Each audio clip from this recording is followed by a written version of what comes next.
Селям алейкум, хайрлах шамлар, добрый вечер. В эфире телеканала АТР мы продолжаем марафон «Сейф АТР». Голос Крыма мая будто в эфире. В студии для вас работаю я, Гульсум Халилова, и мой коллега Шевкет Наматулаев. Селям алейкум, добрый вечер. И хотел бы обратиться к зрителям, которые смотрят нас в Турции. Мы сейчас видим, пишут в Фейсбуке о том, что есть проблемы. Спрашивают, в чем проблема. Хотели бы им объяснить. Сайглы ватандашлар, АТР телеканалы Манайда Дёртанджи Кунден Берле Болебар марафон кечермекте Украина девлет бюджетінде белгіленген параларны алып оламайық. Демек біз алып оламайық дегілде девлет оларны бермей. Дейткелер демек механизм жоқ екен бермек ечен. Onun үшін шымды бірде-бір усуллар қыдыралар, ама бұл усуллар қыдырылуы belki yarım yılga kadar sozula bile ama ATR телеканалы bu demek televizyon erkun çalışmak gerek, erkun bunda hadimler yayınga çıka, haberler hazırlana, bunu göstermek gerekmez. Onun için para kıtlığı probleması var. Onun için seyircilerimizge de vatandaşlarımızga müracaat etemiz. İmkanınız olğanı kadar ATR telekanalına yardım edebilirsiniz. ATR bu sizin sesinizdir. Dünyaga яңғыратмаға тырышамыз халқымыздың сесіні. Ну, а я продублирую для наших телезрителей на русском языке, как мы и сообщали в эфирах наших ранее. И вчера эта информация уже официально подтвердилась с сайта Министерства по вопросам реинтеграции временно оккупированных территорий. Значит, деньги, выделенные для телеканала АТР с программы Минкульта о поддержке телеканала, были переброшены на Министерство по вопросам реинтеграции, где Министерство по вопросам реинтеграции решило распоряжаться этими деньгами, как ему угодно. В данном случае они решили распределить эти деньги, то есть выделенные для телеканала АТР 50 миллионов между другими ресурсами, которые вещают на оккупированные территории. Как сообщили вчера на сайте Минреинтеграции, якобы за такой помощью к ним обратилось более 14 вещателей. Еще раз, здесь важно отметить, что телеканал АТР не против того, чтобы государство финансировало другие ресурсы, которые вещают на временно оккупированные территории. Нам непонятно, почему это делается за счет телеканала АТР. Почему первый, единственный крымстарский телеканал в мире сегодня лишают фактически государственного финансирования. С нами сейчас на прямой связи народный депутат Украины, фракция «Голос» Соломія Бобровська. Пані Соломію, вітаю вас. Доброго дня, вітаємо. Пани Соломия, как вы в целом оцениваете ситуацию, которая сегодня сложилась вокруг финансирования телеканала АТР? Нам непонятно, почему это сегодня делается за счет телеканала АТР, за счет единственного крымско-татарского телеканала. Разве не является это дискриминацией крымско-татарского народа сегодня? По-перше, мені дуже соромно і прикро, що до моменту включення в ефір я не вияснила цю ситуацію з Мінкультом. І надіюсь, що завтра період запитань до уряду я озвучу це питання до і пана Резнікова, і до прем'єра в першу чергу, власне. Він відповідає за цю політику загально. Чому кошти, які давним-давно мали бути виділені і закриті, до сих пір до вас не дійшли, і борги не є повністю фактично закритими. І чому ситуація повторюється знову? Я знаю, що умови, які виставляла держава, вони теж були важко підйомними для реалізації виконання. Тому завтра буду просити своєї фракції слово для того, щоб задати по вас в першу чергу запитання. І більше того, мені дуже дивно, чому Мінкульт і чому в уряді фактично питання інформаційної політики і безпеки передали від Мінкульту традиційно, тому що там саме міністерство називається культури і інформаційної безпеки, до Міністерства реінтеграції та окупації території. Тому що, власне, ця ланка, гілка, вона була підпорядкована міністру культури в першу чергу. І мені дуже дивно чути, що саме Резніков визначив, як перерозподілятися кошти і чому таким волюнтаристським способом було прийнято рішення. І от сьогодні чую від вас, пані Гульсум, що буде перерозподілення коштів на більше ніж 10 мовників. Тому з своєї сторони обіцяю, що доходу максимум зусиль і листи, і запитання, і, можливо, винести питання це на комітет гуманітарний для того, щоб і парламент теж втрутився в цю ситуацію і АТР підтримали. Ми могли підтримати АТР. Дуже дякуємо вам за підтримку, пані Соломія. Но все же хотела узнать вот вашу точку зрения, почему так происходит? Это вообще сегодня вот принятие подобного решения, это государственная позиция. А что будет дальше? Сегодня перекроют голос крымских татар, перекроют крымстарский телеканал, а завтра откроют северокрымский канал, подадут воду в Крым. Что будет дальше? Ну, я теж ті чисто позиції, які я чую в парламенті, і апеляція до того, що канал є начебто не державний і приватний, і чому має бути індульгенція одним, а не іншим, і так далі. Це те, що побутує в дискусіях і в розмовах. Але попри все, моя позиція незмінна. Я переконана, що і кримські татари, які є в нашій фракції, і в солідарності, і є підтримка від «Слуг народу», про те, що така ініціатива має бути підтримана. Тим паче ви фактично єдиний мовник для, в першу чергу, для Криму, кримських татар, і це річ, яка не має бути порушена. Якщо держава не може створити свій державний мовник, очевидно, вона має підтримати приватний, той, який існує. Тому тут моя позиція дуже очевидна. Будемо клопотати і піднімати це питання теж на рівень парламенту. Мені здається, що це було б правильно, якби і Микита Потураєв, і весь гуманітарний комітет втрутився і надав теж підтримку вам як каналу від комітету профільного, в тому числі з інформаційної безпеки. Соломея, в прошлом году, когда такой же марафон проводили на телеканале АТР, в прошлом году была практически аналогичная ситуация, но тогда просто не выделяли финансирование, а в этом году просто решили деньги, предусмотренные для телеканала АТР, распределить на другие вещатели. Поэтому и в прошлом году обращались к народным депутатам, которые включались в наш эфир, просили на законодательном уровне как-то найти возможности закрепить гарантии. Возможно, этот вопрос необходимо поднять в парламенте. Можно ли это на законодательном уровне отрегулировать? Дивіться, важко це буде внести в захищену статтю, але це можливо передбачати щороку в грудні місяці, коли приймається бюджет, для того, щоб ця стрічка залишалася у вас у видатках Міністерства реінтеграції чи то Міністерства культури. Але мене як депутатку обурює те, що інформаційна безпека, яка стосується Донецької, Луганської і Криму, цих територій відтепер відноситься до питання реінтеграції і деокупації, тому що і стратегічних кроків в цього міністерства, і, зокрема, віце-прем'єра, я не бачу особисто. І мені дуже хотілося, щоб ТРТ взяв і в нього коментар для того, щоб віце-прем'єр пообіцяв публічно для всіх підтримку єдиному кримсько-татарському каналу. Скажите, а в целом вы сегодня видите какую-то стратегию по Крыму, по деоккупации Крыма, по которой мы сегодня движемся? Куда мы идем? Дивіться, я не буду лукавити і скажу так, як є. Ми дуже багато чуємо про Кримську платформу. Так, відповідник її існує в парламенті міжфракційним об'єднанням Кримська платформа. Проте ми до кінця, як депутат, не розумію тактичного руху, що за чим іде, кого ми під'єднуємо і як працюємо. Тому що Росія свого часу, пам'ятаємо, в 16-му році, якщо не помиляюся, робила теж платформу «Друзі Криму», і фактично цим способом приєднувала до себе союзників чи так званих союзників, сателітів своїх до такої легітимізації спроб анексії та Криму. Мені б хотілося тут чітких кроків, і щоб ця думка лунала не лише з уст МЗС і президента, але не в міжпарламентських майданчиках. Я це перше говорю про парламентську асамблею Ради Європи. У нас буде весною парламентська асамблея НАТО, і ці речі мають звучати. Більше того, як на мене, комунікація парламентська, вона є не менш важливою і теж з такою підтримкою в підтримці кримського питання, для того, щоб воно не сходило з порядку денного. А ми відчуваємо, що Україна, в принципі, спадає і відходить на задній план в Європі, особливо з нашої збройної агресії далеко не на перші місця, на жаль. Більше того, я би хотіла ще запалювати, що нашому МЗСу і Кабміну, в першу чергу, навіть як органу колегіальному, варто було б чіткіше зайнятися тим, щоб домашньою роботою. Що я маю на увазі? Я маю на увазі зона вільної торгівлі. Вона потрібна чи не потрібна з Кримом, де ми не контролюємо. Хто цим займається, хто за це відповідає, хто фактично стоїть в тіні цього заробляння цих коштів, чи хто моніторить збитки щорічні, які наносить Російська Федерація, будучи в Криму. Які це цифри, які це бюджети ми втрачаємо величезні. Чи відбувається з нашою культурною спадщиною в Криму? Чи хтось моніторить і говорить про це? Чи можливо є сенс створення уряду Автономної Республіки Крим в екзилі. Так? Мгм. Ці питання мали би виноситися на порядок денний. Питання пункту пропуску на цьому адміністративній лінії розмежування.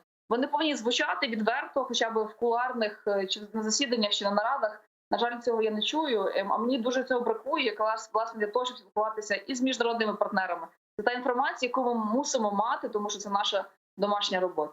Но при этом сейчас Зеленский говорит о том, что до него о Крыме никто не думал, и сейчас вот пришел Зеленский, и все вдруг заработало, и сейчас в направлении Крыма ведутся какие-то действия.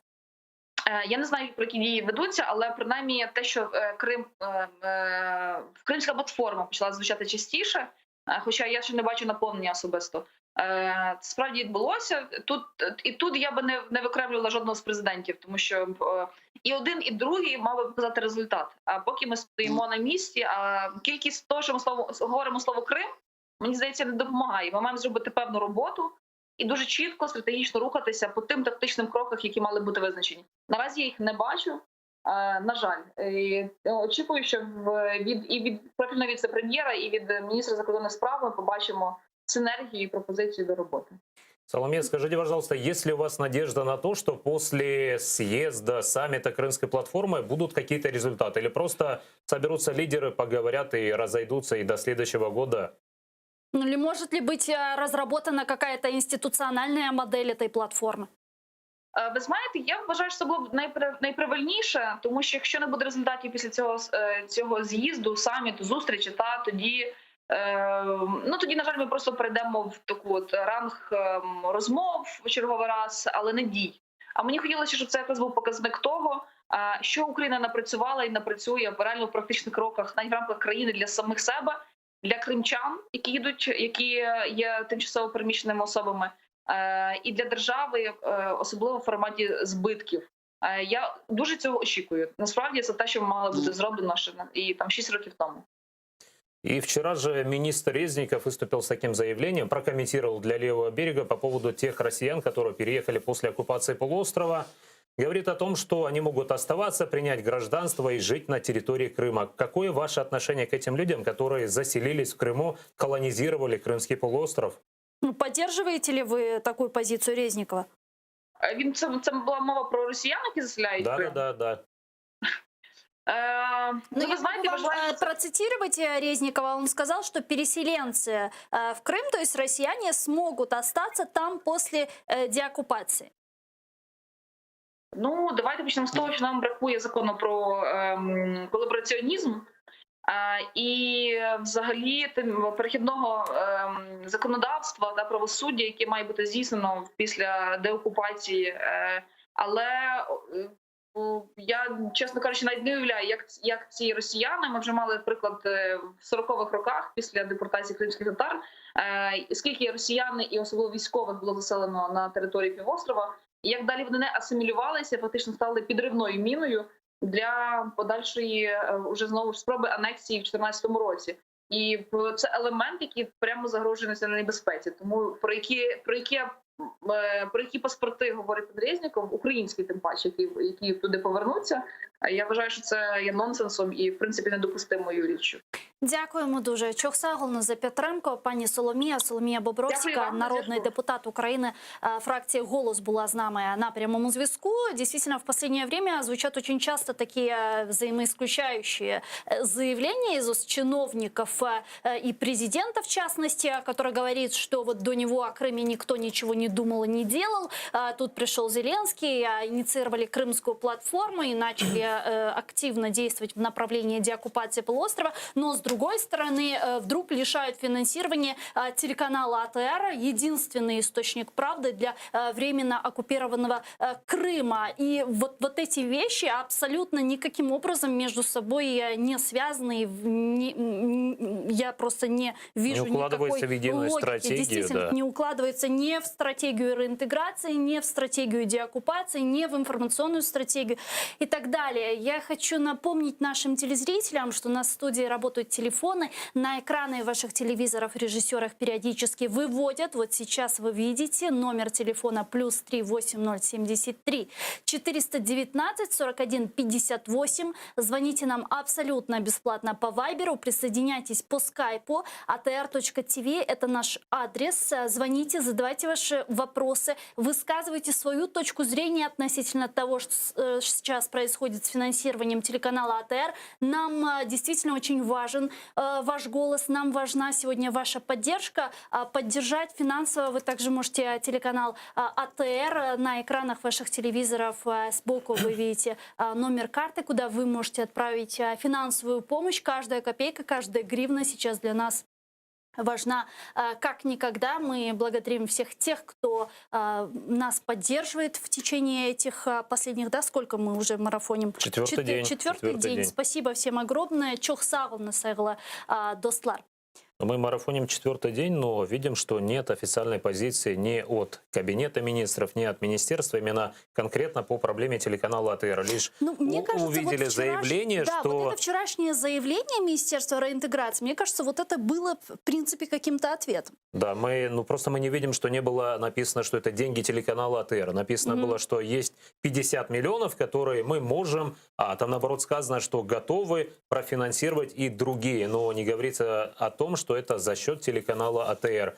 Деньги были в бюджете заложены, предусмотрены, были предусмотрены в бюджете именно под финансирование телеканала АТР. Почему-то министерство решило, что эти деньги можно поделить как большой пирог и на другие СМИ. Мы и до этого заявляли, и сейчас, что мы не против, финансируйте. Наоборот, можно удвоить, утроить финансирование. Безусловно. Да, но не за счет кого-то. Но я вот так, знаешь, подумала, что если даже эти 50 миллионов распределить поровну между этими вещателями, а их в данном случае сколько там они сказали? 14, то это получится по 3,5 миллиона на каждый вещатель. Возможно, еще не все попросили, поэтому... Да, это даже не покроет половину задолженности телеканала АТР за спутник. Так или иначе, это не имеет, в принципе, сейчас никакого значения, потому что телеканал АТР, мы, сотрудники телеканала АТР, ответственно заявили, что мы не собираемся участвовать в каких-либо конкурсах, фейковых конкурсах. Мы сюда не приехали, чтобы участвовать в конкурсах, мы сюда приехали возвращать Крым,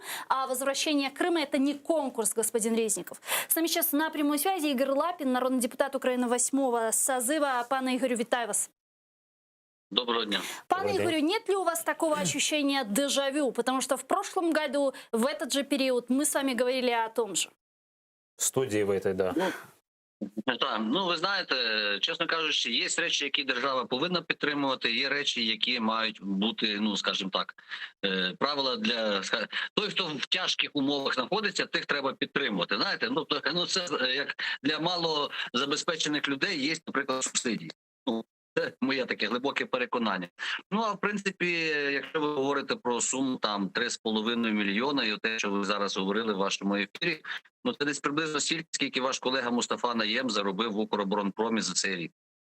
Якщо це для держави така цифра, вона співрозмірна з зарплатою одного із людей, і в той же час підтримка телеканала, який фактично залишився останнім таким, на моє глибоке переконання, місточком, який з'єднує Крим український із материковою частиною. Я вважаю, що це є, такі речі є неприпустимими. Це моє глибоке переконання. А с чем вы связываете это? Почему сейчас такое происходит? Кто за этим стоит? Кому это выгодно сейчас? Или кому мы мешаем? Может быть, так ответить. Да и чем мы можем мешать? Це знову ж, я можу висловити свої думки, але давайте ми подивимося на те, що відбувається в загальному великому світі, і те, що відбувається в Україні. На сьогоднішній день є, скажімо так, великі геополітичні ігри. Якщо ми подивимося на агентів впливу Російської Федерації на територію України, зокрема через своїх безпосередньо чи опосередковано через своїх агентів, так би мовити, впливу, то ми побачимо, кому це може бути вигідно. Якщо ми говоримо про Україну, то це не вигідно для України. Якщо ми говоримо про персоналії, давайте подивимося, хто в нас сьогодні в міністерських кріслах. Так? Тобто, чиї бізнес-інтереси відстоюють ті чи інші міністри. Беремо міністра культури, беремо прем'єр-міністра. Неважливо. Ольга Тур, вона працює лише ну, для заробляння коштів, і неважливо, яким чином. Інтереси держави, як правило, відходять на другий план. Тому кому це вигідно? Це вигідно всім тим речам, які відбуваються, тим наративам Кремля, які впроваджуються, в тому числі в інформаційний простір України. Но это все сейчас укладывается в русскую парадигму. Ну, знаєте, не вкладається парадигма одна. Є Україна і її інтереси на інформаційному полі битви. А є Росія і її інтереси в інформаційному полі битви. От і все. Тут немає. Знаєте, це як маркер на війні. У наших Збройних сил, у військовослужбовців, добровольців на рукаві був жовтий скотч. А у російських терористів і найманців був білий бін. От це як маркер, свій-чужий. Все. Більше можна надалі будувати теорії конспірології і так далі, але, як правило, все відбувається дуже маркерно. Вчера был интересный комментарий министра Резникова по поводу тех переселенцев-россиян, которые переехали в Крым после оккупации Крыма. Он предлагает и даже говорит, могут остаться, получить гражданство и продолжать жить, что мы не Сталин, никого там депортировать не будем. Какое ваше отношение к тем россиянам, которые колонизировали Крым? Ну, дивіться, дати їм громадянство, дати їм право обиратися, бути обраними. Ну, розумієте, що ми таким чином звалимося. Другий момент, в нас же ще питання відкриття ринку землі. Ринок землі не може бути на даний момент продаватися іноземцям земля, а громадянам України, звичайно, може. Тому за цими речами стоїть дві речі, дві таких цілі. Одна з них, знову ж таки, окупація України за допомогою людей з паспортами, і України, і Росії також. Друга теза – це буде полягати в тому, що це є вигідно для розбазарювання української землі. Ну, це от так от. Я завжди був проти таких речей, як подвійне громадянство. Я підтримував це лише в тій частині, якщо ми дозволяємо комусь, неважливо, сьогодні Росія в нас країна-агресор. Ми розуміємо, що дуже багато впливу мають, наприклад, там паспорти Угорщини на Закарпатті чи Румунії, в Чернівецькій області.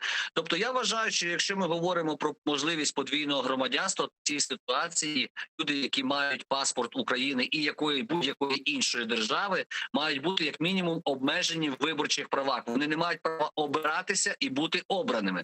Роздавати паспорта України росіянам, ну я ще раз наголошую, ну це може запропонувати лише малорос. Пане Игорю, у нас есть цитата Алексея Резникова, чтобы наши зрители понимали лучше, о чем идет речь. Я предлагаю сейчас послушать эту цитату и продолжим нашу дискуссию.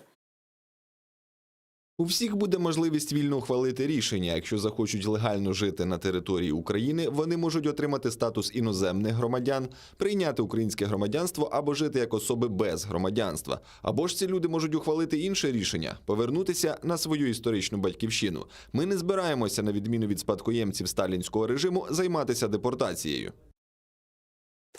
Ну, в данном случае можно обратиться в историю и вспомнить 1945 год, когда Чехия вернула себе Судетские области, и она не постеснялась тогда выселить более 10 тысяч немцев, более 10 тысяч коллаборантов из своей территории, да, и после, понятно, капитуляции Германии. И сейчас вот Алексей Резников делает вот такое заявление. Как вы думаете, это государственная позиция, если об этом говорит вице-премьер, об этом говорит министр по вопросам реинтеграции временно оккупированных территорий? Дивіться, какая-то лояльна позиція, виходить. Вони сьогодні дуже хочуть повернути такі речі, як довіру виборців проросійсько налаштованих до себе. У них же ж рейтинги то валяться. Це перше.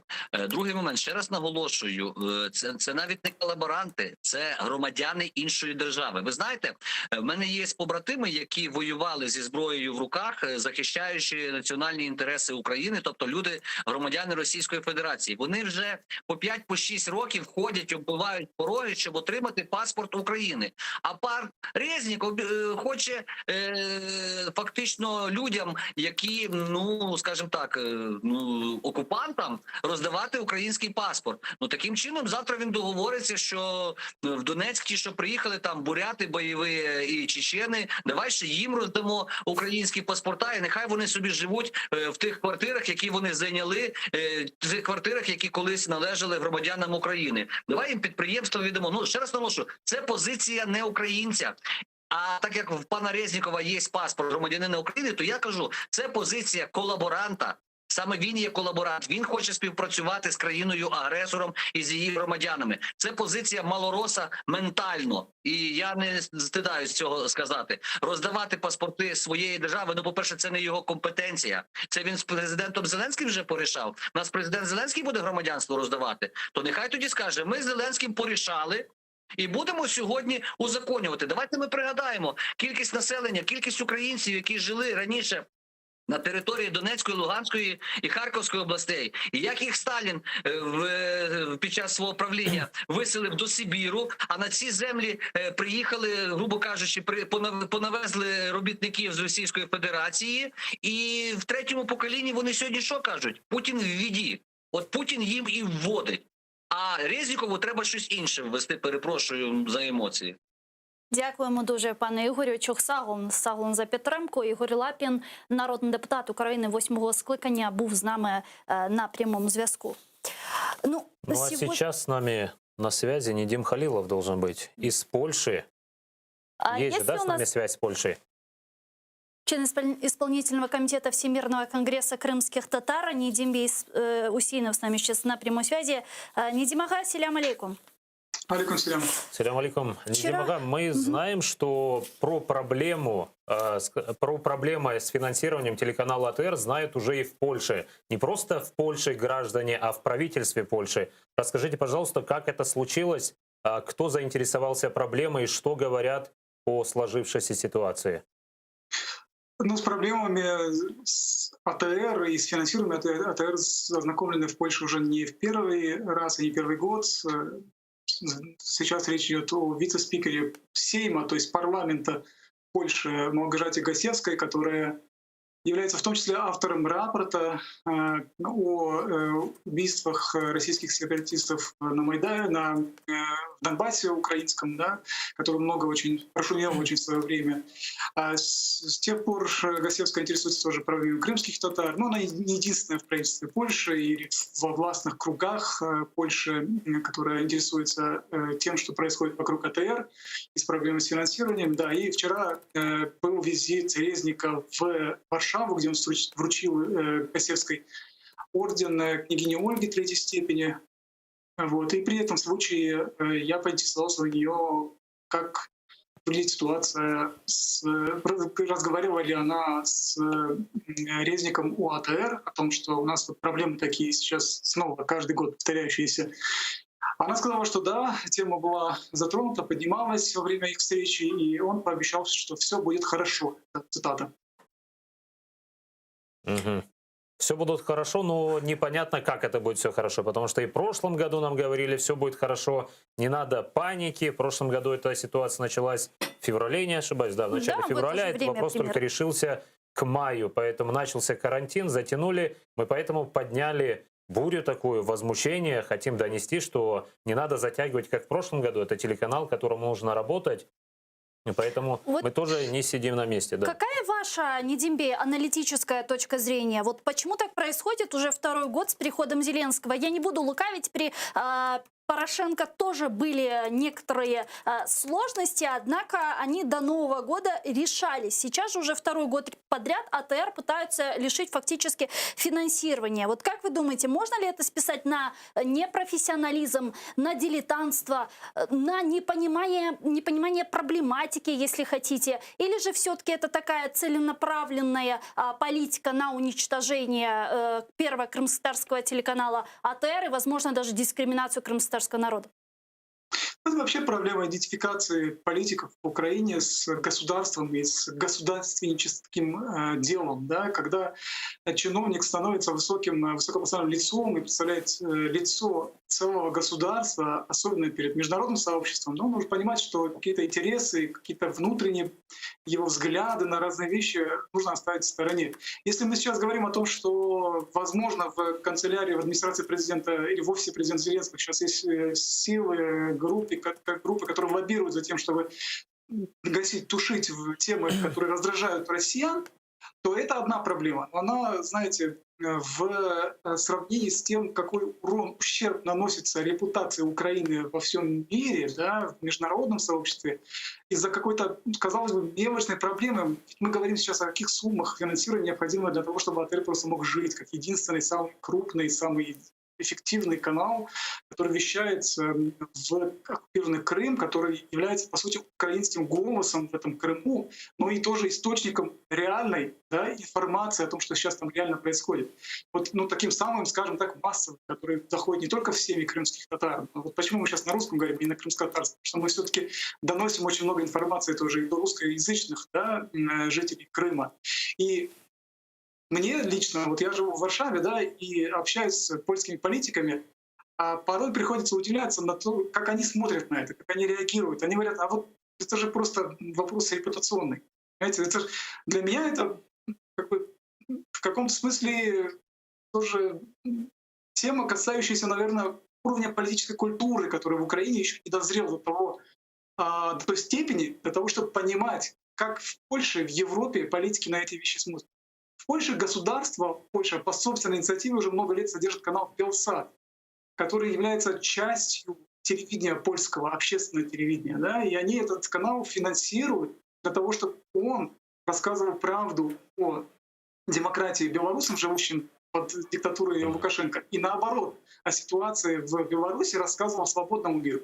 Представьте себе ситуацию, если вот эти несчастные несколько десятков миллионов гривен, которые нужны для того, чтобы канал сохранился, и которого какие-то люди в офисе президента не хотят этому каналу дать по принципу квоты, как каналу, представляющему интересы коренного народа Крыма. Я напомню о существующем постановлении Верховной Рады Украины, да, которое признает, что крымские татары — это коренной народ. Вот это уже достаточно оснований для того, чтобы АТР сохранять и развивать.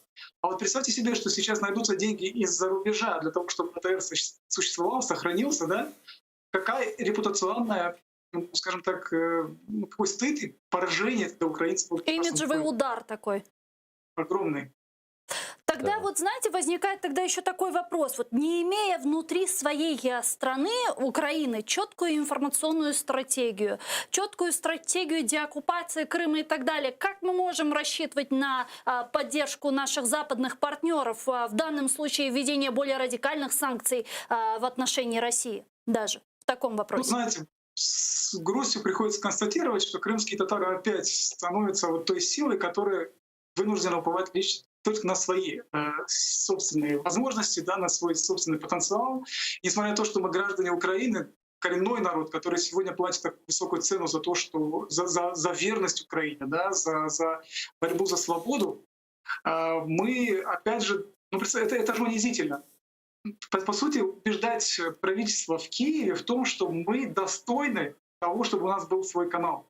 Представляете, это же единственное оружие в наших руках. Это информация, это правда, которую мы несем. Да? Можно иметь какие-то, я понимаю, что можно иметь какие-то претензии, допустим, к тому, что канал говорит иногда очень откровенные вещи против России. Это мешает ведению международной политики Киева где-то, в какой-то степени, в какой-то мере. Да? Но если наказывать сразу отсутствие финансирования и еще это обосновывать тем, что, видите ли, конкурсы какие-то, они открытые хотят объявлять, вот западные партнеры уж точно на это смотрят с недоумением. Мгм. И ваше видение из Польши, достаточно ли делает Украина для освобождения Крыма, для того, чтобы рассказать про ситуацию в Крыму, то, что происходит для всего мира? Знаете, Украина, мы понимаем, что сейчас против нее ведется гибридная война, Донбасс горит и так далее, Крым оккупирован, и Россия все более, ну, знаете, такими крепкими, твердыми нитями связывает ее с собой, да, и процесс деоккупации будет более сложным, продолжительным и так далее. Это все огромные проблемы, которые, ну, просто давят на человека сверху, да, и на любое государство, на чиновников. Но любая зарубежная международная политика, а вот украинские чиновники очень часто на международных платформах говорят о том, что деоккупация Крыма, помогите нам, недавно президент говорил, а почему вы еще не в НАТО. Но если украинская зарубежная внешняя политика не будет основана на сильных, знаете, таких столпах внутренней политики, последователей в первую очередь, хорошо продуманный и защищающий интересы украинскости, украинского государства внутри себя, тогда все, что говорит Украина за рубежом, на внешних площадках, не будет достойно, знаете, вот такого доверия, да, никогда не будет приниматься с чистой монетой, всегда будет приниматься с таким, как... Они говорят то, что они вынуждены говорить, потому что это электорат, который он их выбрал, сейчас это требует. Но никто никогда не предложит реальные действия, если чиновники у себя дома делают одно, а за рубежом говорят другое. Плюс ко всему, вот мы говорим о сохранении крымско-татарского телеканала АТР, телеканала, который принадлежит коренному народу Крыма, да, но в Украине даже на законодательном уровне сегодня нет закона о коренных народах. Есть постановление, но закона нет. Что Механизма, мешает? чтобы были гарантии, на что имеют право коренные народы, да, права и у нас обязанности. до сих пор не определено вообще, что такое, кто такие коренные народы. И на что могут претендовать. Что мешает сегодня принять государству Украину вот этот, хотя бы вот этот закон? Можно говорить сейчас о других крымско-татарских вопросах и о внесении изменений в Конституцию Украины, о крымско-татарской национально-территориальной автономии, о законе о топонимике и о там других вопросах. Но вот хотя бы вот этот закон почему бы не принять? Ну, две вещи. Первое — это большая пятая колонна российская в Украине, которая сильно давит и дестабилизирует ситуацию. А вторая — это отсутствие, как я уже раньше говорил, государственнического мышления у украинских политических элит, которому еще предстоит учиться у Запада. Вот. И констатация моя вот здесь, или вывод, может быть, такой не совсем оптимистичный, да. Я, кстати, на меня эти идеи хлынули вот после очередной эпопеи с АТРом, да, который вынужден опять просить денег за то, что даже не просить, а требовать, потому что просить-то нечего. Это украинский крымско-татарский канал, которому, как каналу, который отставит права коренного народа Крыма, эти деньги положены. Это моральная обязанность украинского государства эти деньги давать. Но знаете, оказывается, что теперь нужно крымским татарам все-таки более активно на международных площадках действовать, наверное, как вот такому политическому субъекту независимому. В каком смысле? Не как государство отдельно, а как крымско-татарский народ выходить на площадки и говорить: слушайте, вы видите, что происходит у нас сегодня в Киеве? Помогите нам, независимо от этого. Независимо от того, что мы не можем сегодня наших политиков, наших представителей убедить нам помочь. Но раз нет, значит, все-таки мы, как, наверное, Меджлис, как Всемирный конгресс крымских татар, как крымские татары, присутствующие на всяких встречах с международными партнерами, разговаривайте от имени собственного, от своего лица. Вот, наверное, это все, что остается, иначе мы не спасем. Иначе мы по-прежнему будем оставаться, знаете, вот, скажем так, какого-то рода изгоем у себя дома, как гостями у себя дома. Çok sağ olunuz. Çok sağ olunuz, Недим Ага, бізге қол тұтаңыз үшін. Недим Халилов из Польши, член Всемирного конгресса крымских татар, член исполкома Всемирного конгресса крымских татар. А к нам сейчас присоединяется Андрей Курков, президент Українського ПЕНу. Пане Андрію, вітаю вас. Витаю, добрый день. Пане Андрею, вы как руководитель организации, которая создана с целью защиты свободы слова и прав авторов, что сегодня можете сказать относительно действий власти, которые фактически уничтожают сегодня телеканал АТР, иначе я это назвать не могу? Ну, телеканал АТР — это единственный голос украинского Крыма в украинских медиа на сегодняшний день. То есть, в принципе, если его не поддерживает какая-то часть политической элиты, это значит, что эта часть политической элиты не верит в украинский Крым. И здесь только, наверное, вопрос как раз спора, кого больше в украинском политикуме, тех, кто верит в украинский Крым, или тех, кто не верит. Я не знаю, так сказать, финансовой подноготной всех правил финансирования, но поддерживать АТР — это обязанность украинского государства, так же, как бороться за возвращение Крымского полуострова назад на родину, в Украину. Распоряжается и распределяется сейчас деньгами, которые были выделены для телеканала АТР, Министерство по вопросам реинтеграции временно оккупированных территорий. И я вот пытаюсь понять, как укладывается фактически закрытие телеканала АТР и перекрытие голоса, единственного голоса сегодня для Крыма, правдивого, вот укладывается в реинтеграцию временно оккупированных территорий. То, о чем говорил Алексей Резников, что нужно заниматься там возвращением умов и так далее. А с другой стороны, закрывается телеканал АТР. Как это укладывается в реинтеграцию?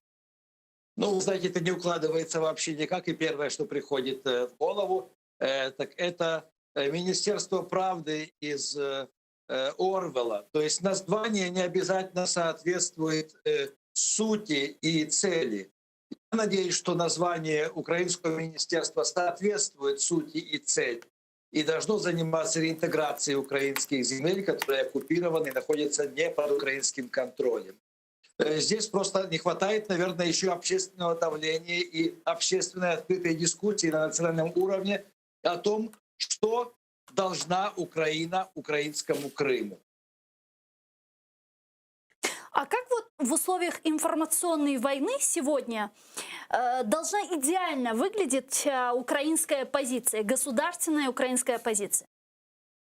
Ну, государственная украинская позиция должна выглядеть так, чтобы ваш канал вещал и на Крым, и о Крыме на максимальное количество украинской аудитории. Нам не хватает и сайтов, которые посвящены сегодняшней ситуации в Крыму, притом сайтов, которые имеют в бюджете деньги на продвижение, на то, чтобы они тоже стали популярными, такими как, например, Крым Реалии, Донбасс Реалии, вот и Радио Свобода. Нам не хватает, но есть уже сдвиги знакомства украинского народа с крымско-татарской культурой. И здесь я хочу сказать, что вот великое дело все-таки делает Крымский дом, который основал несколько лет назад конкурс литературы о Крыме и крымской литературы практически на 2 языках, даже уже там английский подключают. Это конкурс «Крымский инжир», к которому имеют отношение и члены украинского пен-клуба. А что еще можно сделать для объединения материка и Крыма, временно оккупированного Крыма, чтобы связи не терялись? Уже 7-й год оккупации, поколение уже вырастает, дети, которые родились, уже пошли в 1 класс. Мы видим, что они про Украину практически ничего не знают. Украинские телеканалы там не показывают, только российские зомбоящики. Поэтому как сделать, чтобы связь не терялась, и вот люди через год, через 2 на момент оккупации ждали Украину?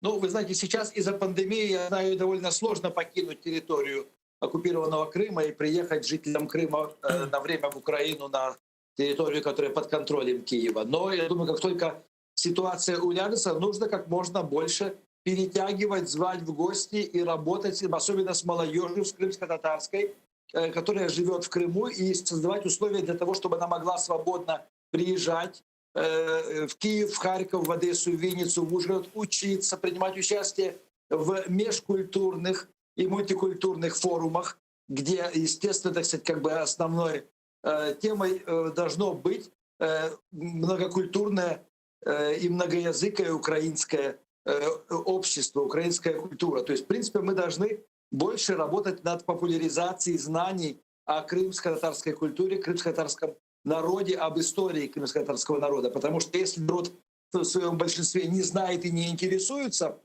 жизнью крымских татар, то естественно, что народ и не будет переживать за судьбу этого народа. Украинский народ, я имею в виду. Вы правильно говорите, но при этом мы видим такие взаимоисключающие вещи, которые сейчас происходят. С одной стороны, Министерство по вопросам реинтеграции собирается разрабатывать концепцию по сохранению, развитию, популяризации крымско-татарского языка, а с другой стороны, фактически лишает и закрывает телеканал АТР, единственный, который вещает на крымско-татарском языке. Ну, я уже повторяться не буду. В принципе, я сказал то, что я думаю по этому поводу. Это неправильная позиция, и украинское правительство должно изменить свое отношение к единственному реальному голосу украинского Крыма. Но если вспомнить до оккупационный период, до 2014 года, украинские СМИ Хотел просто вспомнить, как они показывали крымских татар, что власть никак не реагировала на просьбы крымских татар выделить земельные участки, там, дать разрешение на что-то. И люди просто требовались, боролись за свои права, и также там за получение земли, там построить мечеть. Люди просто боролись, устраивали пикеты, а украинские СМИ на то время показывали, что крымские татары захватчики своей же земли. После 2014 года отношение украинцев намного ли поменялось к крымским татарам? Начали ли понимать боль крымских татар, проблемы, с которыми столкнулись крымские татары после возвращения на свою родину? Вот эти стереотипы, которые были, они начали испаряться? Вы знаете, я очень хорошо помню ситуацию начала 90-х годов, когда крымское правительство под гарантией и по инициативе, точнее, Леонида Кравчука должно было выделять землю на постройки домов, потому что никто не собирался возвращать крымско-татарским семьям дома, которые у них отобрали в момент депортации, куда вселили крестьян из Ярославской области, из Курской и так далее. То есть, в принципе, старая крымско-татарская Евпатория вдруг стала славянской в один момент. И я помню, что было ощущение, что, в принципе, все эти объявления, декларации о желании помочь крымским татарам — это, в принципе, политические декларации без какой-то базы, без реального желания изменить ситуацию, потому что, я помню, все это блокировалось на то время коммунистическим правительством Крыма, и Киев не реагировал. Киев не реагировал Леонид Кравчук, никто. И поэтому, в принципе, новости о самозахватах были постоянно, а о причинах этих самозахватов никто не говорил. Сейчас уже те, кто интересуется, те все знают. Знают и то, как местное население крымским, русскоязычные тоже начали после этого захватывать землю и говорить, вот татарам можно, а нам нельзя. И получилось такое, как, конечно, клише, что главные самозахватчики — это крымские татары, вот почему с этим можно, а нам нельзя. При этом никогда не говорилось о первопричинах этой ситуации. Дякуємо вам дуже, пане Андрію. Прошу. Дякуємо за підтримку. Чохсаг, у нас Андрій Курков був з нами на прямому зв'язку, президент украинского ПЕН. Сегодня с трибуны Верховной Рады Украины выступал народный депутат Украины Алексей Гончаренко из фракции «Европейская солидарность» и озвучил очень правильные и нужные тезисы. Где закон о коренных народах? Где санкции против тех, кто оккупировал Крым и Донбасс? Сегодня он призвал парламентариев провести слушания по вопросу оккупированных Россией территорий Украины. Постановление об их проведении уже год приняла Верховная Рада Украины, и до сих пор она не может для этого собраться. Давайте послушаем Алексея Гончаренко. Эмоциональное такое выступление. Эмоциональный такой спич был. Предлагаю послушать.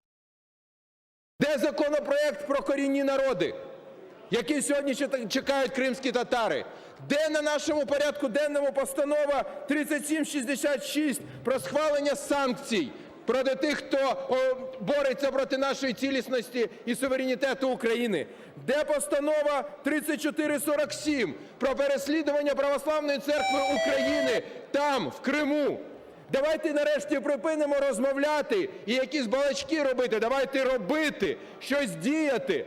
В нас в лютому буде 7-ма річниця подій в Криму. День супротиву, коли Крим захоплювали вороги. Давайте ми зараз в лютому хоча б присвятимо Криму, Донбасу окремі дні сесійні і приймемо важливі рішення. Слава Україні!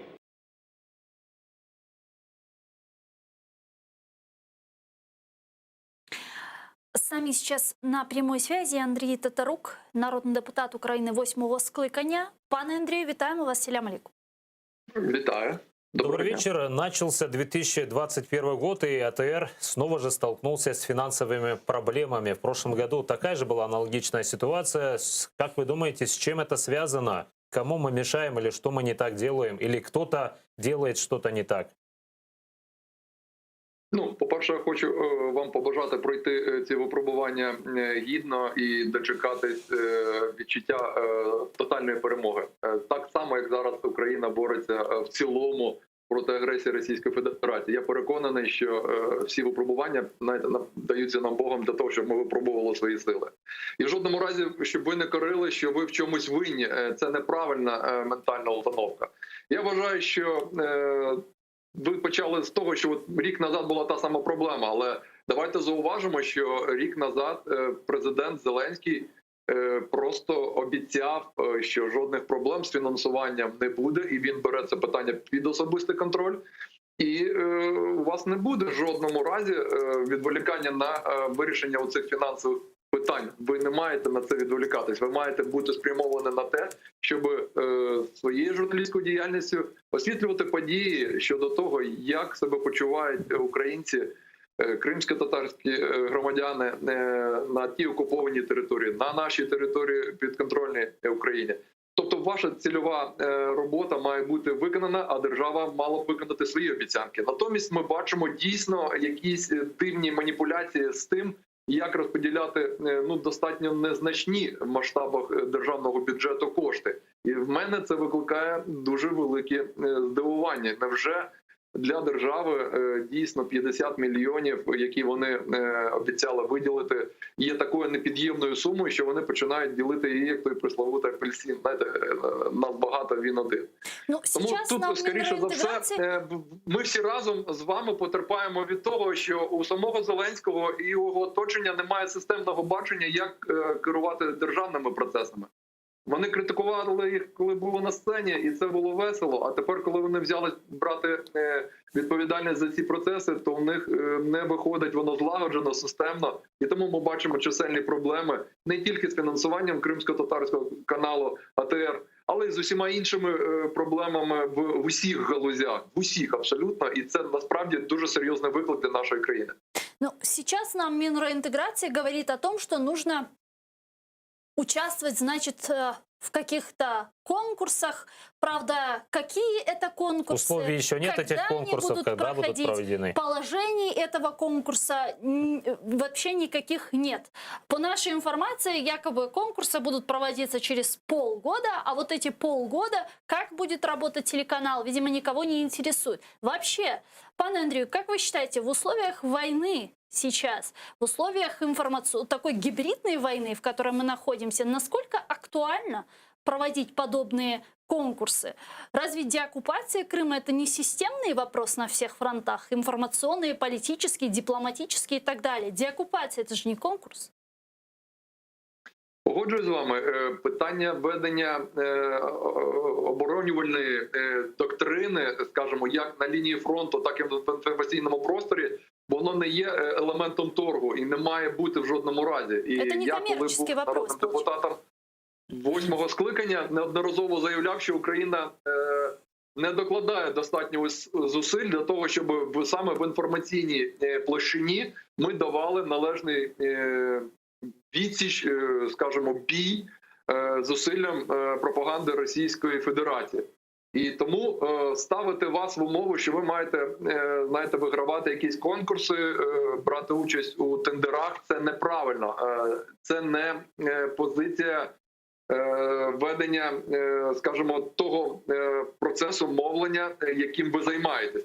Якщо б, наприклад, розігрувалося якась проведення фестивалю на якийсь кращий канал, то вони могли б виписати якісь тези, якісь вимоги, і тоді всі бажаючі канали могли б брати за своїм бажанням участь. А коли йдеться про те, що є представники кримсько-татарського народу, які зараз потерпають разом з усіма рештою громадян України на території окупованого Криму, на території Донецької, Луганської областей, тепер впихувати вас в якісь достатньо нечітко, тим паче прописані, незрозумілі ні для кого умови конкурсів, це наражати вас на небезпеку, по-перше, відволікатись на другорядні питання, а по-друге, просто бути позбавленими щодня забезпечувати необхідною, неупередженою інформацією тих, хто цього потребує. І це неправильно, це не державницька позиція, і мене вона дуже гнетить. Я понимаю, почему нас закрывали в 2015 году русские. Мне кажется, это всем понятно. Но вот мы сейчас искренне не понимаем, почему это делают власти Украины. Вот не хочется, конечно, приходить к каким-то плачевным выводам, хотя они, к сожалению, напрашиваются, нет? Ну, я ж вам ще раз кажу, я висловлюю вам всіляку підтримку, і саме я не хочу сказати погане, але неправильна поведінка було б карнати себе, що ви щось неправильно робите. Я вважаю, що ви, як журналісти, якраз відчайдушно боретесь за те, щоб ваш канал існував в достатньо жорстких умовах. Але я хочу вам навести приклад, що саме в таких умовах Україна перебуває з 2014 року. І поступово, крок за кроком, ми вирішуємо величезну низку проблем, яку ніхто не збирався вирішувати з 91-го року, коли незалежність була, скажімо, впала нам з неба. Тепер ми дійсно виборюємо її так само, як виборювали решта країн, які хочуть жити саме в демократичній правовий спосіб.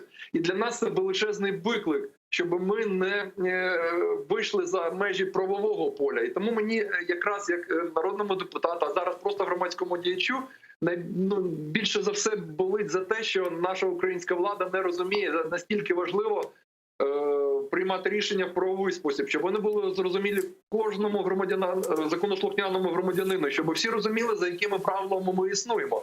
Зеленський сам не дотримується законодавства, сам його порушує.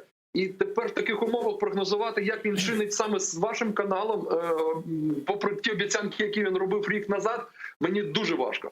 Але це не привід для того, щоб ми опускали руки і переставали боротися. Я вважаю, що той марафон, який ви проводите, якраз і може бути сигналом, меседжем для влади, привернути до себе увагу, щоб вони винесли його на обговорення в український парламент. Так має бути. Я би мав зараз такі повноваження, обов'язково би так само робив, як ми робили з нашими колегами в минулому парламенті.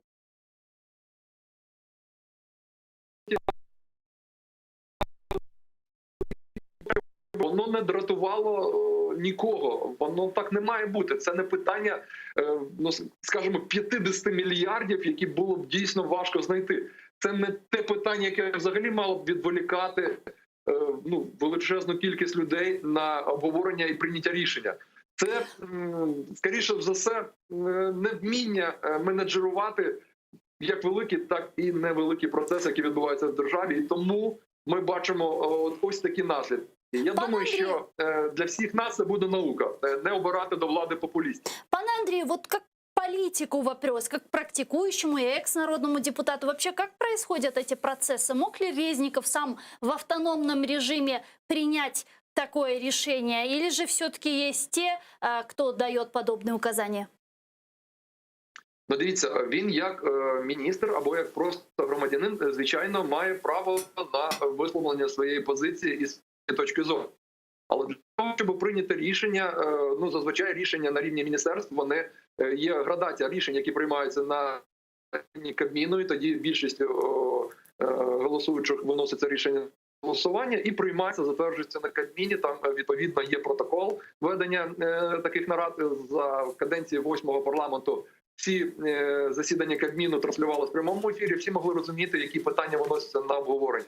Якщо це питання стосується виключно компетенції самого пана міністра, безумовно, в межах своїх повноважень, які в нього є, він може приймати так само відповідні рішення. Тут я не можу за нього тлумачити, чому він заявляє те або інше. Тим паче, що ми бачимо зазвичай протилежні позиції. Президент може казати одне, міністр казати інше, а народні депутати кажуть взагалі якусь позицію, яка не корелюється з першими двома озвученими.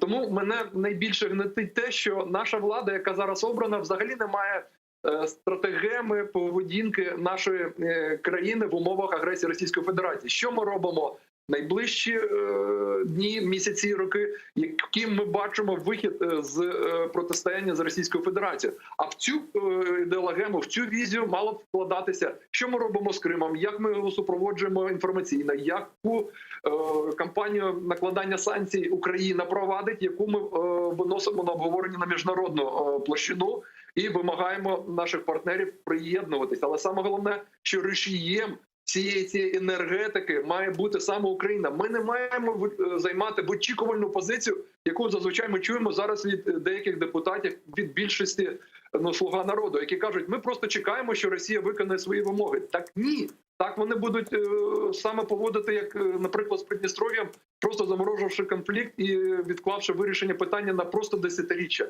Ми кожного дня маємо робити Росії пекло, як на території Російської Федерації, так і в міжнародному правовому просторі, де б їй нещадно пекло за те, що вона вчиняє акти агресії проти суверенної території нашої держави. І вона має розплачуватись за кожен день перебування на території півострова Крим, на території Донецької, Луганської областей все більшими економічними і політичними санкціями. І тоді вона має, Російська Федерація, падати на коліна, вмовляючи Україну нарешті ставити питання, в який спосіб вона буде компенсовувати всі завдані збитки як фізичним особам, юридичним компаніям, і відкомпенсувати всі нанесені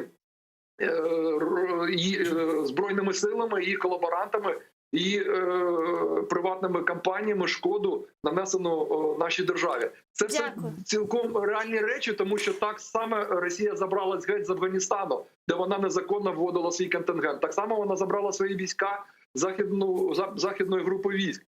Тому ми говоримо про те, що Росія зараз має потужний чинник – це зброєва компонента, вона його використовує. А Україна, як країна, яка потерпає від цієї агресії, має використовувати правову площину для захисту себе від такої агресії. Тут я вважаю, що ми маємо мати візію і її послідовно щоденно використовувати. Тоді ми будемо мати успіх і щодо Криму, і щодо окупованих територій Донецької, Луганської областей. Разом переможемо. Пане Андрію. Дякуємо за підтримку. Андрій Тетерук, народний депутат України 8-го скликання, був з нами на прямому зв'язку. Ну а сейчас снова же депутат 8-го созыва Светлана Залищук с нами на связи. Добрый вечер. Доброго дня. Добрый вечер. Светлана, вы знаете, что телеканал АТР в очередной раз столкнулся с недофинансированием, то есть даже не финансированием, блокированием финансирования. Какие пути выхода в этот раз вы можете нам предложить? Какие пути выхода видите вы? По-перше, хочу висловити підтримку каналу АТР. Це один з непродажних каналів, один з каналів, який реально творить якісну інформацію, якісні новини, збалансовані новини, який працює по совісті, і тому великий респект вам за це. Не тільки як колишнього депутата чи громадського діяча, а як глядача вашого каналу. Тепер щодо виходу із ситуації, на мою думку... Сорвался, к сожалению, у нас телефонный звонок. Светлана Залищук, народный депутат Украины 8-го созыва, с нами на прямой связи. Должна быть Связь уже возобновилась? есть. Алло. Алло. Алло. Зі зв'язком, ви мене чуєте? Да, зараз чуємо. Будь ласка. Чудово, дякую. Отже, щодо того, як виходити з цієї ситуації, мені здається, що має бути прямий канал комунікації з владою сьогодні. Треба зустрічатися з віце-прем'єром Резніковим. Треба з'ясовувати, з яких причин поміняли модель фінансування. Треба пояснювати йому, чому АТР не є одним з тих 14, невідомо яких, до речі, так, 14 нібито каналів, які планує фінансувати це міністерство.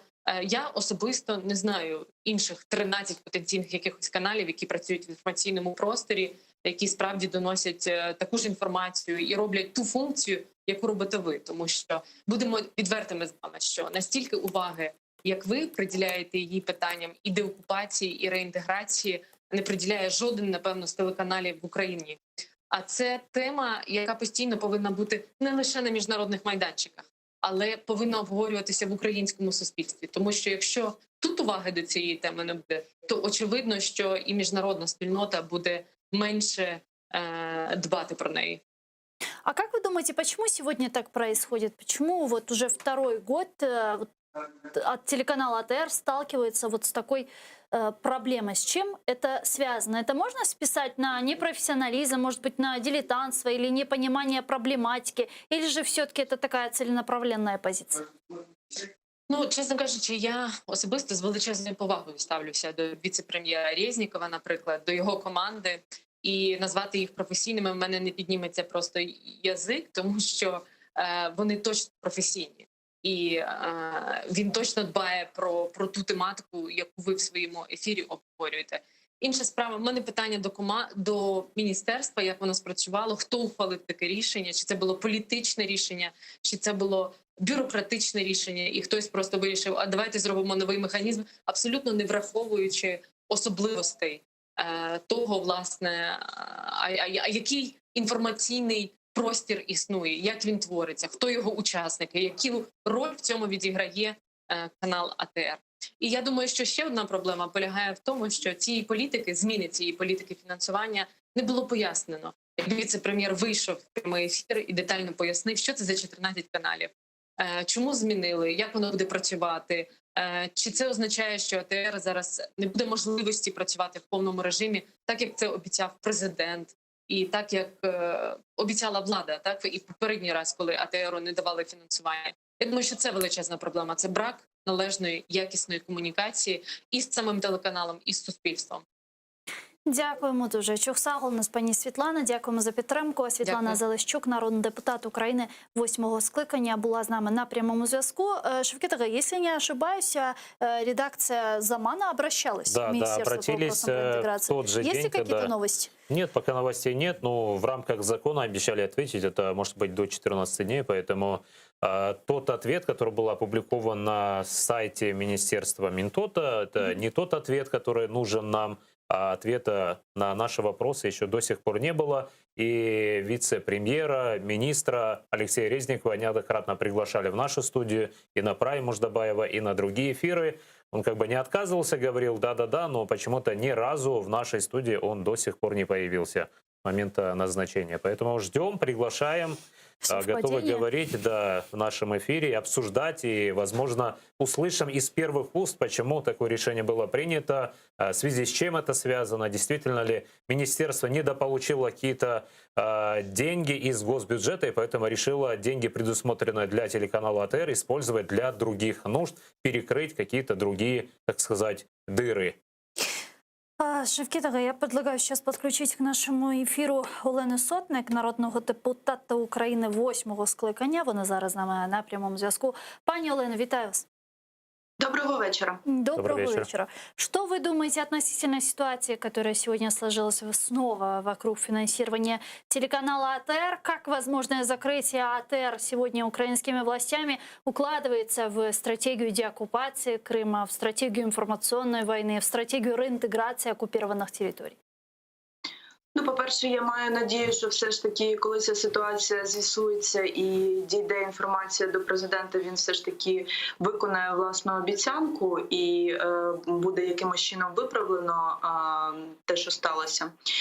Розумію, з іншого боку, що на сьогоднішній день ряд міністерств вони працюють в режимі дуже серйозної економії, і дивно, як вони розподіляють свої пріоритети, звичайно, враховуючи, до речі, рішення РНБО, останнє рішення, яке пов'язане з інформаційною безпекою, навпаки, такі канали, як АТР і канали, які працюють з якраз боку України на окупованій території, зокрема канал Дом, який працює на Донбас, це перші канали, які б мали підтримуватися і фінансуватися беззастережно, тому що політика безпеки одна з основних на сьогоднішній день в Україні. Ще раз підкреслюю, особливо після прийняття останнього рішення від 2 лютого Радою національної безпеки України. Ну і другий момент дуже важливий, це погоджуюся з моєю колегою Світланою Заліщук, те, що я зараз почула, це питання комунікації. Не може одноособово вирішуватися міністром, який відповідає за інформаційну політику, за культуру, одноособово вирішуватися, цим даю гроші, а цим не даю. Цей канал фактично, припиняючи фінансування, цей канал я закриваю, а цей канал я відкриваю. Тобто це очевидно для мене питання зловживання владою, і я думаю, що з цього боку також треба ще з цим питанням серйозно розбиратися.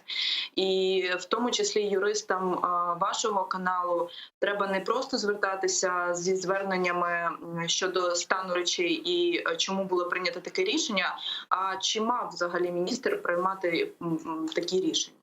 Це дуже важливе питання.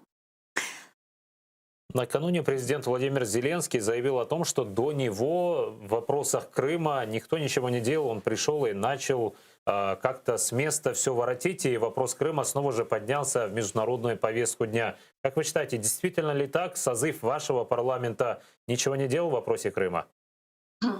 Ну насправді я думаю, що всі, хто відстоюють інтереси України, відстоюють першочергове питання територіальної цілісності, того, що Крим це є Україна беззастережно на всіх можливих майданчиках. І неправильно там попередня влада, нинішня влада, наступна влада ділити інтереси України абсолютно безперспективно і неконструктивно. Я думаю, що ті, хто відстоює інтереси, він відстоює Крим незалежно від того, в який це час було. Чи це в нашій каденції, чи в нинішній каденції, попередній президент, чи нинішній президент. Питання результатів. Дуже важливо дійсно було повернення Криму на рівні з Донбасом в єдиний дискурс. До речі, з цього приводу, от ви згадували про пана Резнікова, дійсно було б дуже важливо запросити його до вашого каналу і поговорити про ініціативу, яка нещодавно була презентована віце-прем'єром. Це проєкт закону, який передбачає в майбутньому реінтеграцію, в тому числі і реінтеграцію для Криму. Тобто там на одному рівні і Крим, і Донбас прописані, тобто це повністю, якщо цей закон буде прийнятий, це в принципі є чітким посилом, що і Крим, і Донбас на однаковому рівні важливе питання. Тому не президентам треба ділити, хто коли боровся за Крим, а треба просто діяти, робити якісь важливі кроки, важливі речі, і в тому числі підтримування мовлення, підтримування якраз на території України інформаційної політики об'єктивної для якраз жителів Криму. Це є одним з першочергових і важливих завдань, тому що інформаційна війна Росією ведеться дуже активно, дуже агресивно, і Україна, на превеликий жаль, дуже часто програє в ній. Я вот не знаю, это идея из того же законопроекта или нет. Министр Алексей Резников вчера сообщил о том, что как бы он поступил с теми россиянами, которые поселились в Крыму после оккупации Крыма. Он сказал бы, что могут получить гражданство или выехать, или получить гражданство Украины и продолжать жить. Никто их депортировать не будет. Ваша позиция по этому вопросу? Я не знаю, можливо, я не чула повного контексту цієї заяви, тому я не буду її коментувати. Можешь тому що зачитать? важливо А мы повністю можем вам контекст. сейчас вывести цитату Алексея давайте Резникова, послушаем чтобы вы вместе. понимали, о чем идет речь. Я попрошу наших редакторов. У всіх буде можливість вільно ухвалити рішення. Якщо захочуть легально жити на території України, вони можуть отримати статус іноземних громадян, прийняти українське громадянство або жити як особи без громадянства. Або ж ці люди можуть ухвалити інше рішення – повернутися на свою історичну батьківщину. Ми не збираємося, на відміну від спадкоємців сталінського режиму, займатися депортацією. Ну, вот так заявил Алексей Резников. Какая-то очень лояльная позиция. Эти есть вещи, которые нужно очень четко артикулировать. Не, Вот в просто данном есть законы, случае. что те люди, которые въехали на территорию Украины незаконно, они должны покинуть эту территорию. И сейчас ставят запреты на 3 года, на 5, на 10. Те, кто незаконно посещал территорию Крыма. А территория Крыма, ее можно посетить только через Чангар, через Чаплынку, Каланчак, но никак не через Керченский пролив. Я знаючи все ж таки трошки бекграунд віце-прем'єра, дуже сподіваюся, що він як юрист розуміє, що мова може йти тільки в абсолютно праві відносно тих, хто на законних підставах перебуває в Криму. І якщо ці люди на законних підставах там перебувають, то дійсно все має бути в рамках закону. І Україна є цивілізованою демократичною країною, і ніхто права людей не збирається порушувати ні за яких обставин. Але якщо люди порушили закон або в неустановленому порядку, наприклад, отримували документи, які не можна назвати документами, що засвідчують громадянство, тому що ми знаємо про паспортизацію, стратегію паспортизації в Криму і так далі, про стратегію переселення російського населення в Крим. Це все теж треба враховувати. Це велике безпекове питання, питання Служби безпеки України і встановлення дійсно розділення тих, хто на законних підставах перебуває, і тих, хто не на законних підставах перебуває на території Криму. Дуже сподіваюся, що віце-прем'єр мав на увазі виключно тих, хто перебуває на території Криму на законних підставах. Дякуємо дуже, пані Олена. Будь ласка. Чохсагулна за підтримку. Олена Сотник, народний депутат України 8-го скликання, була з Дякую. нами До побачення. на До прямому побачення, зв'язку. До дякуємо. побачення. Ну что ж, мы вынуждены попрощаться, но Да, ненадолго. заканчиваем этот блок, да, и ненадолго, снова да. вернемся в эту студию. Марафон «Сейф АТР» и «Голос Крыма» должен звучать в украинском эфире, продолжается. И Буквально гостем через несколько следующего минут, часа будет глава Меджлиса Рифат Чубаров. Так что будет интересно, не Не переключайтесь. переключайтесь, потому что буквально через несколько минут эфир телеканала АТР продолжает информационная программа «Заман». Самые актуальные новости далее в эфире. Корушкинч.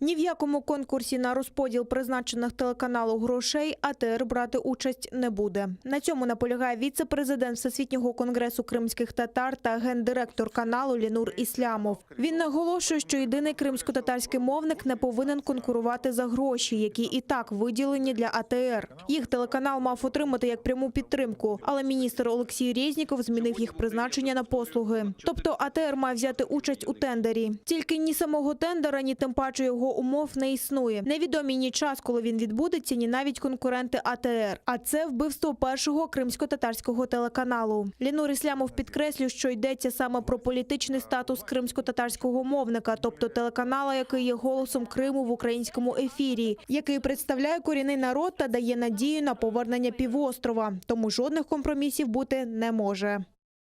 Мы здесь находимся почему? Потому что Шевкет Неметулаев не встал на гимн России. Его должны были посадить, это в лучшем случае, а в худшем случае его должны были потерять так же, как Ирина Ибрагимова. У нас находится Гульсум Халилова, который террорист. Тоже у нас находится Роман Спиридонов, который никогда в жизни, не только бомбу, он никогда патрон, наверное, в руке никогда не какой-то держал. Но у него в холодильнике нашли инструкцию по изготовлению бомбы, как замечательно ФСБ работает. Мы в таком ключе здесь все находимся. Ваш покойный слуга, вы знаете уже, с какой срок уже не дали. Не буду его сейчас даже произносить. Вопрос в том, что если мы политический статус имеем, значит мы должны за этот политический статус держаться. Нехтування телеканалом АТР б'є по міжнародному іміджу України. Про фінансування кримсько-татарського мовника в міністра реінтеграції Олексія Резнікова питала навіть віце-спікер польського Сейму Малгожата Госевська. Про це повідомив член виконкому Всесвітнього конгресу кримських татар Нідім Усіїнов. За його словами, віце-спікер парламенту Польщі добре знається на темі Криму та ролі АТР у висвітленні реального становища в окупації. Пані Госевська розпитувала міністра Резнікова, коли АТР отримає фінансування. Той запевнив, що невдовзі проблеми кримсько-татарського мовника вирішаться, але коли – не уточнив. За дотриманням обіцянки слідкуватиме і польська влада. Але створення перепон для українського голосу в окупованому Криму – удар по іміджу нашої країни, впевнений Нідім Усіїнов. З нашого боку ми будемо тепер відслідковувати подальший розвиток ситуації в Києві, подальшу долю АТРу. Але можу напевно сказати, що це дуже соромно, і це взагалі для української держави, для її репутації, для її іміджу міжнародного, величезний удар, коли міжнародні партнери змушені задавати такі питання про якісь, я вибачаюся, але все одно якісь нещасні 50 мільйонів для того, щоб основний інструмент боротьби за повернення Криму, канал АТР, міг просто жити. АТР – важливий канал для всього Криму, який мовить не тільки про окупований півострів, а й про Україну та весь світ. Так, член виконкому Всесвітнього конгресу кримських татар Зівджет Куртумєров підтримав телеканал у своєму відеозверненні.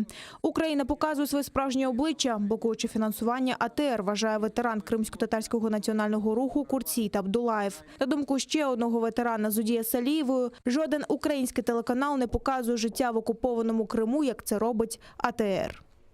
Для населения Крыма это самый важный канал, который доносит все новости, происходящие не только в Крыму, но и в Украине, но и во всем мире в вопросах обустройства, возвращения, защиты прав крымско-татарского народа, защиты его национальных интересов, над тем, как происходят репрессии против крымско-татарского народа. Вот те действия, которые сегодня предпринимают против нашего крымско-татарского канала АТР, это показывает лицо государства, которое не хочет решать наши проблемы. Сегодня не решены проблемы статуса нашего народа.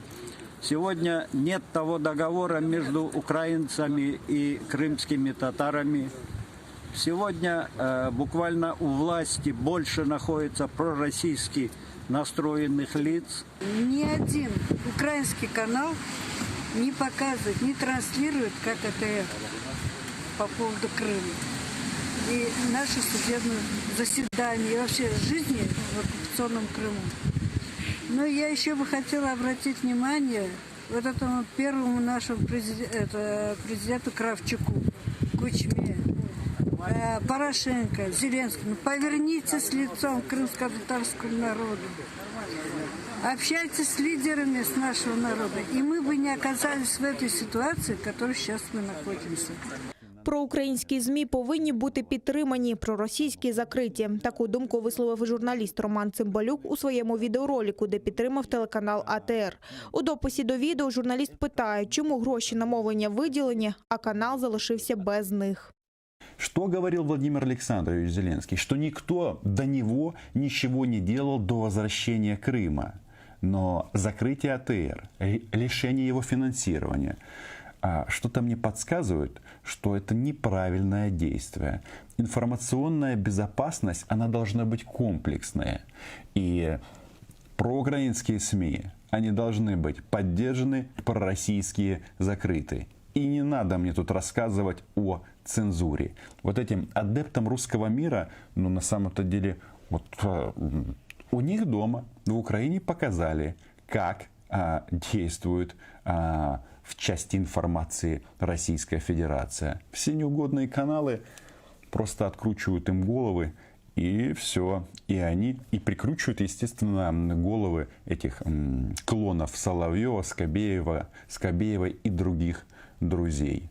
Поэтому сейф АТР, голос Крыма має бути почутий. Голос Крыма должен быть услышан. Де закон про корінні народи? Де санкції проти тих, хто окуповував Крим та Донбас? Народний депутат Олексій Гончаренко закликав парламентарів провести слухання по питанню окупованих Росією територій України. Постанові про їх проведення вже рік, але Верховна Рада досі не може для цього зібратися. Гончаренко підтримав прийняття закону про забезпечення прав і свобод внутрішньопереміщених осіб. Але тим часом, впевнений Гончаренко, переселенці в першу чергу чекають відповіді, коли вони зможуть повернутися додому.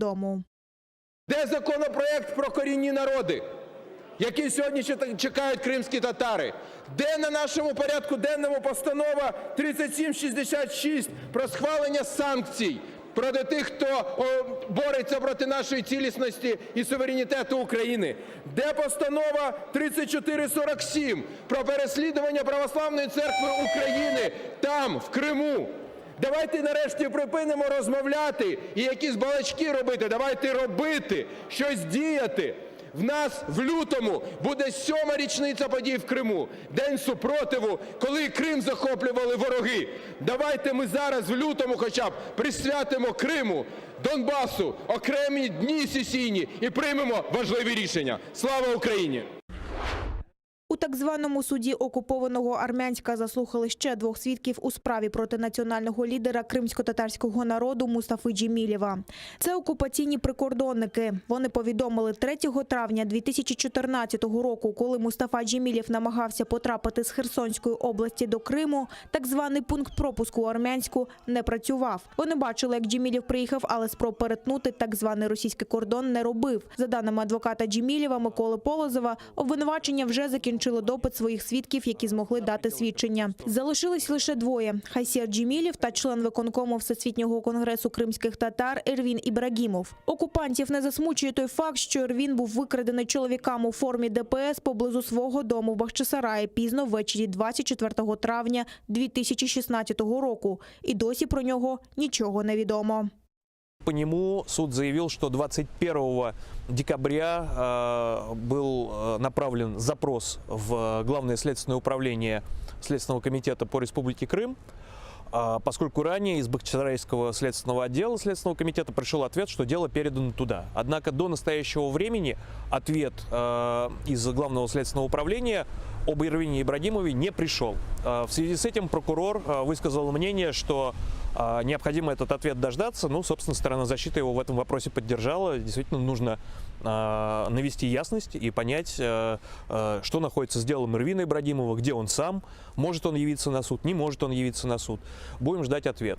13 квітня минулого року окупанти звинуватили Мустафу Джемілєва у так званому незаконному перетині держкордону Росії, у недбалому зберіганні вогнепальної зброї та у незаконному придбанні та зберіганні боєприпасів. Йдеться про спробу національного лідера кримських татар 3 травня 2014 року потрапити до Криму з Херсонської області. Тоді зустрічати його приїхали тисячі кримських татар, але окупанти його не пропустили. Мустафа Джемілєв має намір довести абсурдність звинувачень окупантів Європейському суді з прав людини. Окупанти заявляють про затримання українки на адмінкордоні з Кримом. ФСБівці стверджують, що громадянка України 1966 року народження намагалася потрапити на територію окупованого Криму в обхід пункту пропуску. У неї начебто були відсутні дійсні документи, що засвідчують особу. Уточнюється, що жінку затримали в декількох сотнях метрів від окупаційного пункту пропуску в Армянську. Їй закидають перетин неіснуючого державного кордону Росії без дійсних документів. За це їй загрожує позбавлення волі на строк до 2 років. Літали в окупацію, отримали покарання. Україна запровадила санкції проти 2 авіакомпаній з Молдови та Португалії. Вони з порушенням законодавства літали до Росії, а також сідали на литовищі окупованого Сімферополя. Про це повідомили в Службі безпеки України, яка рекомендувала й РНБО покарати порушників. Серед обмежень – зупинка транзиту ресурсів, заборона польотів і перевезень території України та блокування активів. Санкції мають діяти до закінчення терміну окупації Криму або до набрання законної сили рішенням Європейського суду з прав людини за позовом України до Росії про відшкодування збитків у зв'язку з анексією півострова.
Selam aleyküm saygılı dostlar. ATR telekanalında Kenede Marafon devam etti. 4. kun. Endi bu studiyada Gülsüm Halilova, men, Ayder Mujdabayev, Osman Paşayev alıp barıcılarımız ATR telekanalı rast kelgen problema hakkında aytmağa devam etti. Bu sene de Ukrayna devleti ATR telekanalına maddi yardım berulevini Kenede toxtadı. Ama sebepler biraz dengişti. Endi deyler ki siz bir o'ziniz degilsiniz, sizge benzigen daha başka bir veshateller bar deyler. Demek bu bazı bir matbuat vasıtaları da olabilir, bastırılgan demek gazetler de olabilir. Demek onlar da Ukraynadan demek işgal etilgen territoriyalarga yayınla ekenler ve onlarga da maddi yardım gerek. ATR telekanalı deyki ki biz karşı değilmiz. O telekanallar da gazete olsun, radyo olsun.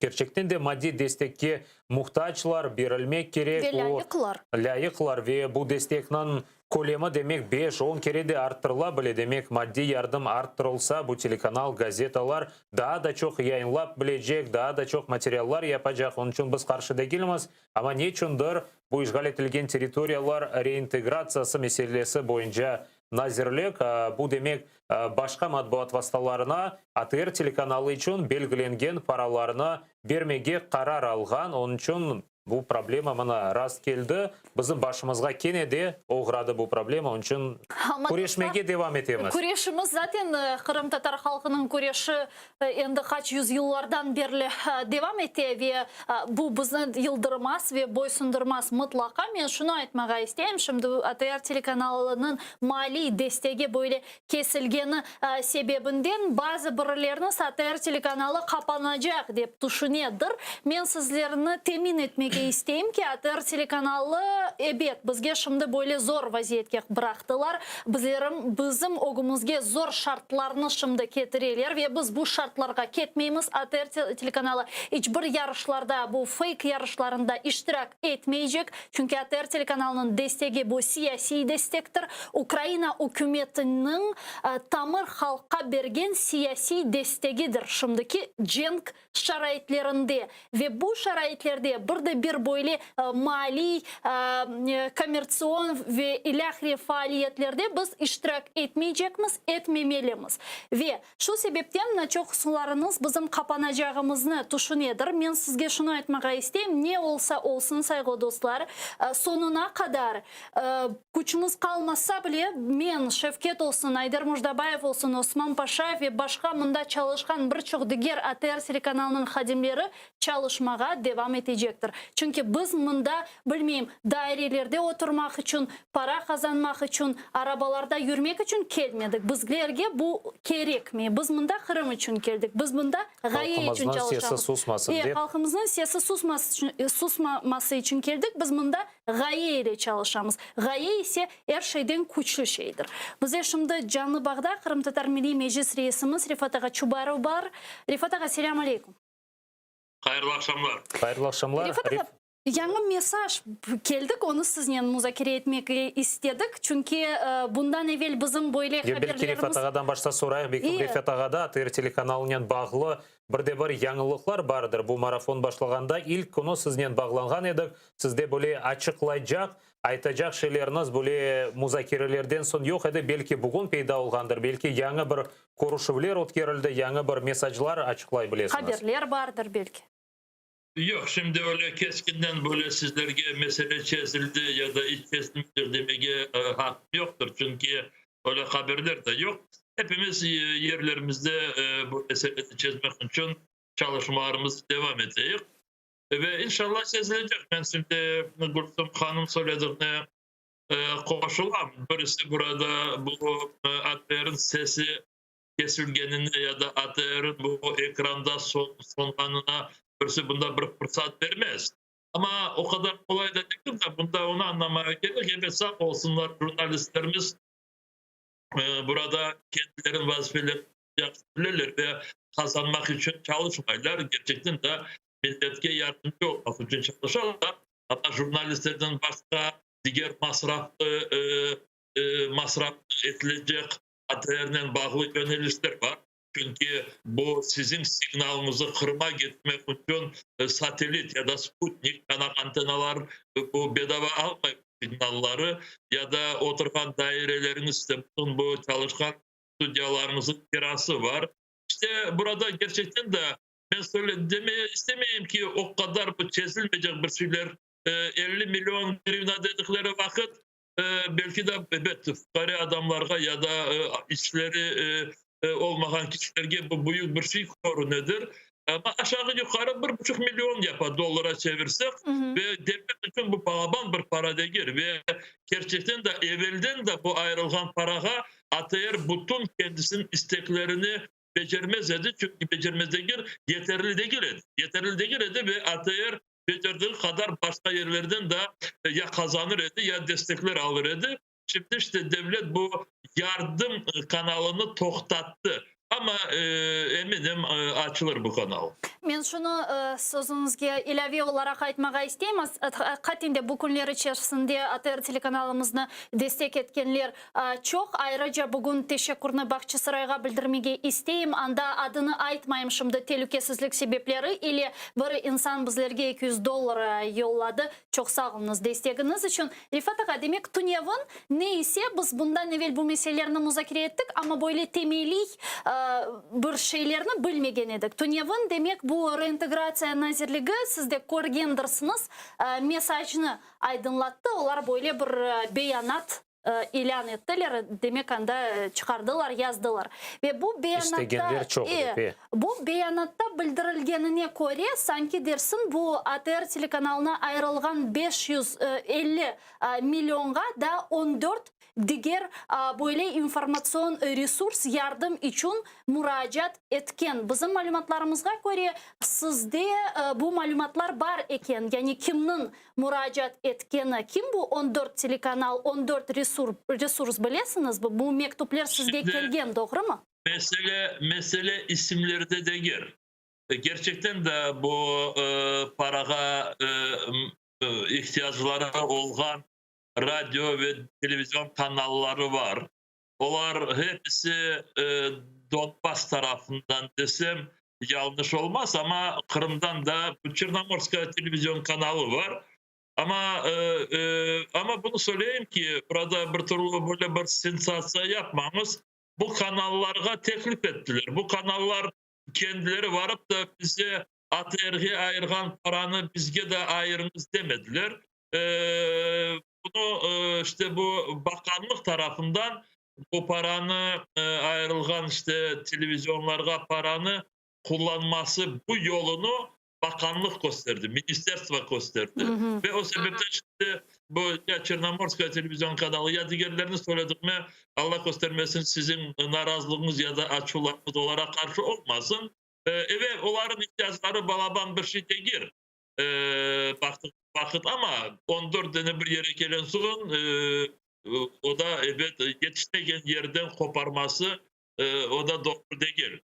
Doğru değil ve gerçekten de çünkü ATR televizyon kanalı bu bizler böyle bir ayrıca ya da bizler Gülber'miz, onlar Gülber değil de bize ayırmış sebebinden değil. ATR işgal edilgen Kırım'a bütün bu televizyon yayınlarını dağıda da ve aynı zamanda Kırım Tatar, Ukrayn ve Rus dilinde bizim gibi böyle bir özel bir televizyon kanalı bu 14 tane içinde bir tanesi yok. Bunu da bilmeye gerek. Rifat Ağa, bu paralar belgilengeni vakit bu geçken sene sonunda dekabr ayında Ukrayna'nın bu sene demek 2021 senesinin büdjeti kabul etilgende ATR için bu masraflar anda gösterilgen edi kerek dep ve halk deputatları buna kol tuttu. Bu kanun leyhasında, büdjet kanun leyhasında sonrası endi kanunda bunda böyle ATR için dep yazılgan edi mi ya da bu tamir halkının televizyon kanalları ve tamir halk tili kol tutuvu için dep belgilengen edi mi ya da böyle bir madde yok edi? Şimdi bu büdjetin leyhaları bakıldığı vakit, leyha proyektler bakıldığı vakit çeşit türlü böyle yazılı olarak gösterildi. Ben kendimizin tekliflerimizi hatırlayayım. Bizler elbette ATR değil. Bizler çünkü her vakit ATR'ni gösterdiğimiz vakit gene de işte şimdi söyledik mi bizler böyle yazar edik. Kırım Tatar, Ukrayn, Rus dilinde işte ayrıca böyle bir kanal Kırım'dan kovuldu ve öyle deyip bu sebeplerini gösterdik. Ama ne olsa da bütçe kabul edildiği vakit bu ATR sözleri orada kalmadı. Ve o sebepten şimdi bu işte oradaki bu yazılı olan cümleye Reznikov şimdi onu kullanmaya tırışa da, ama onu hepiniz bilesiniz ve sizin seyircileriniz de bilsin. Birisi dışarıdan bu televizyon kanallarına paralar ayrılsın deyip ilk başka kanallara, böyle kanalların peşinden birisi yürümedi, gezmedi, tek ATR'le hepsi uğraştı ve diyeceğim bu talep etmeye gerek olduğu vakit birisi yok etti. Ama talep edip de bu paralar ayrılgan son ne için bu bakanlık diğerlerinde dedi, buyurmuş sizde. Bu doğru değil. Ya nasıl düşünüyorsunuz bu kırılma noktası ne vakit olup geçti? Ne vakit buna, çünkü ATR telekanalı... Ben o kadar araştırma geçirmedim, yapmadım o çünkü o kadar önemli değil. Bütün bilesiniz bütçe ayrıldığı vakit tek bu endi bütçenin son noktaları önemli ama ondan önce çeşit türlü böyle argümanlar gösterilir. Ne sebeple, nasıl, kimge, niçin bu kadar, ya öyle mi, böyle mi ve bunlarını hepsini gösterdikleri vakit orada her bir yerde büyük harflerden ATR var. Başka bir şey yok. Men şunu aytmağa isteyeyim. Siz bizge aytasınız ki çalışmalar devam etedi ve bunun için sizlerge ayrıca teşekkürlerini bildiremiz. Bizlerge yardım kol tutkanınız için ve men sizin bizni böyle sakinleştirmek istegeninizni de anlayayım. Hakikaten çok böyle panika yapmamak için, fakat diğer taraftan birçok şubeler ne yazık ki peyda ola. Bizge ayrılgan 50 milyon hakikaten çok para değil. Onu şimdi başkalarına bölmege isteyeyler. Diğer misal olarak telekanallarga ise 300 milyon kadar para veriliyor ve biz anlamayız ne için. Biz aslında Rifataga doğru anlanız, biz karşı değiliz. Çırnomorkaga ya da başka bir telekanallarga paralarının verilmesine, aksine şimdiki cenk şaraitlerinde ne kadar çok devlet bu resurslarga para ayırsa o kadar yaxşı. Fakat biz anlamayız ne için bu ATR'nin parasından yapılan, ne için başka bilmeyin başka yerlerden alınmay, başka kaynaklar tapılmay. Misal Bilsat'ını alınız, Polonya'da çalışa, Rusya'nın telekanalı, anda siyasi karar çıkarıp başka devlet bu telekanalga para verdi. Biz mında tamır halkının telekanalı olamız ve bizge ayrılgan bu küçük bütçeden bile onu bölüp paylaştırmağa isteyler. Şimdi bakınız bir kere de dikkat ettim. Şimdi devlet ya da bakanlık, ministerstva diğer televizyon ve radyo kanallarını bu ayrıca 50 milyon grivnaga davet etti. O sebepten siz o kanallarını çılamamız, kabayatlamam. Aksine kabayatlamayız, karşı değiliz biz. Yazdıklarınız yerde de bu onlara böyle türlü karşılık olmasın. Şimdi bakınız, onlar da böyle evet ihtiyaç olan kanallar. Ve gerçekten de söylediğiniz gibi şimdi hatırlamayayım, siz bana doğrusunu söylersiniz. 348 mi 350 mi milyon para ayrıldı bu televizyon kanallarına ve oradan 50 milyon ATRG ve 300 milyon dom için. 298 milyon bu DOM diyen televizyon kanalı. DOM diyen televizyon kanalı bu devlet kanalı. Ve oralar geçen senesi kurulmuşlar. Onlar tek Donbas tarafına kendilerinin programlarını, yayınlarını dağıtalar. Ve elbette biz onların çalışmalarına da girişmek istemeyiz. Ama TUNEV'in kurulgan devletin kanalına kadar böyle bir büyük bir kısmı ayrıldığı vakit, gene de siz söylediğiniz gibi biz ona karşı değiliz. Ama o vakit bu diğer kanallara da dikkatini böyle çekip onların paylarını azlamamak gerekirdi. Şimdi devlet kanalı kendisi istediğinden kaldı ama diğerlerini var az olanını da daha bir kere parçalamaya istiyorlar. Bu doğru değil. De bunun etrafında çalışıyor şimdi. Devlet tarafından böyle sesler geliyor. Deyler ki başlayık da sonunda büdcete daha belki gerekli daha yetişmegen paralarını büdcete giderir deyip böyle sesler geliyor ama gerçek daha böyle konuşmalar olmadı. Кепадаға мына Гүлсім Янчық суал бергенде деді де бұл Полония территориясында Белсат телеканалы çalışа Полония үкіметі демек maddi cihetten butun hepsi zararla demek masraflarını kaplay demek telekanal Biyaz-Rusiye'de olğan şeylerini Polonia territoriyasından olup yayınlamağa devam etti. Ve şimdi bu günleri ATR teлеканалы için başka bile Baltık devletleri de yardım kolunu uzatmağa hazırlar. Anda da problem hakkında bileler. Ular deyler ki ATR telekanalını kabul et olamaz demek öz territoriyamızda maddi cihetten yardım bererek gerek olsa bina bererek çalışmak için her şey vermeye hazırlar. Bu demek başka hükümetinin vekilleri bizge böyle müracaatla özleri teklif ettiler. Ama Ukrayna hükümeti bu zaman Ukrayna hükümeti de bu vekiller anda çalışkan nazirler olsun, yolbaşçılar olsun utanmayacak mı böyle teklifler demek endi açık aydınlatılgan son. Siz şahsen bu Baltık memleketlerini yaxşı bilesiz zaten. Onların pozitsiyaları ne için böyle olğanını? Ben bilem ki ATR burada yüzyıllarla olmayacak Kiev'de ve inşallah bir vakit biz buradan göçecek. Ama ben eminim ki bizler başka ülkelere göçmeyecek, biz evimize kaytacak. Kırım'a, Akmeçit'e, Bakçısaray'a, Cankoy'a evimize kaytacak. O sebepten ben ATR Kiev'den bu Kırım işgal edildiği zaman başka bir ülkeye göçer deyip ben öyle düşüncelerine de geleyim. Bu birincisi. İkincisi gerçekten de ATR'ge böyle destek edilmesi geçen seneleri Avrupa Birliği'nin toplantılarından da konuşmuş idi ve hatırlasanız bir kabul edilgen rezolüsyanın içinde ATR'ge yardım yolları işte tapılsın deyip böyle bir rezolüsyaya gidirildi. Şimdi bakın her bir yerde biraz nasıl diyeyim gerçekini söyleyeyim. Olduğunu söyleyeyim. ATR bu bütün seneleri Ukrayna devletinin yardımsızlığından kalmadı. Yardımlar her sene bu vaktecik yapıldı. Ama yapılganı birinciden yeterli değildi. İkinciden az değil de çok vakitlerde işte böyle büyük nervalarla oldu. Böyle toktatıldı, vaktinde verilmedi. Az para yerinde son büyük masraflar oldu. Çünkü vaktinde verilmesi son o masraflar ziyadeleşe. Çünkü cezalar var, diğer şeyler var, fiyatlar olsa diyeceğim rahat bu yardımlar gelmedi. Ama yardımlar geldi. Şimdi diğer ülkelerden ATR'ye yardım olabilir mi? Olabilir böyle teori olarak, düşünce olarak bunun etrafında çok çalışmaya gerek.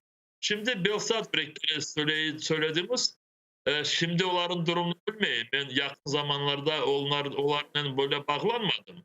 Ama 2-3 sene evvelsi ben onlardan böyle sık bağlantılarım var idi ve onların ofislerine de olmuş. Onların durumu hepsinden çok yaxşı idi. Ne vakit bütün bütçeleri Avrupa Birliği tarafından gelir idi. Ama bir vakit Avrupa Birliği de dedi, biz dedi Belsat'ın masraflarını Polonya hükümetine rica edecek dedi. Ve Polonya hükümetine bıraktılar. Polonya hükümeti ise getirdiği kadar yardımlar etti ve Belsat'ta men onlardan baktığım vakit onlar da pek çok zor durumda edilir. Şimdi nasıl bilmeyeyim. Ama söylediğimin neticesine geleyim ya da sonuna geleyim. Gerçekten de bu şimdi böyle farklı ülkelerden ayrı sesler geliyor. Litvanya'dan milletvekillerin sesi geliyor. Polonya'dan oradaki Polonya parlamentonun reis yardımcısı Reznikov ne konuştu dedi. ATR'in durumu nedir dedi. Reznikov'un WhatsApp'a dedi. Ve diğerleri de koşuluyorlar. İşte beraberlikte bu ATR'ye yardım yollarını aramasını devam edecek. İnşallah bir şeyler olacak. Bir şeyler de gelir çizilir. İşte bu Reznikov meselesini kaytacak olsak bu reintegratsiya nazirligi meselesini Білесіз, Резников ile bağlı bir çok meraklı böyle şubeler şimdi meydanға kelе ve siz Tunev'in o'zingizning Facebook sayfasingizda da hatta o'zingizning böyle bir emosional şekilde fikrlerinizni bildirdiniz. Sonki Reznikov'ning böyle aytqanlari sebebinden, demek aytqanına göre sanki dersin Kırım işgalden kurtulgan son anda kirsetilgen Rusiyalılar Ukrayna vatandaşlığını alabilir. Bu devleti bir pozitsiya mı? Yok, daha devletin pozisyonu değil. Şimdi bakınız, burada gerçekten de böyle aslında Ukrayna'nın siyasetinde biraz böyle karışık var. Karışık degenim iktidar da yeni bu gelgen kişiler elbette arada 1,5 sene geçti. Yeni kişiler demeye böyle çok hakkımız da yok. Evet. Ama nasıl olsa işte bu parlamentoya seçim edilgen, sayılan kişiler çok böyle bilmeyeyim çok böyle acayip yollarla o parlamente girdiler. Birinciden bu Sluga Narodu fraksiyasında o kadar böyle bu işe hazır olmayan kişiler görüyorum. Ama nasıl olsa da işte cetvellerinden milletvekilleri saylandılar. Hükümetin içinde de çeşitli türlü taraflar kendilerine çekilir. Ve ne o var şimdi? Bakınız, birinciden Ukrayna ve Rusya arasında çok zor böyle konuşmalar gitti. Çünkü Narmanski format degen olay da toktatılmadı ve bu anlaşmalar işte birinciden Donbas tarafında ateşi kesmek için kesildi değiller ve imzaladılar ama nasıl olsa da her gün bir tane iki tane çok yazıklar olsun Ukrayna askerlerini öldüreler. Ateş ille açılar. Ama gene de Allah'a şükür böyle nasıl size diyeyim gece gündüz ve toktamayı böyle çeşitli türlü toplar ya da bombalar böyle o kadarlık kullanılmay ve buna da şükür diyor. İkinciden hapiste olan kişiler Kırım'dan hem azı 130'dan ziyade ve Donbas tarafında da varlar ve bunları hiçbir türlü azat edilmesine da böyle bir sonu bu çalışmaların sonu korunmuyor. Aynı zamanda çeşitli türlü ekonomikada bağlar var Rusya'nın ve elbette Rusya bu kendi zorluğunda yerinde toktamay ve Ukrayna'ya her vakit baskınlar yapmaya devam etti. Kırım'ın durumu da şimdi pek çok zorlaştı ve birinciden bu su sebebi. Ve anlaşıldı ki biz onu bilmeyiz, bize onu söylemeyiler ama biz onu sezeyiz. Ukrayna'ya Moskova tarafından çok büyük baskınlar var. Ve bu baskınlar işte birinciden Kırım'ı çetke çekip konuşmamak, Kırım'daki bütün bu insanlara karşı yapılan cinayetleri konuşmamak ve aslında Kırım Tatarların bu attiklerini biraz soğuk bile düşürmek, biraz soğuklatmak. İşte evet ben şimdi bunu açıktan böyle söylediklerim vakit bana derler sen ne söylesin böyle şey yoktur. Ama biz olganını biliyoruz. Allah'a şükür bizim taraf Ukrayna tarafı buna boysunmay ve bu baskınlardan bu baskınlara razı olmay. Ama şimdi ben anlayayım uzattığımı. Ukrayna siyasetçilerinin içinde de çeşitli türlü kişiler var. Birisi bu su meselelerini kullanıyor derler. Kaç kere geçen senesi bu sene bu kanal için test gibi böyle fikirleri bıraktılar.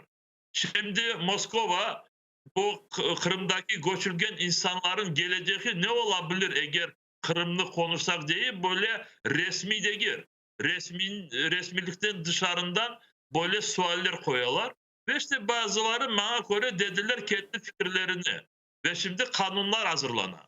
Bu kanunların maksadı Kırım azat edilse ve bu adaptasyon gene de Kırım geri kaytacak da azat edilgen son. Ve bu bilgili bir zaman gerek olacak.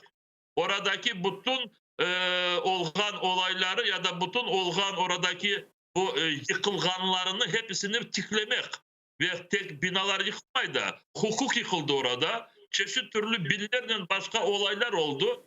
Bana birinciden bu kişiler ne yapacaklar? Kalacaklar mı orada, kalmayacaklar? Orada binlerden alışveriş yapıldı. Evler satıldı, bir şeyler yapıldı. Onlar ne olacak? Ya da orada insanlar mecburi oldular orada bu işgalcilerden işbirlik yapmaya. Misal için hocalar ya da bilmem ne söylemeyeyim işte çok meseleler var. Ve bu meseleleri şimdi kanuna gidirmek için ekspertler çalışırlar. Bazı ekspertler deyirler ki Rusya Kırım'ı azat etmesine çok karşı olmasın da ve bu sebepten oraya göçüp gelen insanları hakları olsun orada kalmaya. Öyle ekspertler varlar. Biz dedik ki bir vakit bu olmaz. Çünkü bizim milletimiz için bu böyle bir başına bomba düşürmek gibi. Çünkü öyle de biz orada azınlık edik. %13-14% edik. Şimdi onlar orada kalsa biz orada %10'dan azca olacak. Ve şimdi bu Reznikov işte bu ekspertlerin o hukuklarga, leyhalarga, proyektlerge gidirgen fikirlerini seslendirdi. Ama neden seslendirdi? Kendisi de bu fikirlerin taraftarı. O sebepten. Onun için biz karşı çıktık. Çünkü eğer taraftarı olmasaydı onu seslendirmez dedi. Bana misal için ben bu fikirleri bilem. Bu ekspertler böyle yazganların hepsi de gel. Ama ben diyeyim ki biz Kırım Tatar milleti olarak, meclisimiz olarak biz hiçbir vakit buna razı olmak ve birisine bu fırsatı vermek. Ve sağ olsunlar Ukrayna toplumu da, Ukraynalılar da bu fikirdeler. Kırım'a her bir şimdi 2014 sene fevral ayından sonra gelip yerleşken yabancılar Kırım'dan gidecekler. Bir denesi orada kalmayacak. Rifat Ağa, nasıl bu insanların andan kittirmek mümkün? Siz meclis reisi olarak nasıl koruyorsunuz? Adamlar özleri demek cebinalarını alıp gidecekler mi? Nasıl olabilir bu? Şimdi Ukrayna parlamentosunda kanunları kabul etildikleri vakit bu normaları birinciden temizlemek değil de aynı ters normaları gidirmek. Çünkü şimdi bu Reznikov'e ben ne çıktığını o kadar böyle açıklandım ve yazganlarım biraz keskin edi. Çünkü şimdi böyle hükümette çalışkan bir bakan, minister olarak elbette onların hakları var onda kalmaya demek.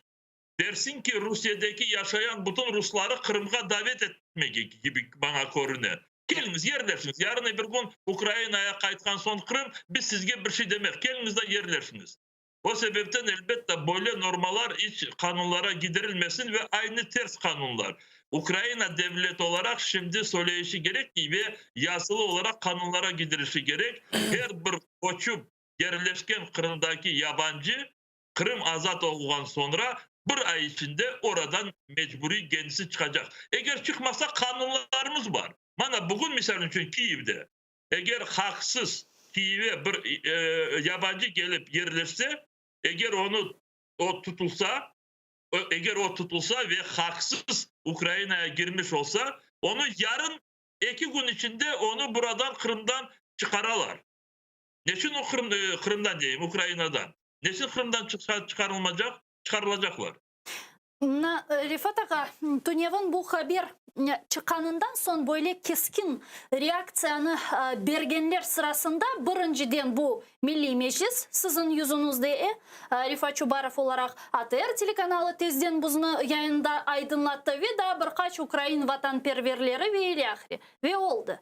Başkaları olsun siyasetçiler ve diğerleri bu onun aytkanına böyle sükunetle karşıladı. Korkutmasalar da ama bir şey demediler. Sükunetle karşıladılar ve böyle yuttular da dep aytmağa mümkün.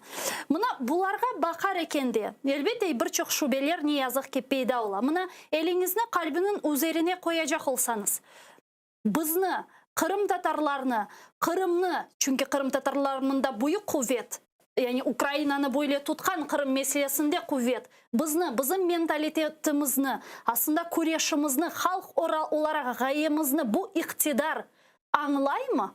Var mı onlarda bu anlayış? Siz onlarla kommunikasyadasınız. Belki bazılarının numarası WhatsApp'ınızda da vardır.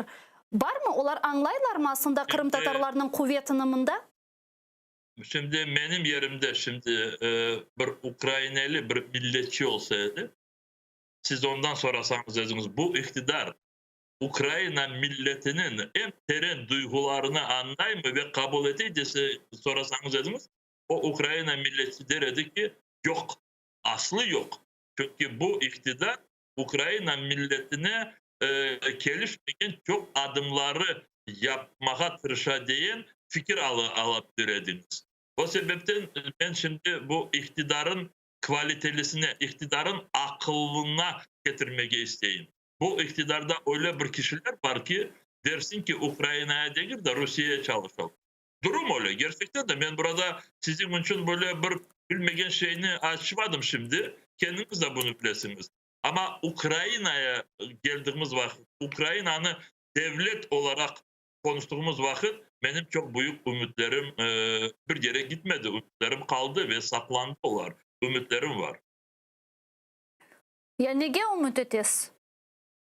Ümit etem Kırım'ı azat edecek ve Kırım Ukrayna'nın bir parçası olacak. Yine de bu suverenitet orada tiklenecek ve orada bizlerimizin haklarımız tiklenecek. Ben buna tek ümit etmeyeyim. Biz buna çalışıyoruz. Ben bazı şeyleri de açıklamayayım ama misal için o Kırımska platformuna bağlı biraz fikirlerimizi bildirdik bazı yerlerde ve pozisyalarımızı açıkladık. Ve dedik ki biz bu pozisyalardan ilgili taymayacak ve o sebepten Kırım platforması beklediğimiz gibi ötkebilmesi için bu meseleleri kendi aramızda konuşayık ve kendi aramızda gelişeyik. Bakarız. İşte devam edeyik. Çünkü şimdi bakınız birisi Tunev'in bir yerde yazdı da dedi ki televizyon kanalımızı kapatmaya tırışalar. Aynı zamanda bizge böyle bir ikinci kolunla böyle dersin ki bir şeker verken gibi bu Kırım Tatar dili etrafında böyle bizge gelişken tekliflerinden bizge tekliflerde bulunalar. O zaman orada da onlardan çalışmayık ve aslı onlardan çalışmayık değil ama böyle teklifler de geliyor. Ben böyle teklifleri hiçbir vakit kabul etmem çünkü burası devlet olarak bize hiç düşman değil.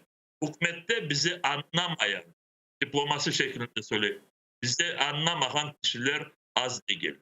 Ну, demek bu kişiler kelekte ve kene de bizni anlamagan kişiler bu hükümetini tolduralar. Bizde ne kadar demek 30 yıldan beri anlatmağa tırışamaz. Aslında umutlar da kalmay anlata da ne kadar anlatmak gerek dep halkımız da kalmayacak. Ha o Türklerin aytkanı gibi dilimizde tüy bitti anlata diye. Tamam o zaman böyle yapayız. Bu benim yayımdan sondurumuz bu ATR'ni. Şimdi bakınız bir kişiye bu Kırım Tatar nesi atasözlerine gibi bu bitkiye canı ağırıp da yorganı yakmaylar. Ve bu devlette iktidar %100 Ukrayna'ya ve Kırım Tatarlarına karşı da olabilir. Ya Kırım'da nasıl çıktı? Ama bizler kendi hareketlerimizi devam edeceğiz. Onlar bizleri hiçbir vakit anlamaylar da o sebepten o zaman başka bir yolunu gösteriniz. Bizim bu vaktecek alıp barkan yollarımız çok yerlerde milletimize çok yardımlar yaptı ve bazı yönelişlerde yollar açıldı. Öyle değil mi? Ya misal olarak mına kelgen Ukrayna'nın iktidarında bulungan 6 prezidentini alacak olsak Rifat ağa kelip de bizlerge bergen vadelerini hangi birisini yerine kim getirdi? İstediğimiz şekilde olmadı. Ama kendimizi vatanımıza göstermek, orada ne kadar zor olsa da yerleşmek, kendilerimizi orada saklayıp da ballarımızı yetiştirmek az şey yapıldı mı? Eğer 2014. senesi Rus işgalcileri gelmeseydi, siz oradaki 2012-2013. sene ne kadar zor olsa da bizim milletimiz ne kadar bu yaşlılıkta deniştiğini şimdi unuttunuz yoksa o vakitte siz de bilirsiniz.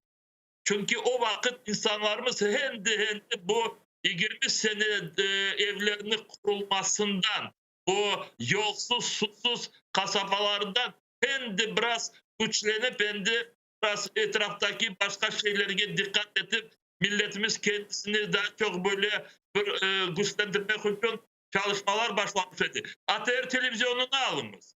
Ya orada bütün bu şeylerini yapmak için az şeyler yapılmadı da yapılmadı mı ya bazıları yapıldı. %100 sizden razım ama bunu siz yaptınız. Bunu meclis yaptı. Bunu milyariyet Demek yaptı. tarafından Bunu kimse de yapmadı şahsen bunu. sizin muvaffakiyetiniz dep saymağa mümkün ama iktidarının değil Rifat ağa.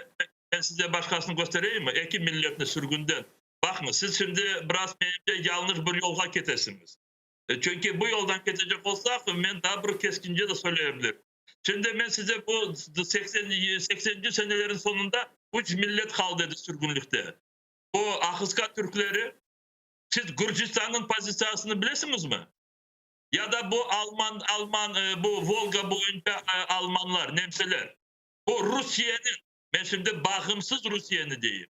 Bağımsız Gürcistan'ı diyeyim. Siz bu devletlerin o kadar karşılık olup da o milletlerge kendi topraklarına kaymadıklarını şimdi unuttunuz mu? Evet, Ukrayna'da çoksu biz kaytkanımızı istemedi. Ama devlet olarak dediler ki bu sizin toprağınız, sizin vatanınız, hakkınız var. Yardımcı olmaya becermeseler de ama yolları kapatmadılar. Ve çok yöntemlerde böyle oldu. Şimdi bakınız ben siyasette bunu bile. Siyasette hepsi kara, beyaz değil. Ama beyaz olan yerlerde insanlar bunu korumaya istemeyip de hepsi kara deseler yarın hepsi kara olabilir.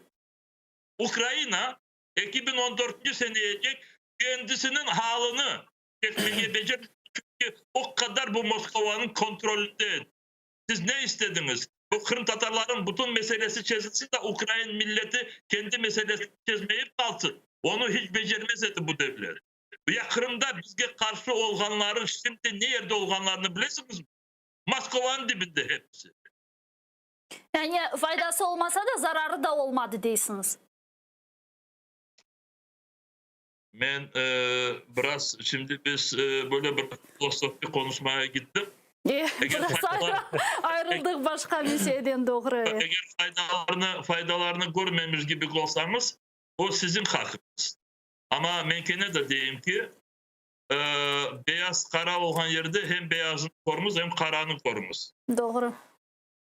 Rifat ağa, mına kene de ATR meselesine kaytsak, mına er sene devlet bile bir yanı şartlar uydura, yanı bir cezalar kıdıra ATR telekanalı için daha bir şeyler kıdıra, bile bir ifak olsa da ama şamarlar berip tura desem yanlış olmaz. Demek bile sınırlarda olayık dep. ATR şimdi bile bir baskı tıbında desem yanlışma. Mına nevbette meclis olabilmez mi? Çünkü Kırım Tatarlarga karşı bu devletin şimdi münasebetini göremez. Kırım Tatarların aslında problemalarını görmemezlikке uğrarlar. Meclisten şimdi ne olabilir? Münasebetler olmasa, görmemezlikte olsalar ne yapacağımız? Devamı ne? Biz çalışmalarımızı alıp varıyık. Siz şimdi meclis dediğiniz vakit toplantı değilsiniz mi? Yo, meclis toplantısı değil de münasebetler, devletle bağlı olan münasebetler diyeyim. Çünkü ATR telekanalını göremiz ki yıldan şamarlap turalar, sınırlarga koyarlar. Nevbette meclis olmayacak mı diyeyim? Böyle münasebet ketişat olsa. Bu hükümette meclisini istemegen ve meclisini yıktırmaya istegenleri de az değiller. Ne yazık ki. Ama bunu düşünüp da şimdi bizim yanımızda omuz omuzga olgan kişilerini de koruyuk. Bizler 2014. senesi meydanga buraya Kiev'e yüzlerden kişiler olarak ne sebepten geçmiştir? Ukrayna'nın böyle bir demokrasi ülke olması. Şimdi bu prosesler daha devam ediyor. Ben şimdi bakınız, bilmiyorum, Kırım'daki şimdi seyretkenleri bu bizim inceliklerimizi o kadar farkına vararlar mı? Ya yok, onlar belki varıdırlar. Onlar varıdırlar, emin. Biz oradaki inceliklere varmayız. Orada böyle bir konuşması böyle mümkün değil. Orada bugün eğer bakmış olsanız Rus kişilerini FSB'ye çağırıp Facebook'ta böyle ayrı fikir söylediklerini şimdi hapiste bırakırlar. Bu hepsi Kırım'da olar. Ve biz Ukrayna'da bu olmasına biz şimdi Ukrayna milletçilerinin beraberlikte ve şimdi bizleri de böyle bir bilirsiniz böyle bir işte her bir şeyimizi suyu Kırım'daki gibi suskanımızı burada da çok belki isteydir. Ama biz bunu devam edecek ve ben sizin bir ricam var. Ne kadar siz bu durumunu kodoguna alıp da karşılık gösterseniz, bu karşılığı gösterseniz iki şeyini ayırmaya aklınız yetmiyor. Devlet Ukrayna olarak ve hükümet, правительство ve eksini bile karıştırmayın. Bize Ukrayna devleti, demokrasi, milletimizin hakları tiklengen, Kırım'da Kırım Tatar milli muhtariyeti olgan Ukrayna milleti gerek.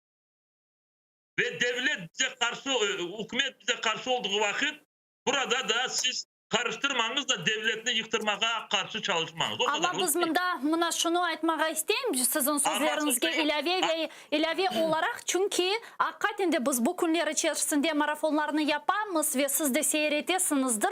Bizlerini destek etkenler çok. Hakikaten de Ukrayna milletçileri olsun, prezidentinin firkasından, yani Sluga Narodu firkasından ATR telekanalını destek etkenler, yani milletvekilleri çok. Diğer başka Ukrayna milletçileri var ve biz onlara şahsen çok teşekkürlerini bildiremiz ve biz bilemiz ki elbette bizni destek etmeyenler yanında destek etkenlerinin miktarı daha çok, Allah'a şükür. Şimdi bakınız, eğer vaktimiz olsa ben size daha bir şey söyleyeyim ki. Dinleyiniz. Çünkü gerçekten de bu Kırım'daki olganları ve buradaki olganları biraz farklılık var da biz onun inceliklerini koruyoruz. Misal için bu Ruslar, askerler Kırım'a böyle kolonnalarının girdikleri vakit, o vakit Kırım Tatar Milli Meclisi olarak meclis azalarıyla birlikte bizler de bütün bu davrandığımız Kırım Tatar milletini böyle provokasyon yapıp kullanmasınlar. Belki de ende vakitler geldi bazı şeyleri yazmaya da o vakit çeşitli türlü planlar vardı Moskova'da. Ve planlar birisi Kırım Tatarları böyle bir tanklı bir provokasyona gidirip onları hepsini Kırım'dan sürmesi. Yok, vagonlara da gel. Ukrayna'ya yollar açıp Rusların yardımıyla, oradaki yaşayan Rusların yardımıyla oradan hepsini sürmesi. Öyle planlar da var. Ve o vakit bazı kişilerimiz bunu kozukuna alıp dediler ki öyle çalışayım onlardan da ve biz kendi haklarımızı onlardan orada tiklemeye yollar bulunayım. Ama meclisimizde bu fikir taraftarları yok edildi. Çünkü meclisimiz böyle dedi. Provokasyadan kaçmaya, provokasya yapılmasına hareketler yapayık da ama Ruslarla işbirlik yapmayık. Çünkü bu işbirliğin sonu kenete sürgün olacak. Anlatmaya oldu mu? Evet. Ukrayna'da aynı ters. Ukrayna'da ne kadar başımıza zorluklar gelse burada bu Ukrayna demokrasi devlet olmasını isteyenler çok ziyade bu bizge karşı çalışan kişilerde. Ve burada biz hiçbir vakit bu Ukrayna'nın demokrasi yollarına çıkarmasına biz hiçbir vakit çekilmeyiz. Devletle burada beraber olacak her vakit. Çünkü burada bize sürgünlük ne vakit Allah göstermesi ya da zorluklar başımıza gelebilir. Eğer burada Moskova'nın kontrolü olsa. İşte bunu kozukuna var. Rifat ağa, Kırım Tatarlarda bizde Ukrayna devletinden bile münasebet kurganda bizim prinsiplerimizge göre prinsiplerimizni saqlab isteklerimiz olması için Kırım Tatar halkında şimdi en esas kuch nede, nasıl kuch? Var mı şimdi böyle kuchumuz, demek devletke göstermek için biz halkımız, bizni hak hukuklarımız var, onlarını demek riayet etmek için de. Bizim kuchumuz birlikte ve adaletlikte. Birlikte degeni işte milletimiz boysunmadı.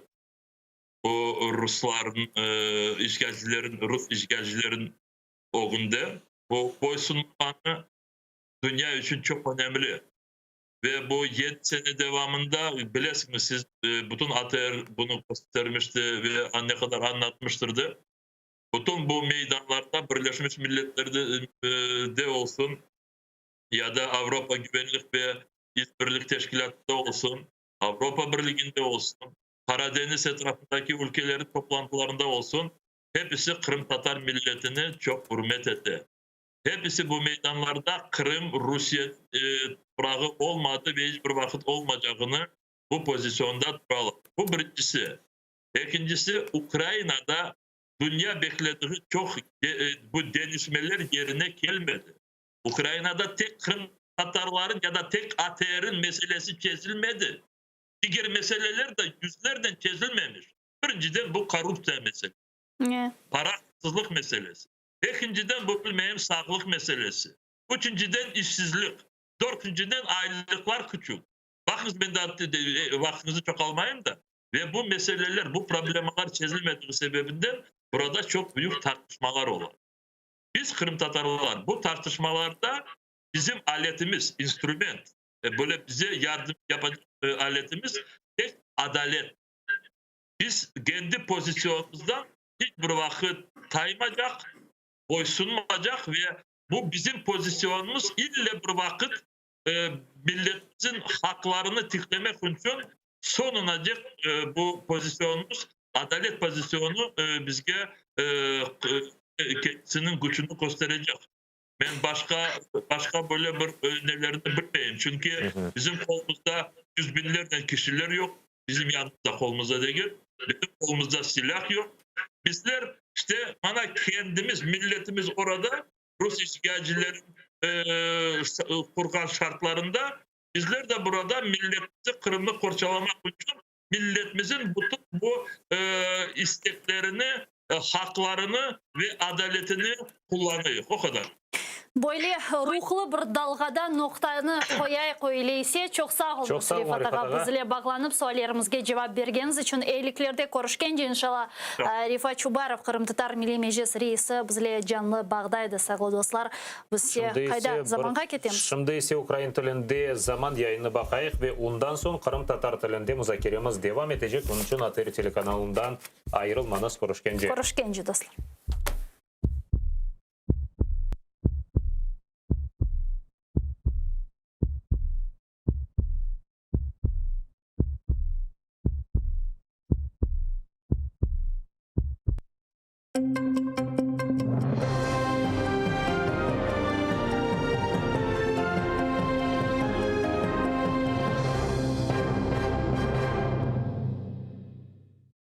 Ні в якому конкурсі на розподіл призначених телеканалу грошей АТР брати участь не буде. На цьому наполягає віце-президент Всесвітнього конгресу кримських татар та гендиректор каналу Ленур Іслямов. Він наголошує, що єдиний кримсько-татарський мовник не повинен конкурувати за гроші, які і так виділені для АТР. Їх телеканал мав отримати як пряму підтримку, але міністр Олексій Резніков змінив їх призначення на послуги. Тобто АТР має взяти участь у тендері. Тільки ні самого тендера, ні тим паче його умов не існує. Невідомі ні час, коли він відбудеться, ні навіть конкуренти АТР. А це вбивство першого кримсько-татарського телеканалу. Ленур Іслямов підкреслює, що йдеться саме про політичний статус кримсько-татарського мовника, тобто телеканала, який є голосом Криму в українському ефірі, який представляє корінний народ та дає надію на повернення півострова. Тому жодних компромісів бути не може.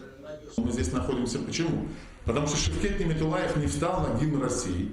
Его должны были посадить, это в лучшем случае, а в худшем случае его должны были потерять так же, как Ирина Ибрагимова. У нас находится Гульсум Халилова, который террорист. Тоже у нас находится Роман Спиридонов, который никогда в жизни, не только бомбу, он никогда патрон, наверное, в руке никогда не какой-то держал. Но у него в холодильнике нашли инструкцию по изготовлению бомбы, как замечательно ФСБ работает. Мы в таком ключе здесь все находимся. Ваш покойный слуга, вы знаете уже, какой срок уже мне дали. Не буду его сейчас даже произносить. Вопрос в том, что если мы политический статус имеем, значит мы должны за этот политический статус держаться. Нехтування телеканалом АТР б'є по міжнародному іміджу України. Про фінансування кримсько-татарського мовника в міністра реінтеграції Олексія Резнікова питала навіть віце-спікер польського Сейму Малгожата Госевська. Про це повідомив член виконкому Всесвітнього конгресу кримських татар Нідім Усіїнов. За його словами, віце-спікер парламенту Польщі добре знається на темі Криму та ролі АТР у висвітленні реального становища в окупації. Пані Госевська розпитувала міністра Резнікова, коли АТР отримає фінансування. Той запевнив, що невдовзі проблеми кримсько-татарського мовника вирішаться, але коли – не уточнив. За дотриманням обіцянки слідкуватиме і польська влада. Але створення перепон для українського голосу в окупованому Криму – удар по іміджу нашої країни, впевнений Нідім Усіїнов. З нашого боку ми будемо тепер відслідковувати подальший розвиток ситуації в Києві подальшу долю АТРу, але можу напевно сказати, що це дуже соромно, і це взагалі для української держави, для її репутації, для її іміджу міжнародного, величезний удар, коли міжнародні партнери змушені задавати такі питання про якісь, я вибачаюся, але все одно якісь нещасні 50 мільйонів для того, щоб основний інструмент боротьби за повернення Криму, канал АТР, міг просто жити. АТР – важливий канал для всього Криму, який мовить не тільки про окупований півострів, а й про Україну та весь світ. Так, член виконкому Всесвітнього конгресу кримських татар Зевджет Куртумєров підтримав телеканал у своєму відеозверненні. Україна показує своє справжнє обличчя, блокуючи фінансування АТР, вважає ветеран кримсько-татарського національного руху Куртсійт Абдулаєв. На думку ще одного ветерана Зудія Салієвої, жоден український телеканал не показує життя в окупованому Криму, як це робить АТР. Для населения Крыма это самый важный канал, который доносит все новости, происходящие не только в Крыму, но и в Украине, но и во всем мире в вопросах обустройства, возвращения, защиты прав крымско-татарского народа, защиты его национальных интересов, над тем, как происходят репрессии против крымско-татарского народа. Вот те действия, которые сегодня предпринимают против нашего крымско-татарского канала АТР, это показывает лицо государства, которое не хочет решать наши проблемы. Сегодня не решены проблемы статуса нашего народа. Сегодня нет того договора между украинцами и крымскими татарами. Сегодня буквально у власти больше находится пророссийски настроенных лиц. Ни один украинский канал не показывает, не транслирует, как АТР по поводу Крыма. И наши судебные заседания, и вообще жизни в оккупационном Крыму. Но я еще бы хотела обратить внимание вот этому первому нашему президенту Кравчуку, Кучме, Порошенко, Зеленскому. Повернитесь с лицом к крымско-татарскому народу. Общайтесь с лидерами с нашего народа. И мы бы не оказались в этой ситуации, в которой сейчас мы находимся. Проукраїнські ЗМІ повинні бути підтримані, проросійські – закриті. Таку думку висловив журналіст Роман Цимбалюк у своєму відеоролику, де підтримав телеканал АТР. У дописі до відео журналіст питає, чому гроші на мовлення виділені, а канал залишився без них. Что говорил Владимир Александрович Зеленский? Что никто до него ничего не делал до возвращения Крыма. Но закрытие АТР, лишение его финансирования, что-то мне подсказывает, что это неправильное действие. Информационная безопасность, она должна быть комплексная. И проукраинские СМИ, они должны быть поддержаны, пророссийские закрыты. И не надо мне тут рассказывать о цензуре. Вот этим адептам русского мира, ну на самом-то деле, вот у них дома в Украине показали, как действует в части информации Российская Федерация. Все неугодные каналы просто откручивают им головы, и все. И они и прикручивают, естественно, головы этих клонов Соловьева, Скобеева и других друзей. Поэтому Сейф АТР, голос Крима має бути почутий. Голос Крима должен быть услышан. Де закон про корінні народи? Де санкції проти тих, хто окуповував Крим та Донбас? Народний депутат Олексій Гончаренко закликав парламентарів провести слухання по питанню окупованих Росією територій України. Постанові про їх проведення вже рік, але Верховна Рада досі не може для цього зібратися. Гончаренко підтримав прийняття закону про забезпечення прав і свобод внутрішньопереміщених осіб. Але тим часом, впевнений Гончаренко, переселенці в першу чергу чекають відповіді, коли вони зможуть повернутися додому. Де законопроект про корінні народи, який сьогодні чекають кримські татари? Де на нашому порядку денному постанова 3766 про схвалення санкцій проти тих, хто бореться проти нашої цілісності і суверенітету України? Де постанова 3447 про переслідування Православної церкви України там, в Криму? Давайте нарешті припинимо розмовляти і якісь балачки робити. Давайте робити, щось діяти. В нас в лютому буде 7-ма річниця подій в Криму. День супротиву, коли Крим захоплювали вороги. Давайте ми зараз в лютому хоча б присвятимо Криму, Донбасу окремі дні сесійні і приймемо важливі рішення. Слава Україні! У так званому суді окупованого Армянська заслухали ще 2 свідків у справі проти національного лідера кримсько-татарського народу Мустафи Джемілєва. Це окупаційні прикордонники. Вони повідомили 3 травня 2014 року, коли Мустафа Джемілєв намагався потрапити з Херсонської області до Криму, так званий пункт пропуску у Армянську не працював. Вони бачили, як Джемілєв приїхав, але спроб перетнути так званий російський кордон не робив. За даними адвоката Джемілєва Миколи Полозова, обвинувачення вже закінчили допит своїх свідків, які змогли дати свідчення. Залишились лише 2 – Хайсір Джемілєв та член виконкому Всесвітнього конгресу кримських татар Ервін Ібрагімов. Окупантів не засмучує той факт, що Ервін був викрадений чоловіками у формі ДПС поблизу свого дому в Бахчисараї пізно ввечері 24 травня 2016 року. І досі про нього нічого не відомо. По нему суд заявил, что 21 декабря был направлен запрос в Главное следственное управление Следственного комитета по Республике Крым, поскольку ранее из Бахчисарайского следственного отдела Следственного комитета пришел ответ, что дело передано туда. Однако до настоящего времени ответ из Главного следственного управления об Эрвине Ибрагимове не пришел. В связи с этим прокурор высказал мнение, что необходимо этот ответ дождаться. Ну, собственно, сторона защиты его в этом вопросе поддержала. Действительно, нужно навести ясность и понять, что находится с делом Эрвина Ибрагимова, где он сам, может он явиться на суд, не может он явиться на суд. Будем ждать ответ.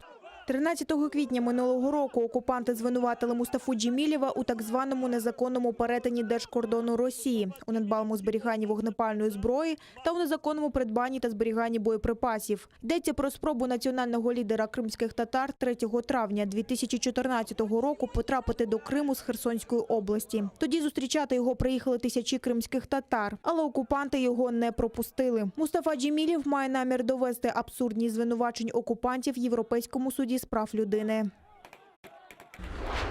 Окупаційний суд у Совєтському продовжив розгляд так званої кримінальної справи щодо Енвера Топчі, якого звинувачують у буцімто недонесенні про злочин. Чоловіку закидають неповідомлення в правоохоронні органи про листування в соцмережі з Уміджоном Дададжоновим, який, за інформацією ФСБівців, брав участь в діяльності організації ІДІЛ. Сьогодні сторона захисту продовжила надавати свої докази. Зокрема, адвокат Еміль Курбідінов надав альтернативне заключення спеціаліста щодо листування Енвера Топчі з Дададжоновим. Згідно цього заключення, у листуванні з боку обох сторін немає жодної інформації про злочини або підготовку до них. Наступне засідання призначене на 18 лютого.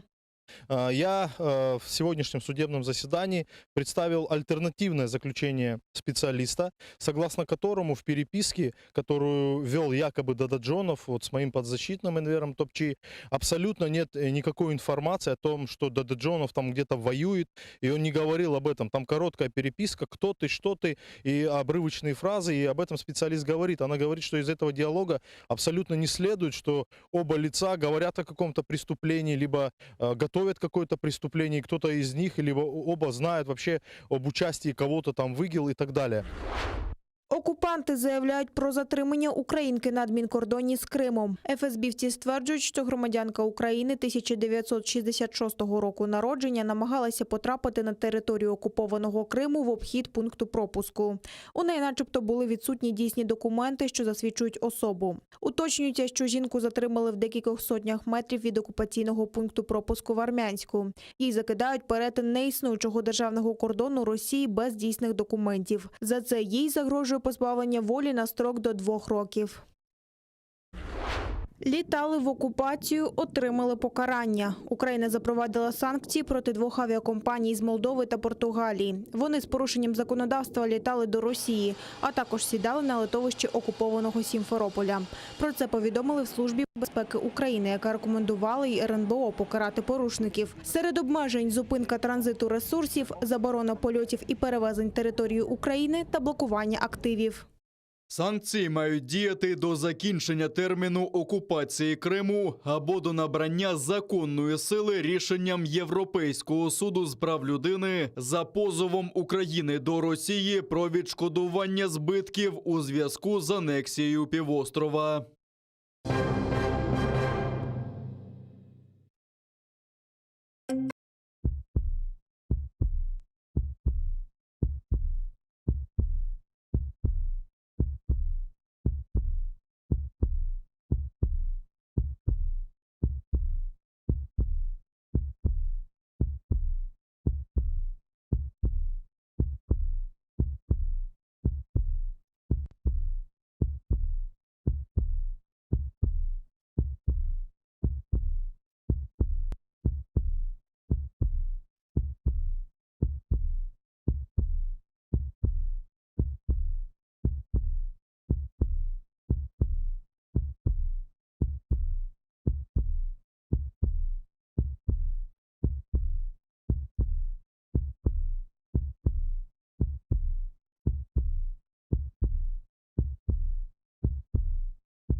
Селям алейкум, Достар, достар. мына АТР телеканалында АТР-ны Құртарыңа Сейф АТР марафоны девам ете. Шымды заман яйынны бақты. Қанда да бөле АТР телеканалы рас келген проблеманың инжеліклері айтылды. АТР телеканалының мудирінің изаты да бар еді олған вазиет бойынша. Ама Украина хакимиеті тарафындан шымдылық бізда бөле бір аңлам алып оламадық. Не себептен бөле мұнасебет олғанны білеміз ки, кечкен сене де, сізлер де біледірсіңіз, кечкен сене де АТР-ге қаршы бөле мұнасебет олған еді. Демек бізді сустырмаға тұрышқан еділер.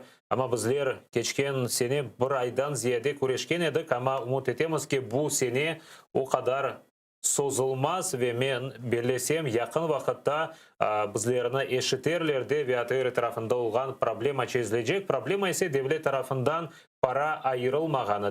Демек бюджетте паралар қайдетілді, демек АТР телеканалы үшін олсын берілмек керек деп, ама ишғал етілген территориялар реинтеграциясы назирлігі бұл параларыны башқа мақсатқа қолданмаға тырышайынды.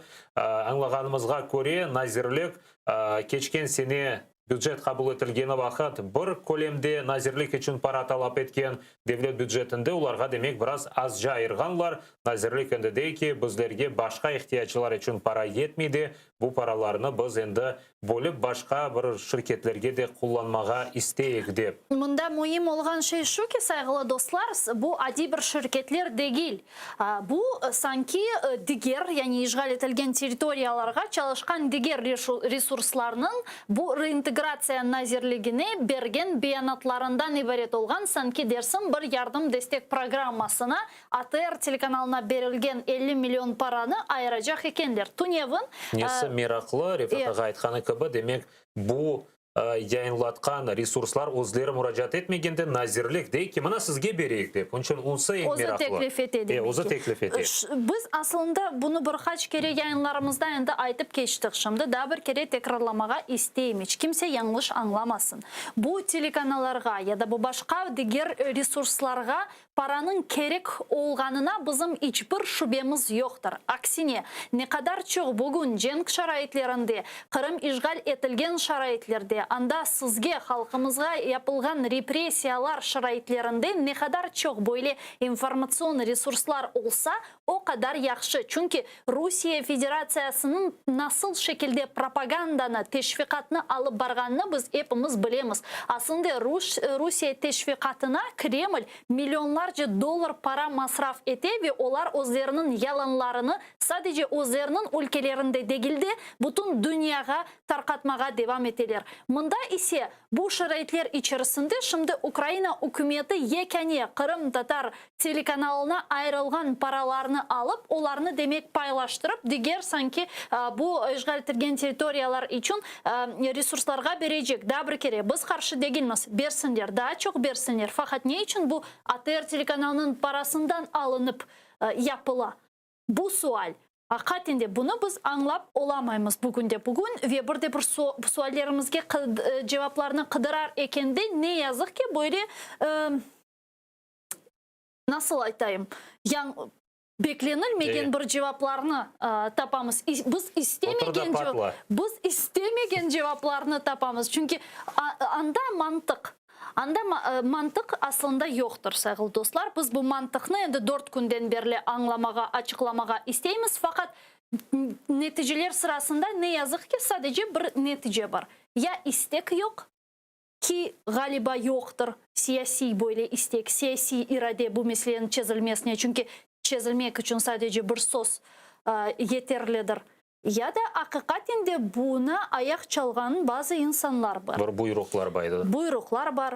Bilmeyeyim, başka nasıl variantlar olabilir? Siz nasıl düşünüyorsunuz? Buyurunuz bizim stüdyamızga telefon açın sevgili dostlar. Özlerinizin fikirlerinizni de belginizde bir kere. Biz için şahsen bu paralar gerek mi Şevket Ağa? Biz bunu, bizge zaten bu paralardan bir şey yoktur. Bu para Kırım Tatar halkı için gerek.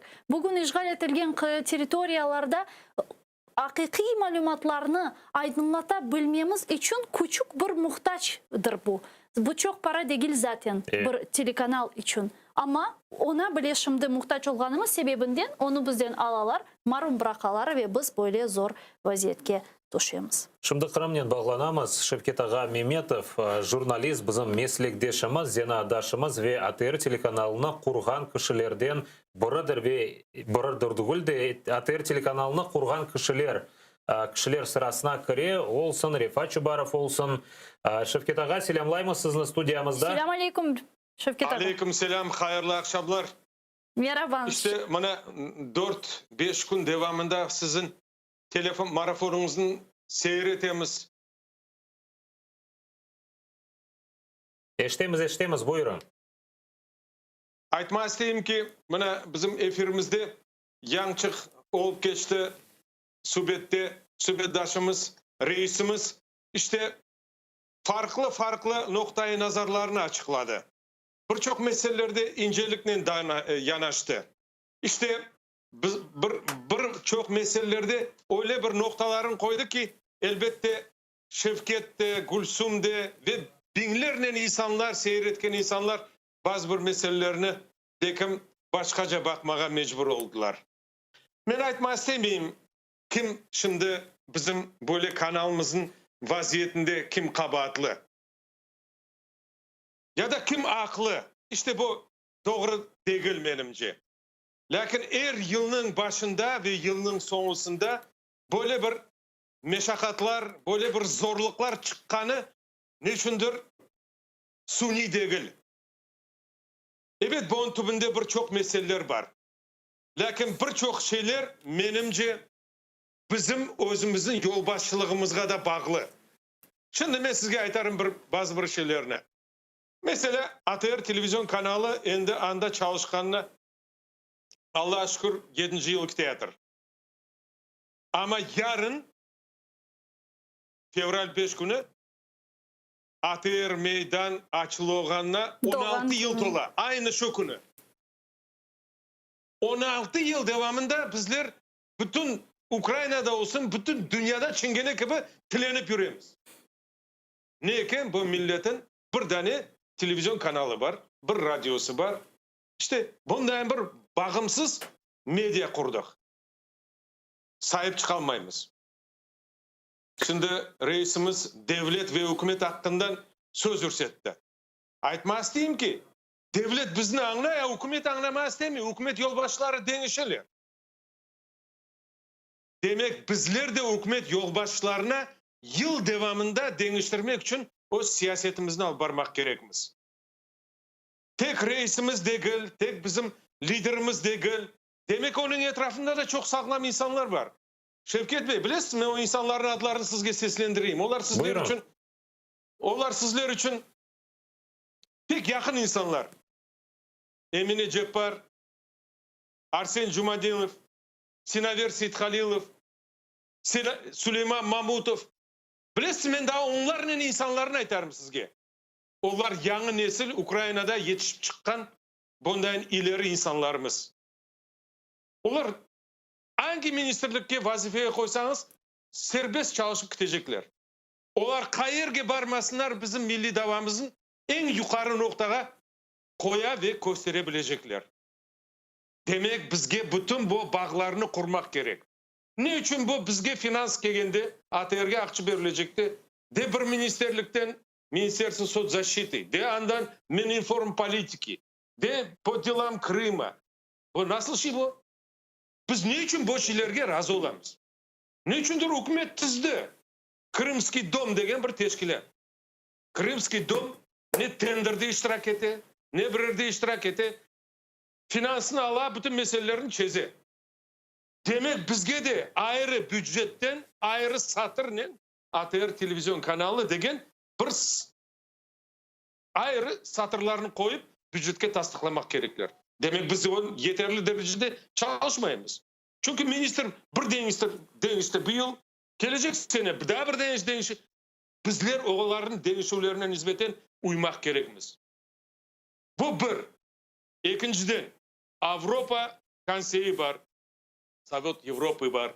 İşte bu teşkilatlar da bağımsız medyalarga kol tutmak yollarını. Bana mesela defalarca Kırım Tatarlarının bağlı rezolütsiyalar kabul edildi. Lakin rezolütsiyanın tümünde can koymak gerek. Onlar bazı bir şeylerini canlandırmak gerek.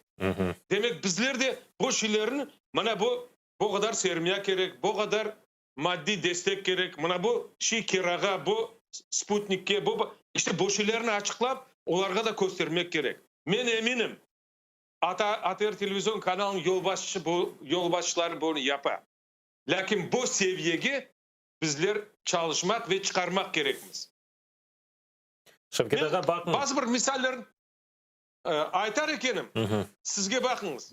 Buna Kherson vilayetinden Kırım'a kelesin. Kherson vilayetinde Novatrovetsky, Genический bir tane rayonlar var. Siz belli onlar Ukrayna'nın dinliler. Onlar Rusya'nın Sputnik radyosunu dinliler. Siz daha nasıl siyaset kıdırasız hükümetten? Siz daha ne hakkında aytabilirsiniz? Mana men sizge aytam en yakın bizge komşu ülkeni. Men bundan sizge çok misaller getirebilirim. Artık sizge sual vermeye de fırsat kaldırayım deyin ve bu yerde nokta koyayım. Ne soracak edim? Siz gerçek doğru ayttınız. Demek biz sonki yıllar demek asıl da telekanal kurulgandan beri böyle tillenci dayın demek devlet bersin, o bersin, bu bersin. Her vakit çingenler dayın demek birsinin yardımına muhtaçımız. Birsilerge umut etemiz bu gelecekte bizge yardım verecekte biz faaliyet gösterip olacağımız dep. Ama halkımızda böyle anlamı var mı telekanalının mühimligi? Şimdi insanlar hatırlay bile 15 yıl evvelsi telekanal olmağanı vakit nasıl da bir problemalar olsa, asıl da bir gayelerimiz olsa onlarını seslendirmek için çareler, vasıtalar yok edi. Şimdi ise telekanal var. Olmagan tarzda vatandaşlarımız ne yapacak? Şevket, ben sahip geçeyim. Buna sonki 10 yıl içinde Kırım'da bizler gençler için mesela tatlı sesler, canlı sesler, bir tala yarışlar, icadi bundan tedbirler, büyük konser programalar, mahsus numayışlar, milli bayrak günü. İşte aytmaz diyeyim ki bizler millette Kırım Tatar halkının milli duygusunu uyandırdık. Kırım Tatarı olgan insanlar başlarına fes giydiler, yigitlerimiz kalpak giydiler. İşte milletimizin Kırım Tatar milleti olganını daha bir seviyeye götürdük. Ben aytmaz diyeyim ki bu seviyeni saklap kaldırmak için çok şeyler yapmak gerek. O yapılacak şey en esasında, en andan işte bu şeylerin biz duymak gerekmiz. Şevket Ağam, siz ATR telekanalını kurgan insanlardan birisiniz. Ve bugün Ukrayna hükümet tarafından bugün bizlerge yapılgan bu akaret dep aytsam da yalan olmaz. Sizin şahsen kalbinizni sızlata mı? Bilesizim Gülsüm Hanım. Ben birçok yıllar bu minister vazifesinde de çalıştım, чиновник oldum. İşte aytmaz diyeyim bilesizim ne? Onlarla beraber çalışmaya gerek. Onlarla beraber yıl devamında, yılın sonunda değil, yılın başında değil, yıl devamında çalışmalar alıp barmak gerek. Eğer biz bu şeylerin alıp barsak, demek bazı bir şeylerin noktalamaya imkanımız olacak. Ama şimdi çapkalap yürüyoruz. Niçin 14 tane medyanın arasında ATR kanalına? İnsanlara anlatmak gerek. Bu 14 tane medya suni kanallar. Suni medya, onların altında halk yok, seyirci yok. Onlarda bir türlü imkan, fırsat yok. Yekane kanal bugün Kırım'ga çalışkan, ana tilinde program yapkan bu kanal. İşte bunu anlatmak gerek. Ya ne kadar bu müddet devam edecek? Şevket Ağa, siz menden daha yaxşı bilesiniz. Biz yanı iktidar keli, hükümet keli, yanıdan siz kimsiniz? Biz Kırım Tatarlar. Kim Kırım Tatarlar? Kim anlamadı Kırım Tatarlar? Her vakit aynı şey. Kim olganımızı, millet olganımızı, bilmem tamır halk olganımızı yanıdan anlatmak mecburiyetinde kalamız. Bu da ne kadar devam edecek? Biz Ukrayna'da bu devlette, bağımsız devlette endi Sovetler memleket dağılgan sonra aytmaz diyeyim. Başka uzak memleketlerde sürgünlükte yaşadık. 70-75 yıl yaşadık. Aytmaz diyeyim ki bizler mında olarga 70 yıl devamındaki boşluğunu doldurmak gerekmiz. Olar Kırım'ını ve Kırım Tatarların ne olganını ali bir gün daha anlamaylar. Ministerleri de anlamayı, deputatlar da birçokları anlamaylar. sanki dersin Karadeniz'e yaldap gelirler, anlaysın. Başka bir şey yok. Kırım sanatoriy onlar için. Ve mına Rifat Ağaның yanlışlıkla etkende Rifat Ağaдан da soradık, sizden de soramaz diyeyim. Mına Ukraynaga anlatmak için ya da göstermek için Kırım Tatar halkının gücü var mı? Özünün menfaatlarına korçalamak için bu devlette. Ömür billah anlatıp geleceğimiz, ömür billah özümüzün milli mensuplugumuzni göstereceğimiz ve tasdiklayacağımız. Bizim liderlerimiz nice insanlar hapishanelerden geçtiler. Bu günlerini görüp olamayanlar var. Lakin onlar hepsi umutla ve kureşle yaşadılar. Bizim dekim evlatlarımız da aynı böyle yapacak. Çünkü biz öz milli mensuplugumuzni öz hareketimizle göstermek gerekmiz. Adaletli hareketimizle. Şevket Ağa, biz elbette ki çeşit türlü tehlikeler var şimdi bu mali destek aman kesileceği şartlarında. Fakat biz yine de çalışmaya devam edeceğiz. Bunu aytıp geçtik ama eğer ATR telekanalı yani bu mali sebeplerden kapanacak olsa bu Kırım için, Ukrayna için hangi bir neticelerge sebepçi olabilir? Keliniz men bundan sizin sualınızın biraz farklı koyayım da. Men kapalacak, yok olacak, bizler öleceğimiz degen şeylerini aytmayıq. Yok. Biz kapatmayacağımız, biz yaşayacağımız, biz kuruşacağımız. Buna bir de nokta koyun. O demek bazı insanlar görüyor ki ya da biz onlarga keder etemiz ya da onların siyasetine biraz uygun değilmiz demek. Biz gösteremiz Kırım serbest olsun de belki bundaki siyasetçilerge bu kelişmi. O zamanda nasıl olabilir? Şevket Bey, Gülsüm Hanım, Ukrayna çok değişiyor. Buna siz bakınız, ek gün evvelsi 3 tane kanalga bundan yasak koyuldu. İşte aytmak isteyeyim ki birçok şeyler değişiyor. Ya bizlerini bu yerde istiyorlar mi? Kırım'da Kırım Tatarlar olganı istiyorlar mi? Ukrayna'da Kırım Tatarlar olganı istiyorlar mi? Yok. İstemiyorlar, biz onlara mecburen isteteceğimiz, göstereceğimiz, anlatacağımız.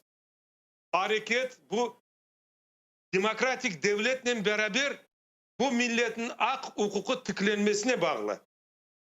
Geliniz bunu birlikte ve beraberlikte yapayıq. Zor yol, ağır yol. Lakin bu yoldan geçmeye mecburmuz. Yani nege Şevket Ağa, halk nege umut ete bugün işgal etilgen Kırım'da? Mına şimdiki bundaki vaziyetini koz ogüne alacak olsak, şimdi ATR telekanalı ile olgan bu vaziyet sonra da birçok Kırım Tatar meselelerinin ne yazık ki da bu günge kadar çözülmemesi ve ilahri. Bularını koz ogüne alacak olsak, nege umut ete halk ve nege biz umut vermelimiz? Bilesiz, mana şimdi parlamentke yangi deputatlar keldiler. Olar çok faal çalışmak gerekler. Olar birçok siyasi yapkan işlerinin neticelerini noktalamak gerekler. Lakin men olarını görmeyeyim. Artık deputatların içerisinde de bazı bir albargan hareketleri de menimce o kadar semereli değil. Poroshenko'nun arabasına mingen bazı bir deputatımız var. Her bir kanalga çıkan.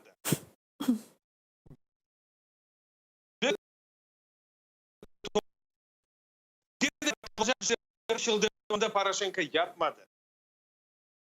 En perşan prezidentlerden biri Yushchenko yapmadı. Demek bizler özümüz onların kapılarını açıp yaptırmağa mecbur olacağımız. İşte bu bizim hareketimizin devamı. Çok sağ olun Şevket Ağa. Birkaç dakikamız kala aytmağa istegeniniz daha bir şey var mı? Ben aytacak şeyim, buna bu Allah kısmetse 21. fevral günü Halkara Ana Tili günü. Men bilmeyeyim bu kanal yolbaşçıları bu münasebetten bir şeyler belgilerler mi? Marafon mutlaka yapmağa planlaştıramız. İşte men de hem siyasetçilerge hem de çıkışta olacak adamlarga bazı bir meselelerini aydınlatmak isteyeyim. Eğer bağlasanız beni, men de bazı bir şeylerini yerine koyar edim dep düşünem. Mutlaka Şevket Ağa, inşallah. Çünkü biz de inşallah çalışarak da bağlanırız. Marafon yapmağa planlaştıramız. Seni olğanı ki ana tili gününe bağışlanған. Sonda 23 fevral. Tekrar aytayım. Aha.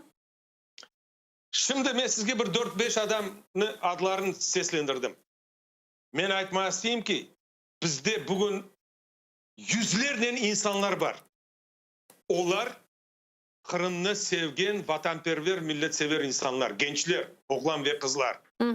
Men onlarını bugün her bir Ukrayna ministerliginde görmek isteyim.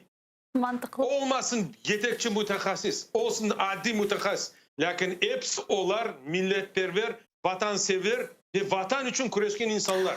Şevket ağa, Şevket ağa, telefon bağımız var studiyaga. Siz de ATR telekanalının bir parçasısınız. Onun için keliniz beraberlikte telefon bağını dinleyik ve o'zimizning fikrlarimizni ifade etermiz. Allo. Aha, uzuldu ne yazık ki telefon bağımız. Şevket ağa, çok sağ olunuz. Teşekkürler. Sağ olunuz. Böyle umutlar bergeniz için, nasihatlar bergeniz Başınızın için. koterip tık diyorsunuz. Mutlaka. Başkası mümkün değil Şevket ağa. Çok sağ olun Şevket ağa, efirimizge qo'shilganingiz uchun. Eyliklerde ko'rishguncha mutlaka ana tili kunine bag'ishlangan marafonda da bog'lanarak ve ana tili saqlanması için neler yapmak gerek bo'lganini mutlaka muzokara eteceğiz ve inşallah başka musafirler de olup çizip yollarında qildiracağız. Tilimiz saqlanması için demektik laf etmek gerek. O zarar olsa da ve devletten de beklemek gerek mi? Devlet yapacak da bir strategiya, son tilimiz o'zi-o'zidan böyle o çiçek dayın açacak da gülleyecek, kokacak da. Yok, bizler yapmasak, biz o zara laf etmesek, ballarga öğretmesek, azbarda, yolda, mektepte laf etmesek, tilimiz yazık ki gayip olacak. Ya aslında Şevket Bey, her şey bizim kolumuzda. Hangi bir meseleni almasak, her şey bizim kolumuzda. Bir metin yazıp, o metin yazdık da metinden sonra her şey çizilecek degen bir şey yoktur. Strategiyanı tızdık da, strategiya buna vesika var, Kırım azat edilecek degen şey yoktur. Her şey bizim kolumuzda. Onun için o'zimizga umut eteyik, Yüce Rabbimizge dualar eteyik, umut eteyik de ve inşallah aytganımızdayin keleceğimiz parlak olması için o'zimiz kuchli olup çalışmak gerekmiz. Demek başkalarga umutlar beslemege gerçekten de bizge deyler, biz sizge kol tutamiz, biz sizge yardım etemiz, bir problemanın rast kelsek pek yazık dep aytalar, ama ularning yazıksınğanları bizge içte yardım etmiyor. Onun için biz o'zimiz anglamak gerekmiz. O'zimiz için biz yapmasak, bizler için kimse bizim yerimizge kelip yapmayacak. Onun için hareket etmek gerekmez. Sevgili arkadaşlar, ATR telekanalında Seyf ATR telekanalının sesi, Kırım'ın sesi yayınlarda olmalı degen marafon devam ettes. Şimdi birkaç dakikadan Prime programmasında sizlerine meslektaşımız Ayder Mujdabayev karşılayacaktır. Onun stüdyasında Kırım Tatarlarga meşhur belli olan Sergey Kostinskiy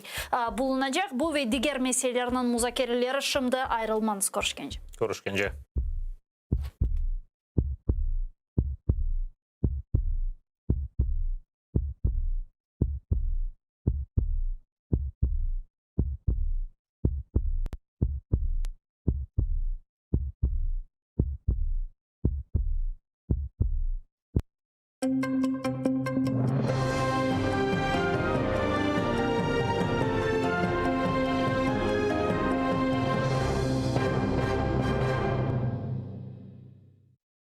Ні в якому конкурсі на розподіл призначених телеканалу грошей АТР брати участь не буде. На цьому наполягає віце-президент Всесвітнього конгресу кримських татар та гендиректор каналу Ленур Іслямов. Він наголошує, що єдиний кримсько-татарський мовник не повинен конкурувати за гроші, які і так виділені для АТР. Їх телеканал мав отримати як пряму підтримку, але міністр Олексій Резніков змінив їх призначення на послуги. Тобто АТР має взяти участь у тендері. Тільки ні самого тендера, ні тим паче його умов не існує. Невідомі ні час, коли він відбудеться, ні навіть конкуренти АТР. А це вбивство першого кримсько-татарського телеканалу. Ленур Іслямов підкреслює, що йдеться саме про політичний статус кримсько-татарського мовника, тобто телеканала, який є голосом Криму в українському ефірі, який представляє корінний народ та дає надію на повернення півострова. Тому жодних компромісів бути не може. Мы здесь находимся почему? Потому что Шевкет Неметулаев не встал на гимн России. Его должны были посадить, это в лучшем случае, а в худшем случае его должны были потерять так же, как Ирина Ибрагимова. У нас находится Гульсум Халилова, который террорист. Тоже у нас находится Роман Спиридонов, который никогда в жизни, не только бомбу, он никогда патрон, наверное, в руке никогда не какой-то держал. Но у него в холодильнике нашли инструкцию по изготовлению бомбы, как замечательно ФСБ работает. Мы в таком ключе здесь все находимся. Ваш покойный слуга, вы знаете уже, какой срок уже мне дали. Не буду его сейчас даже произносить. Вопрос в том, что если мы политический статус имеем, значит, мы должны за этот политический статус держаться. Нехтування телеканалом АТР б'є по міжнародному іміджу України. Про фінансування кримсько-татарського мовника в міністра реінтеграції Олексія Резнікова питала навіть віце-спікер польського Сейму Малгожата Госевська. Про це повідомив член виконкому Всесвітнього конгресу кримських татар Нідім Усіїнов. За його словами, віце-спікер парламенту Польщі добре знається на темі Криму та ролі АТР у висвітленні реального становища в окупації. Пані Госевська розпитувала міністра Резнікова, коли АТР отримає фінансування. Той запевнив, що невдовзі проблеми кримсько-татарського мовника вирішаться, але коли – не уточнив. За дотриманням обіцянки слідкуватиме і польська влада. Але створення перепон для українського голосу в окупованому Криму – удар по іміджу нашої країни, впевнений Нідім Усіїнов. З нашого боку ми будемо тепер відслідковувати подальший розвиток ситуації в Києві, подальшу долю АТРу.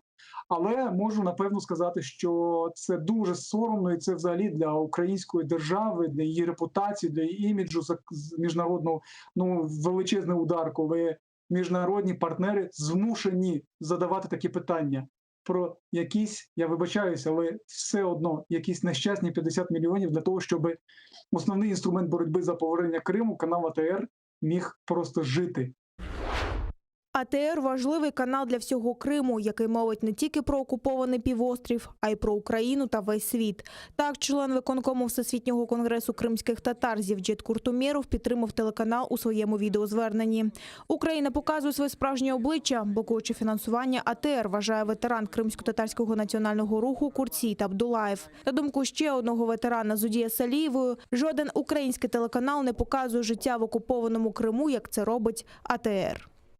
Для населения Крыма это самый важный канал, который доносит все новости, происходящие не только в Крыму, но и в Украине, но и во всем мире в вопросах обустройства, возвращения, защиты прав крымско-татарского народа, защиты его национальных интересов, над тем, как происходят репрессии против крымско-татарского народа.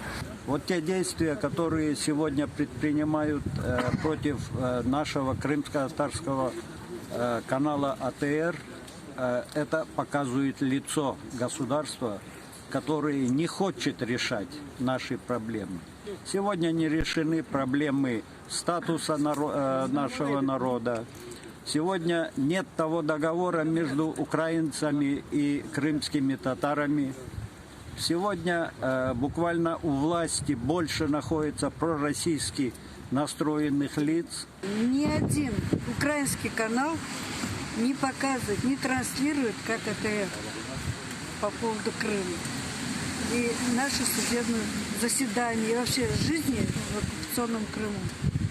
Но я еще бы хотела обратить внимание вот этому первому нашему президенту Кравчуку, Кучме, Порошенко, Зеленскому. Повернитесь лицом к крымско-татарскому народу. Общайтесь с лидерами с нашего народа. И мы бы не оказались в этой ситуации, в которой сейчас мы находимся. Проукраїнські ЗМІ повинні бути підтримані, проросійські – закриті. Таку думку висловив журналіст Роман Цимбалюк у своєму відеоролику, де підтримав телеканал АТР. У дописі до відео журналіст питає, чому гроші на мовлення виділені, а канал залишився без них. Что говорил Владимир Александрович Зеленский? Что никто до него ничего не делал до возвращения Крыма. Но закрытие АТР, лишение его финансирования, что-то мне подсказывает, что это неправильное действие. Информационная безопасность, она должна быть комплексная.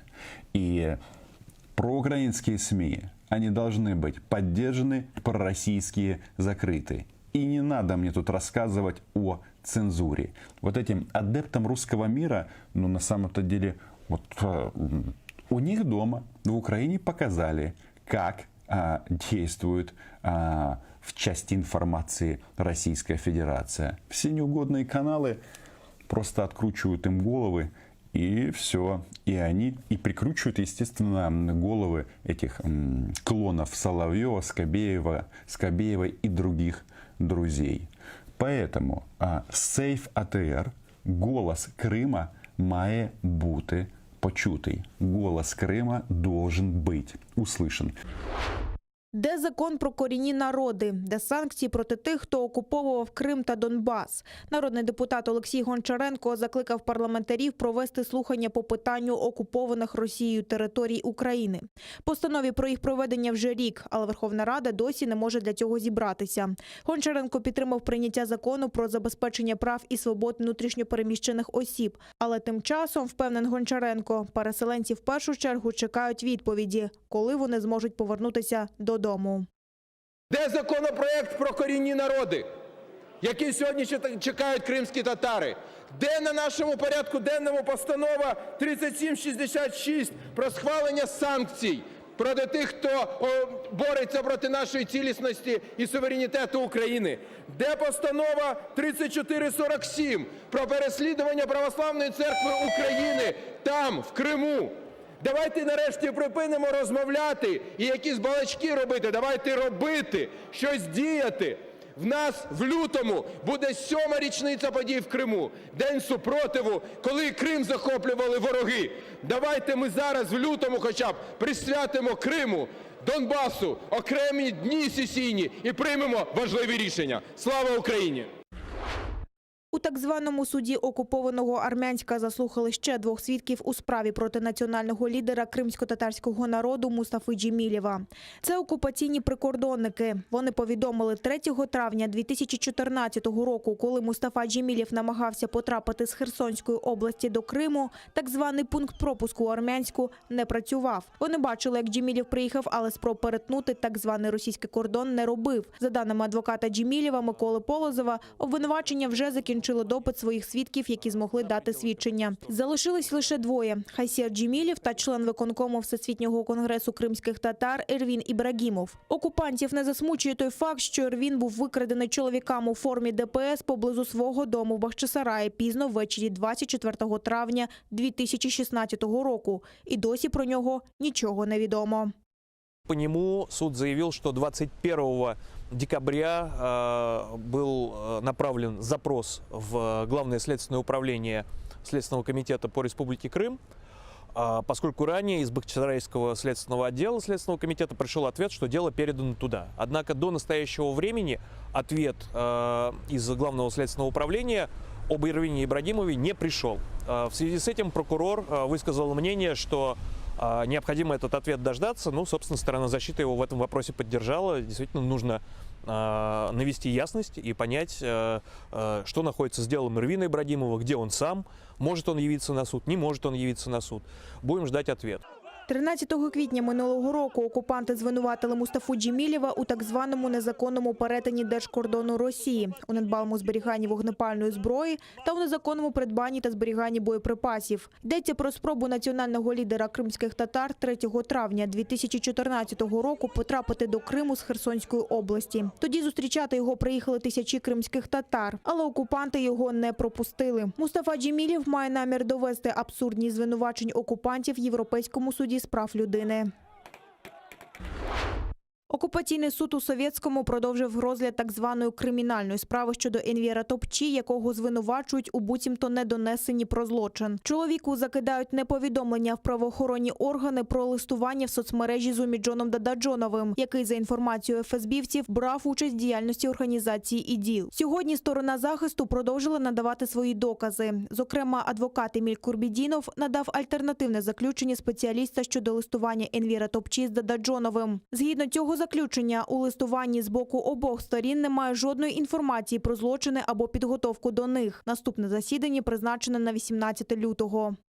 Я в сегодняшнем судебном заседании представил альтернативное заключение специалиста, согласно которому в переписке, которую вел якобы Дададжонов вот с моим подзащитным Энвером Топчи, абсолютно нет никакой информации о том, что Дададжонов там где-то воюет, и он не говорил об этом. Там короткая переписка, кто ты, что ты, и обрывочные фразы, и об этом специалист говорит. Она говорит, что из этого диалога абсолютно не следует, что оба лица говорят о каком-то преступлении, либо готовят какое-то преступление, и кто-то из них, либо оба знают вообще об участии кого-то там в ИГИЛ и так далее.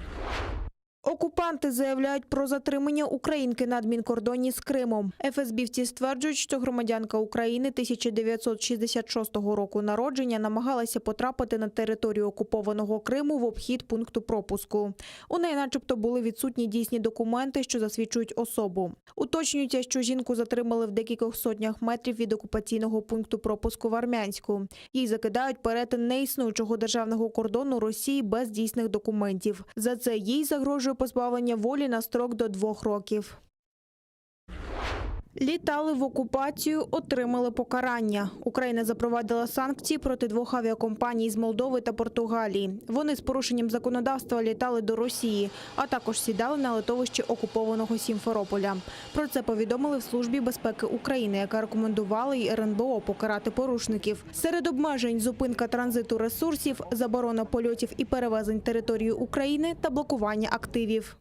Санкції мають діяти до закінчення терміну окупації Криму або до набрання законної сили рішенням Європейського суду з прав людини за позовом України до Росії про відшкодування збитків у зв'язку з анексією півострова.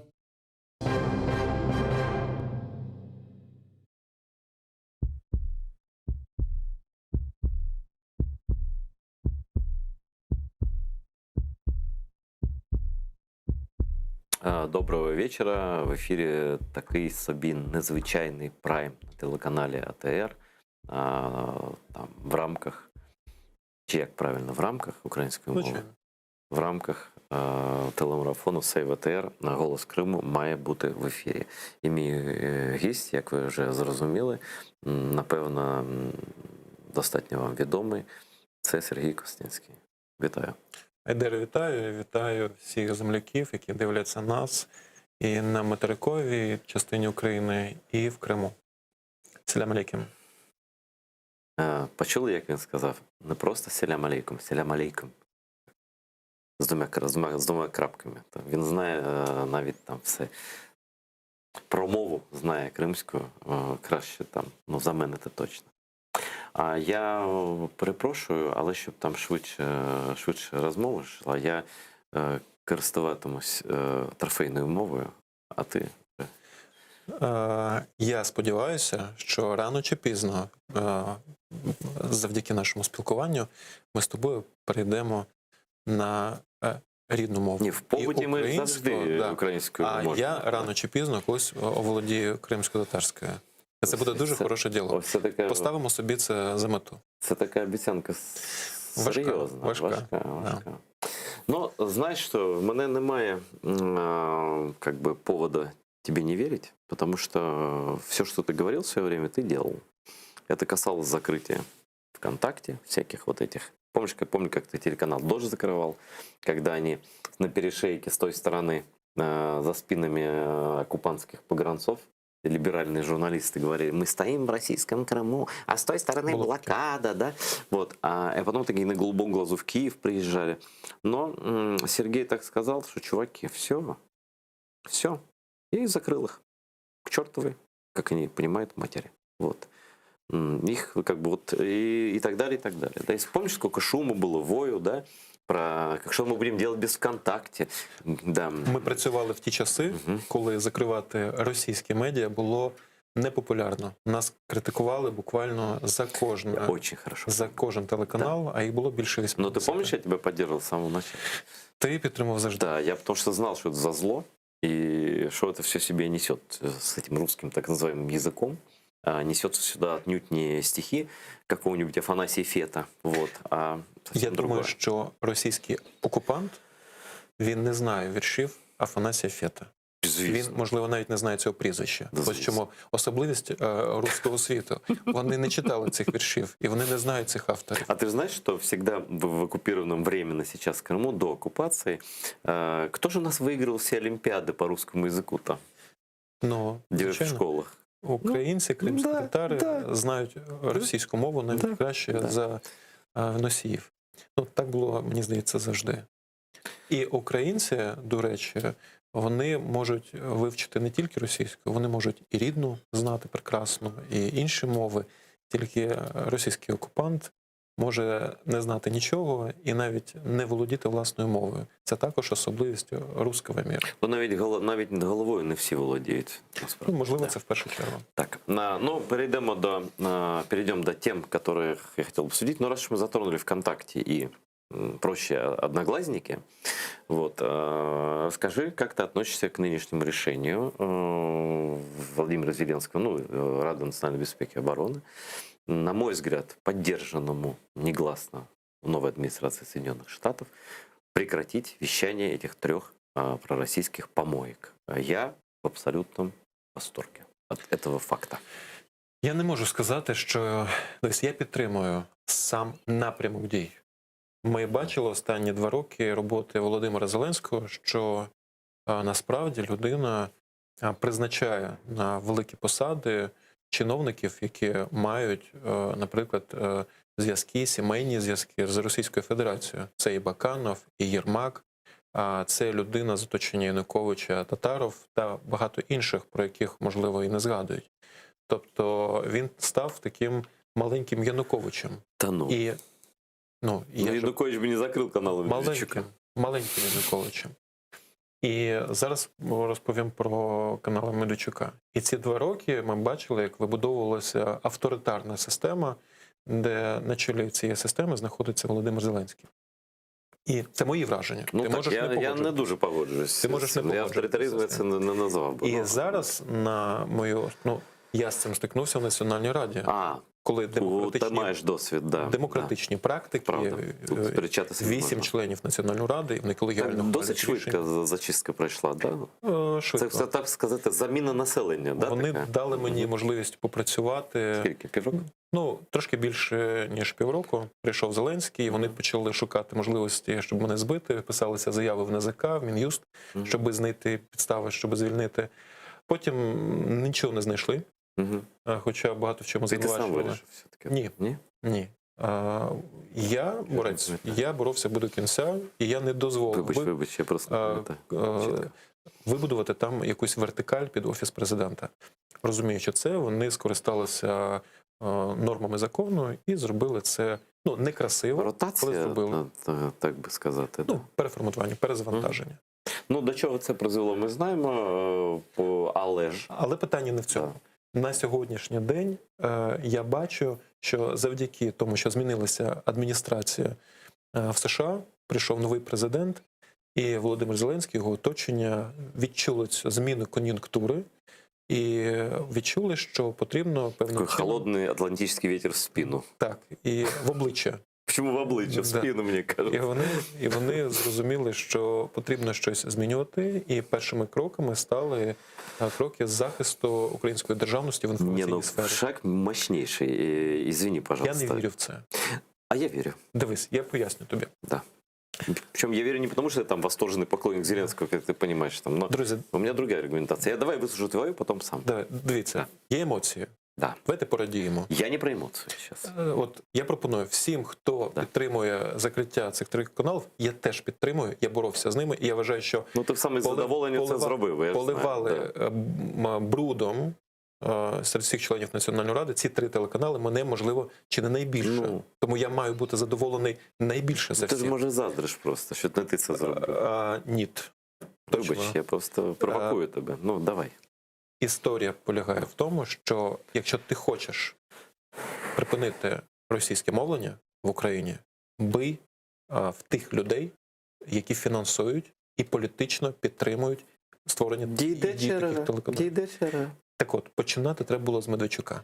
Можливо. От скажи, будь ласка, рішення РНБО зачіпає на сьогоднішній день Медведчука? А хто сказав тобі, що цього не буде? Не зачіпає. Я не знаю, як буде завтра.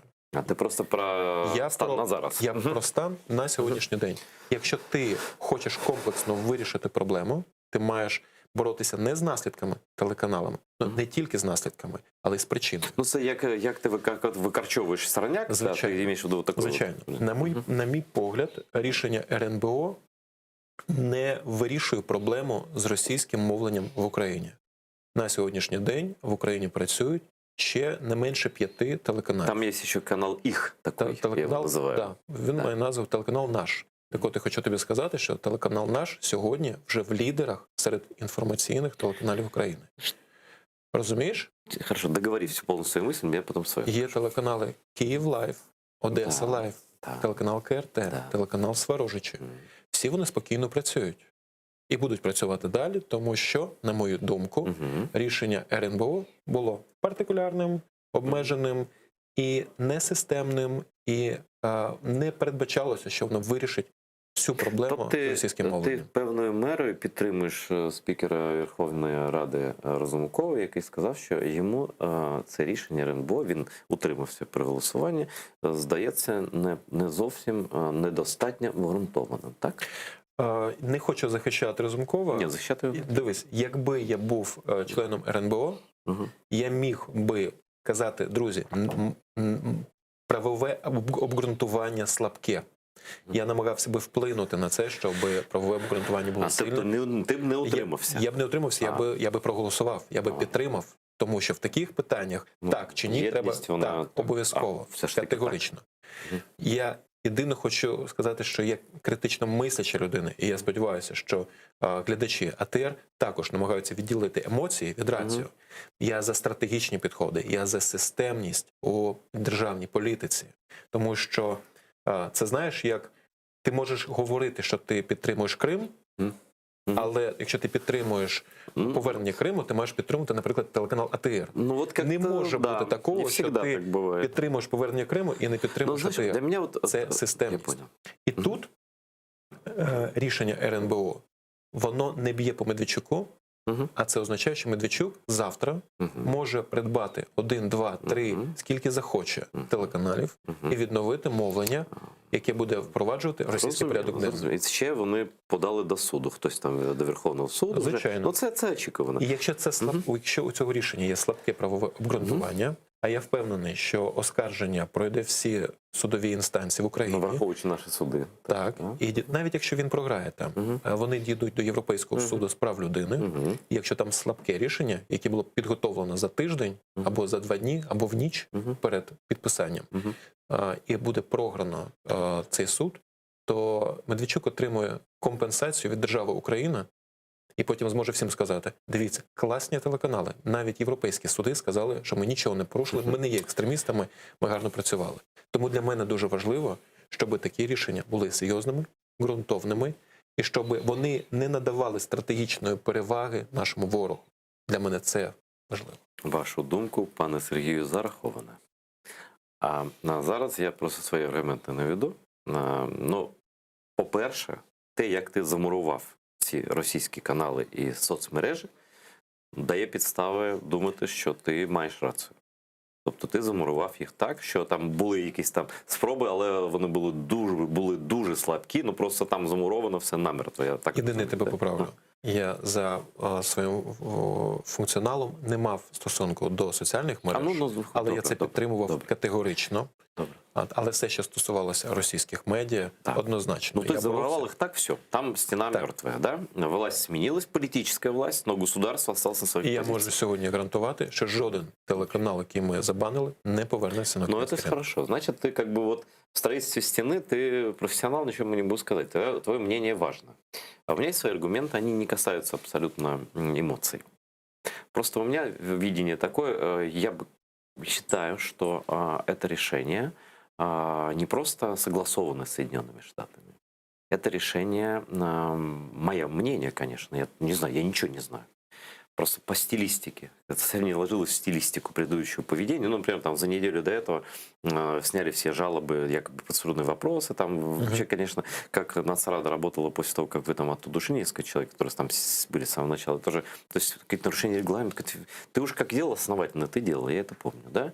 Вот, но ничего не буду говорить там больше, но, короче. И тут же сразу такой, то есть тут мы их помиловали за, там, не знаю, там, за хулиганство, а потом отрубили сразу 3 головы. Это просто взяли и все, да? Без суда и следствия, но просто потому, що так надо для государства.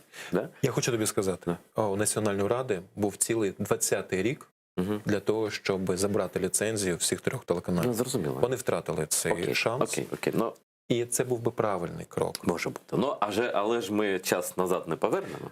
А все, що нам залишається сьогодні, зважити всі ризики і чекати, що буде далі, і підтримувати владу в тій частині, що якщо ви почали боротися з російським впливом, то боріться до кінця. І ми будемо вимагати від вас, що якщо визнаєте, санкції застосовуються до екстремістів, якщо ви визнаєте їх екстремістами, будь ласка, відкривайте кримінальні справи, ув'язнюйте. Ну, напевно, так і буде.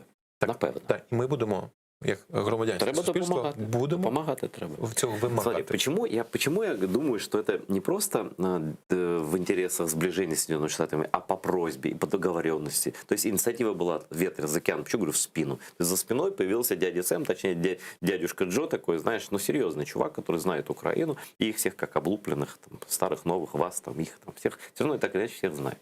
По крайней мере, в курсе. И вот, и еще вот то, что до этого сняли выговоры эти, как они там, тут же отрубили 3 головы, значит, а еще днями Венедиктова закрыла все дела против Байдена.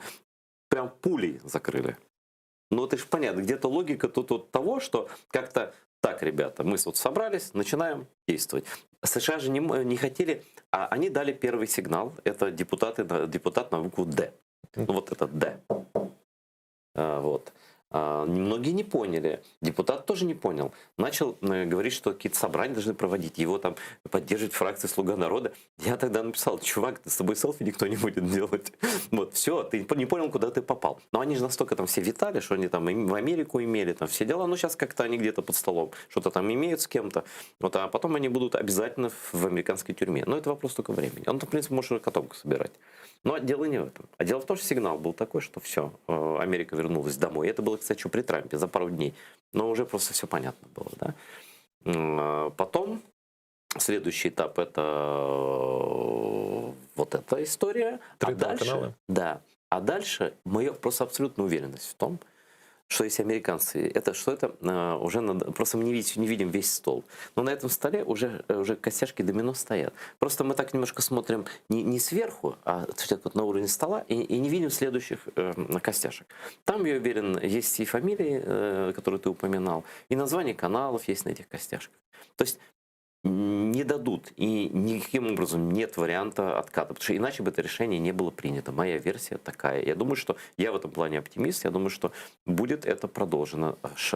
Завтра, послезавтра, через месяц мы узнаем, потому что еще один канал закрыт, вдруг попадет этот канал, потом этот. Все, кто причастен либо к российской агентуре, либо к влиянию на выборы в США, это, по сути, одно и то же. Да? Погоджуюся з тобою. Вот.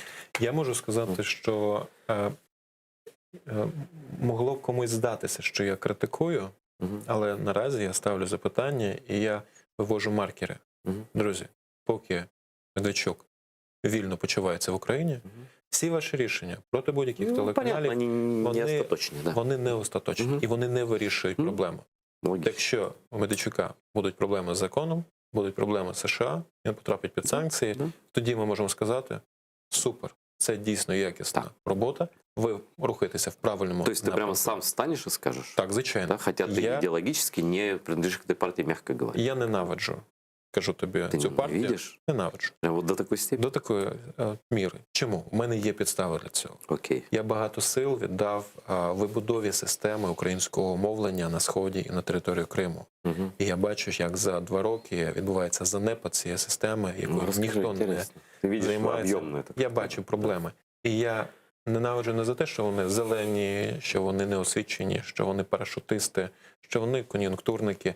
Не це мене бентежить. Різних людей в політиці багато. Мене бентежить, що великий пласт роботи, 5 років життя великої команди, в умовах величезної критики, спротиву, в умовах протидії з боку держави-агресора, в умовах тиску ми змогли побудувати цю систему, закласти фундамент, побудувати стіни. Все, що потрібно було зробити. Вона зруйнована? Вона не зруйнована. Вона знаходиться у стадії занепаду. І вона недобудована. А можна приклади навести? Я приведу один приклад важливий. Він полягає в тому, що завдяки американцям, завдяки агентству USAID ми отримали значну кількість передавачів, які ми встановили вздовж периметру лінії розмежування на Сході і на межі з Кримом. Нами була розроблена технологія, яка дозволяє транслювати сигнал українських телеканалів там, в цифрі. Це ефірний цифровий сигнал. Потужно і якісно. Так, можна було дивитися мінімум 2 українських телеканалі в ефірі, в Донецьку, за межами Донецька, за межами Луганська, і до Сімферополя, і включаючи, можливо, Сімферополь. Це мали показати натурні дослідження. Ця технологія не була задіяна, зупинилася на тому етапі, в якому ми працювали там попередній рік, все зупинилося, розвиток зупинився. Єдине, що зараз роблять, це оновлюють дозволи для телеканалів і радіостанцій на тимчасове мовлення. Єдиний, і це все, що я бачу. І зараз, у зв'язку з телеканалом АТР, я бачу, що моя ідея про те, що для телеканалів, які працюють на окупованій території, мають проводитися конкурси, вони її перетворили на фарс. Фарс. Хороше слово. Чому? Да. Тому що я завжди виступав за те, що кримсько-татарське мовлення має підтримуватися, там не має бути конкурсів. Без конкурсів, без лотів. Без... Найголовніше, я хочу, щоб ви всі це розуміли, для українців АТР – це є уособлення кримсько-татарського народу. Ставлення української держави до АТР – це ставлення до кримських татар. І якщо сьогодні держава допускає, щоб телеканал закрився, це означає, що доля кримсько-татарського народу і доля Криму цю владу не цікавить. А давай конкретно прізвище наведемо. Я вважаю, що головну відповідальність за всю цю систему несе та людина, яка знаходиться на вершині. Тобто? Президент Зеленський. Він побудував таку систему, яка дозволяє сьогодні нищити кримсько-татарське мовлення. Це моя особиста позиція. Чому це так? Тому що він вибудував вертикаль. Сьогодні Офіс президента керує урядом, керує парламентом, керує регуляторними органами. На жаль, це так. І, відповідно, чиновник не може ухвалювати те чи інше рішення, поки він не... Згідно твоїй версії, пан віце-прем'єр Олексій Резніков не сам. І це правильно, не Олексій, а Олексій. Це дуже важливо. Йому видніше. Що він не сам це зробив? Я вважаю, що сьогодні система координат, в якій працює нинішня влада, вона така, що її не цікавить Крим, і не цікавить кримсько-татарський народ, і не цікавить мовлення на оккупованный Крым. Как вообще пришла в голову такая светлая идея взять предусмотренные нам ежегодные деньги, выставить их на какой-то конкурс-аукцион, который начнется непонятно когда, причем наши спутники сейчас отключают, угрожают уже судами, все. Это иностранцы, им все равно. Это не держава Украина. Как пришла в голову такая мысль сама? Найти каких-то ще 14 мовників, яких просто навіть приклад ніхто не наводить, навіть вони самі не кажуть, хто це, які будуть з нами конкурувати, в числі прочих, там, и еще крымскую мову, ну там вот еще вот этом наречии аборигенов еще немножко будет вкраплять, какие-то лоты нам будут, мы за лоты будем бороться, можно, дядечка, там, как помнишь, это Остап Бендер с Кисой Воробьяниновым, я когда слышу слово лот, я всегда вспоминаю вот это, да, и так далее. Мы в этом, конечно, с самого начала сказать, что участвовать не будем. Но как такая идея пришла? Зачем она? Цель політична яка? Це, дивись, я вважаю, що в основі цього рішення лежать цінності, і це цінності Совка. Пам'ятаєш, про що Совок? Кримські татари – один зі 115 народів да, таким Криму. холодком повеяло, да, з тих времен. Да. А це система цінностей, де взагалі не йдеться про те, що кримські татари – це корінний народ України, корінний народ Криму. що кримські татари постраждали внаслідок дій радянської влади. Це депортація, це складна репатріація, яка відбулася тільки без підтримки держави. тоді, да. Абсолютно. І що подальша політика вже, на жаль, ну, я не можу сказати, що це була в чистому вигляді українська держава, це було УСРСР, тому що керувала Була країною... квазінезалежність, я би так сказав. Керувала Україною радянська номенклатура. Вони розселяли кримсько-татарський народ таким чином, щоб люди не отримували роботу, Но вони не отримували ставилися до освіту. нас як до нижчої раси, давай так чесно говорити. Так и было. Да, Дуже дискриминация, не брали на работу. Результат мы все видим. Это то, что сейчас временно оккупирован І Крым. це ксенофобія, це расизм. І от вся ця система координат, я вважаю, вона сьогодні абсолютно пояснює, чому чиновник може сказати кримському татарину: ви там не одні в Криму. Да, Вибачте, будь дійсно, ласка, ти точно 26 сказав, да. лютого хто вийшов захищати територіальну цілісність України? 23 лютого хто вийшов? Хто там стояв з українськими прапорами? Ну, тобі відніше, я б сказав. Там був. Ти там був. Да. Я там був. 95% людей це були кримські татари, організовував меджліс. І це були далі. Це були українці і це були росіяни етнічні. Там були фанати клубу Таврія, Ультрас. Да, вони там були, я всіх наочно бачив. Нас всіх там фотографували. Ты действительно всех назвал, да. Скажи мне, а чего больше? Тогда ты как-то перешел с офиса президента, который, по твоей версии, главнее Кабмина, да? Зачем? То есть политическое решение, допустим, о том, что прекратить. То есть они же понимают, при таком раскладе, как предлагает официально устами Резникова, предположим, что это он, неважно, вот его ведомство, да, его там имя стоит, да. То, что он предлагает, это смерть АТР где-то в течение пары месяцев, да. Я хочу тобі сказати більше. Вони планували це ще минулого року. Просто, а почему не получилось тогда? Тогда же другое правительство было.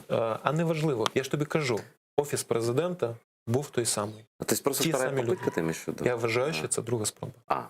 Тоді не вийшло, тому що це був перший рік якраз Зеленського. Була велика підтримка телеканалу АТР. Дуже багато людей, політиків, громадських діячів, культурних діячів, глядачів підтримали телеканал.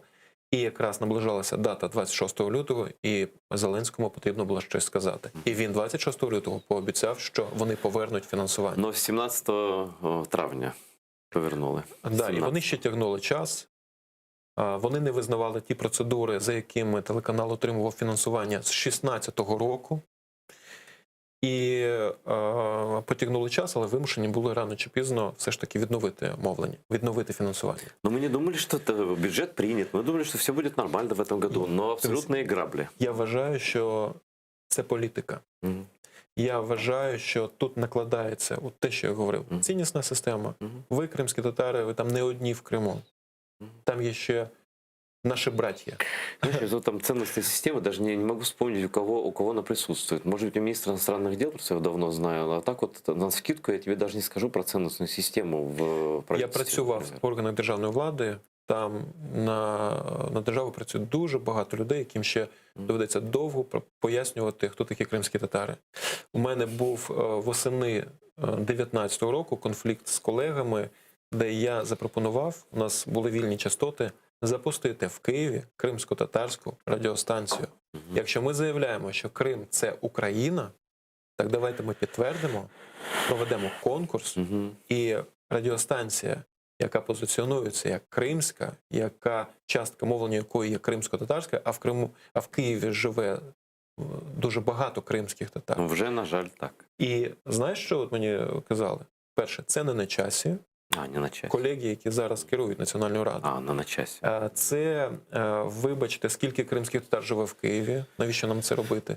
І так далі. Це... Вот смотри, ты сказал про ментальность, смотри, мне пишут просто в комментариях в Фейсбуке. Так получилось, что у меня очень много литовцев в Фейсбуке, в Ютубе, на моем канале, везде. Вітання, да, друзі. Вітання. Просто это справжні друзі. Просто они сами звонят. Вот у меня каждый час, полчаса звонок, сообщение из Литвы. Мне звонит глава Конституционного суда Литвы, мне звонит журналист литовский, мне звонит просто литовский мой... Вот пишет, значит, правильно произнесу имя, Довиле Янчуте. пишет, Литве была бы честь принять у себя АТР. Мы очень ценим вашу работу. Украина не может сделать подарка для нашего общего врага. Save АТР. Пишет гражданка Литовської Республіки. Прекрасна ініціатива. Знаєте, якщо наша нинішня влада не може захистити телеканал, то, можливо, дійсно українському народові треба прийняти такий подарунок від литовців, щоб тоді Литва рятувала кримськотатарський телеканал. Ну, це соромно, чесно. Це дуже соромно. Если нас, знаешь, это, сказать, самое последнее, что мы можем сделать, уехать из Украины. Но так, если это давление продолжится, вот такое тупое, абсолютно, знаешь, такое хамское, барское такое давление, то как вариант мы это рассматриваем. А почему? Знаєш, що мені неприємно в цьому контексті, навіть з професійної точки зору? Декілька років тому ми були у Литві і розповідали литовцям про свій досвід заборони російських телеканалів. А у них такого опиту нет, і вони нас уважно слухали, і ми їм розповідали про механізми, про те, як ми це робимо. Вони почали пользуватися. І цікаво, що, от знаєш, що для мене потім було цікаво, що литовці почали банити російські канали, і у нас почали всі кричати, які вони молодці. Я такий сидів і думав, господи, так ми вже цей шлях пройшли, і ніхто не сказав, що українська держава зробила велику історію взагалі для всієї Європи, коли Україна ще 2 роки тому давала приклад для всієї Європи, Кстати, треба боротися. Європа, хочет она, не хочет, чтобы она не говорила, она пойдет в этом пути обязательно. Те, що сьогодні підтримуються санкції відносно 3 проросійських телеканалів, це вже ми бачимо, що змінилася ситуація. Что перелом произошел. Значит, открытый или закрытый перелом, это мы еще не знаем. Но перелом произошел. Так от, це дуже, як українцю, мені дуже важко усвідомлювати той момент, що ще 2 роки тому ми ділилися з литовцями досвідом, як боротися в інформаційній сфері проти росіян, а сьогодні литовці простягують руку допомоги телеканалу, якому не може допомогти українська держава. Мне звонят люди, знаешь, предлагают помещение бесплатное в Вильнюсе. Вы можете себе представить такое? Я можу собі це вице-премьер Резников, мы приглашали его в эфир к нам. Он ни разу не перезвонил, не пришел, не вышел в скайп, насколько я помню, если память не изменяет. Сейчас он просто, значит, с нашими лидерами, которые были у него в правительстве, он разговаривал так, ну, в общем-то, ну, в стиле нога на ногу, знаешь, такие, ну, шли, ну, да, так, ну, вроде пришли. Он сказал, нет, я решение принял, ничего этого делать не буду, идите с миром, типа, когда-нибудь буду. Причем он сказал честно, он поступил как открытый враг. Он сказал, ну, будут конкурсы, не знаю когда. Во-первых, конкурсы сами по себе, наши деньги на 15 человек, на 15 юрлиц, неизвестных никому, которые пришли за помощью вдруг к нему, да. Бывает так случайно, ну, мы же знаем, да. Вот, все в этом мире случайно абсолютно. А потом, значит, непонятно, когда будут условия этих конкурсов. В общем, приходите через год. Такой, да, и идите. И это он говорит спокойно, там, сказать, Исляму, Чубарову, Джемилеву, как бы, типа, и дальше продолжать свой рабочий день, да. Однако, вот, на связь не выходит, значит, в эфир не выходит, пояснять ничего не хочет. Мы, типа, тут, знаете, такие, но такой канал для какого-то типа гетто, что ли, да, где, в общем, такому большому белому чиновнику как-то и неловко появляться. Российским прозвищем? Ну, не знаю, там, кто он. Мне важнее понять, что в голове. Потому что, вот, понимаете, это, ну, как зневага украинскую мову, да? Зневага. Вот такое ощущение какого-то презрения, оно висит в воздухе. И оно не высказано, да, впрямую. И там вот встречалась недавно с ним Малгажата, вице-спикер Сейма Польши, очень прекрасная пани. И она ему сказала про канал АТР, потому что в Польше знают про нас, тоже как и в Литве. И он сказал, типа, не будет проблем никаких у телеканала, мы все решим. Но мы видим, как все решается, 0 эмоций, как бы, также холодная голова, красивый галстук, все такое прочее. Белый господин, наверное, не знаю, мы плясать перед ним не будем, это сразу говорю, нет, нет и нет. И при таком отношении к крымским татарам, вот это сукины дети в очередь, не-не-не, ребят, так не буде. Я хочу пояснити всім, хто зараз дивиться, дорогі друзі, чому конкурси не підходять. Річ у тім, що сьогодні от ми бачимо, що Міністерство культури та інформаційної політики отримує з державного бюджету, там, здається, не менше 100 мільйонів гривень на те, щоб створити в Україні відновити проєкт Азарова Януковича телеканал Євроньюз. На це гроші знаходяться. Евроньюз? Евроньюз. Так это же пророссийская помойка. Дивись. Они же, я просто помню еще, я в последний раз смотрел, когда жил в России, я понял, что они работают на Кремль. Я вот хочу, редакция, вот щоб эта телеканал российская. АТР дослідив це питання. Чому в державному бюджеті знаходяться кошти для того, щоб відновити проєкт Азарова Януковича Євроньюз? Так он просто пророссийский. Я же помню все это. Ну, так, цей телеканал в Україні створювали для того, щоб піарити за кордоном Януковича. Ну да, чтобы делать вид, что они тоже люди, вот эти Саме вот, да. А на кримськотатарський телеканал, завдяки якому Україна може здійснювати інформаційну політику в Криму, який є Это окупований. просто стыд. Канал, который смотрел весь мир во время оккупации, видео которого лежит во всех судах, понимаешь, украинских, и будет использовано. Найголовніше. И в международных судах имеется в виду. Дуже хороший пост написав нещодавно Арсен Жумаділов. Я прошу, друзі, хто в Фейсбуці не читав, знайдіть, будь ласка, допис нашого земляка. Він пояснив з технологічної точки зору, чому підхід, який Мінреінтеграції пропонує, не підходить. Конкурси, вони підходять тоді, коли у телеканалів і радіостанцій є абсолютно стабільне фінансування. І тоді на окремі проєкти інформаційні, додаткові вони можуть отримувати фінансування. Для чого? Щоб держава сказала: друзі, нам ще потрібно ось це. Покажіть, будь ласка, висвітіть тему політв'язнів. На це ми виділяємо 15 мільйонів гривень. В цьому конкурсі беруть участь різні 15 кримських медіа, які працюють на материку, отримують ці кошти і висвітлюють. Це державне замовлення. Але на такі гроші неможливо утримувати телеканал. Звісно. Телеканал має утримуватися за окремою програмою. І та, яка існувала до 2020 року, вона цілком відповідала і інтересам держави, і за рахунок неї міг спокійно утримуватися телеканал. Як журналісту працювати на телеканалі, якщо він знає, що завтра йому можуть не виплатити зарплату, тому що просто немає з чого? Ми завжди казали про те, що АТР – це унікальний телеканал. Він не може збирати рекламу на материковій частині України, тому що його мовлення спрямовано на Крим. І тому що наша тематика не та, під якою дають рекламу. І це абсолютно звичайно.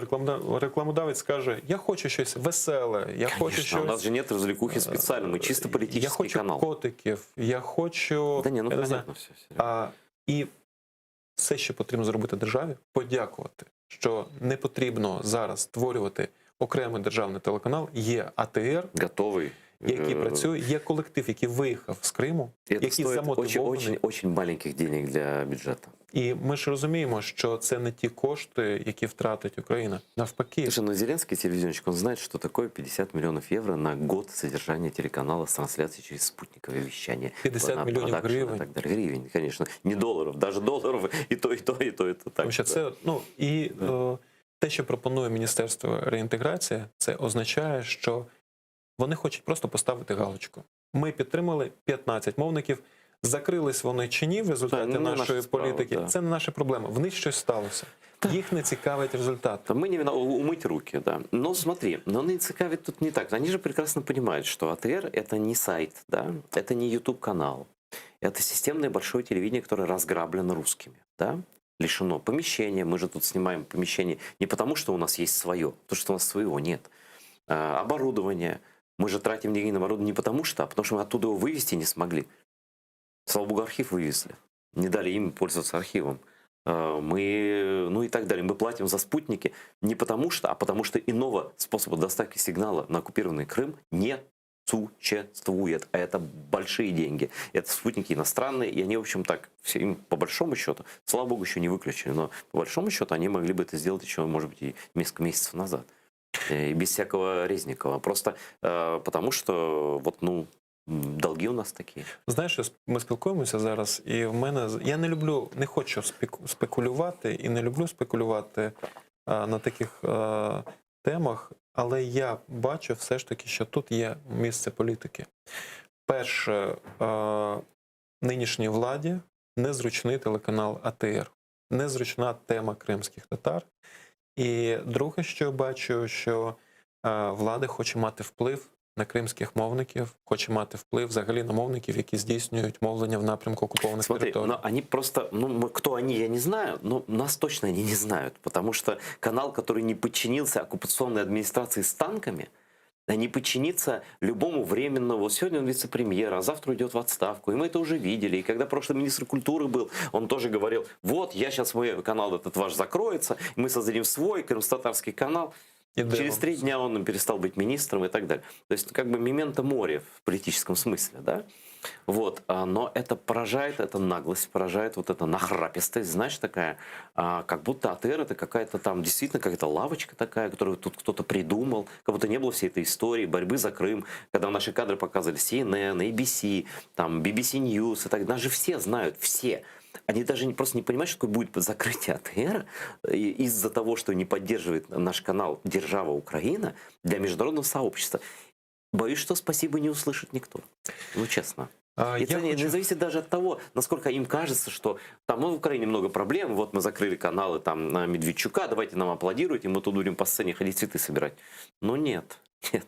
Знаєш, по Медведчукам ми ще подивимося, я це тобі розповім. Ну, посмотрим. Да, ще почекаємо. Ще може виявитися так, що багато хто з українців будуть бажати дати по обличчю за таке рішення, яке призвело до посилення російського впливу. Ну, по крайній Але мірі, по кримській темі я вважаю, що має змінитися взагалі державна політика. Я вважаю, що ми багато чого ще не зробили.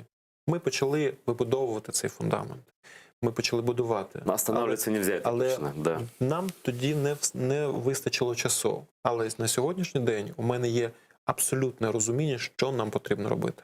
Я вважаю, що, дивись, без державної підтримки, без державної політики неможливо врятувати народ.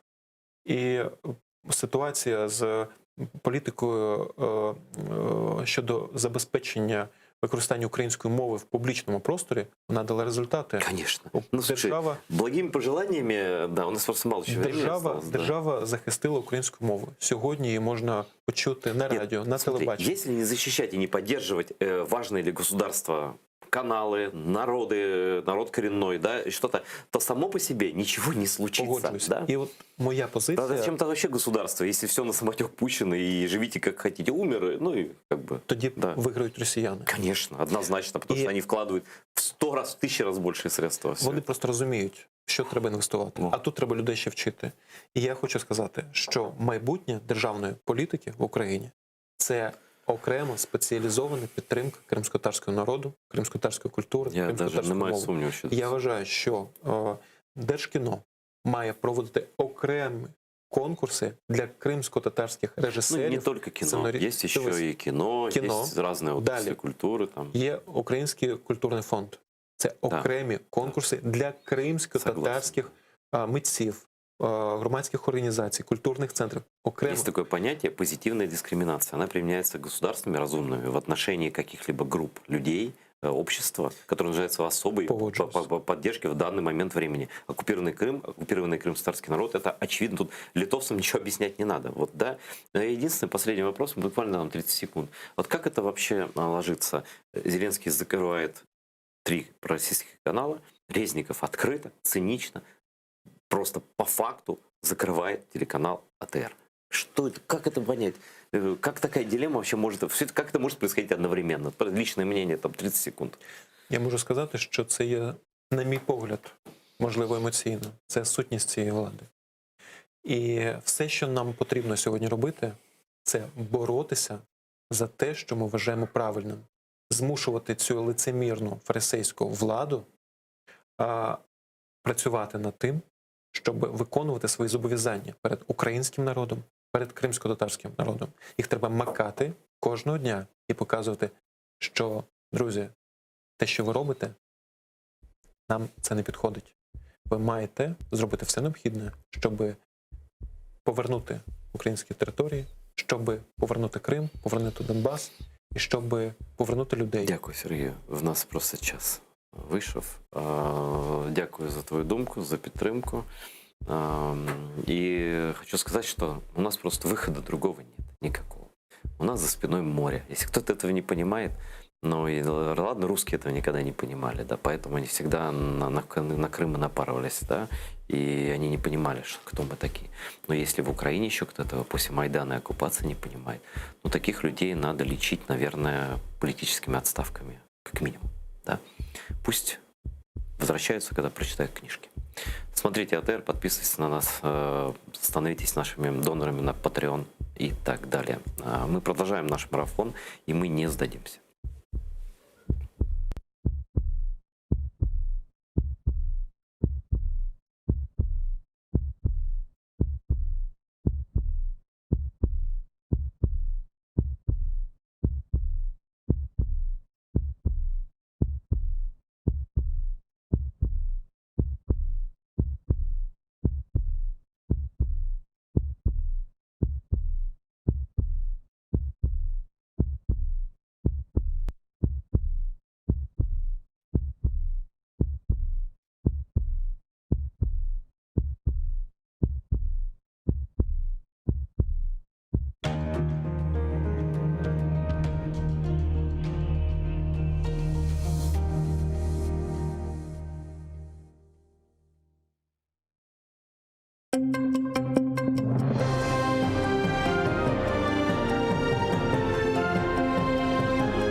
Украинаның ишгал алтындагы территорияларның реинтеграциясы мәселелері бойынша назирлігі АТР телеканалына ярдым оларак девлет бюджетінден айрылған параларны башқа медиалар арасында бөліштірмеге планлаштыра. Бұны бүгін ресми шекілде Назир Муавины Игорь Еременко білдірді. Бұның үшін назирлік бір тендер азырлай. 14 худлеви хабер вастасы ярышта иштирак етмеге азыр олғанını білдірді. Назирліктен білдірмесіне көре бұл ел ишгал етілген территорияларға юнилік чалашқан медиалар үшін бюджеттен 2,5 қат кесілді. Бұл себептен назирлігінің ички қарарынен АТР телеканалы үшін субсидия оларақ берілген паралар хызмет көстеру категориясына денештірілді. Назирлік бұл қарарны ишгал етілген территорияларда Украинаның барлығыны куветлештірмек керек олғанынен анлаттылар.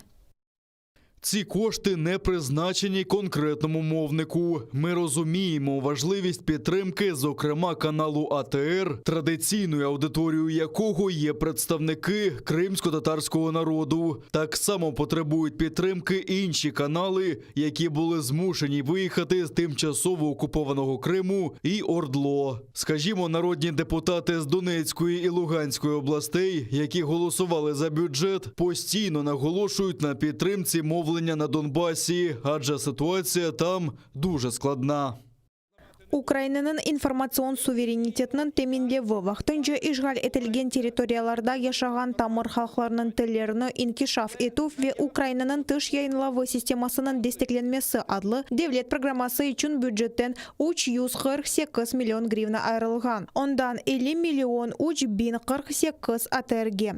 Қалған пара яны 298 миллион 4097 Дом телеканалына. Яны девлет программасында Донбассын ишгал етілген қысымларына яйынлы фақында асыл сөз юрсетілмей. Ләкин Дом телеканалы озыны Украинаның хыта территориясыны ишгал етілген Донецк ве Луганск вилаятлерінен бірлештірген телеканал оларақ таныта. Фақат назирлікте махсус АТР телеканалына берілген параларны бөліштірмеге қарар алдылар. Более қарар ишгал етілген Қырымдан мечбурнен шыққан бірінші Қырым татар телеканалы АТРны телеке алтына қоя.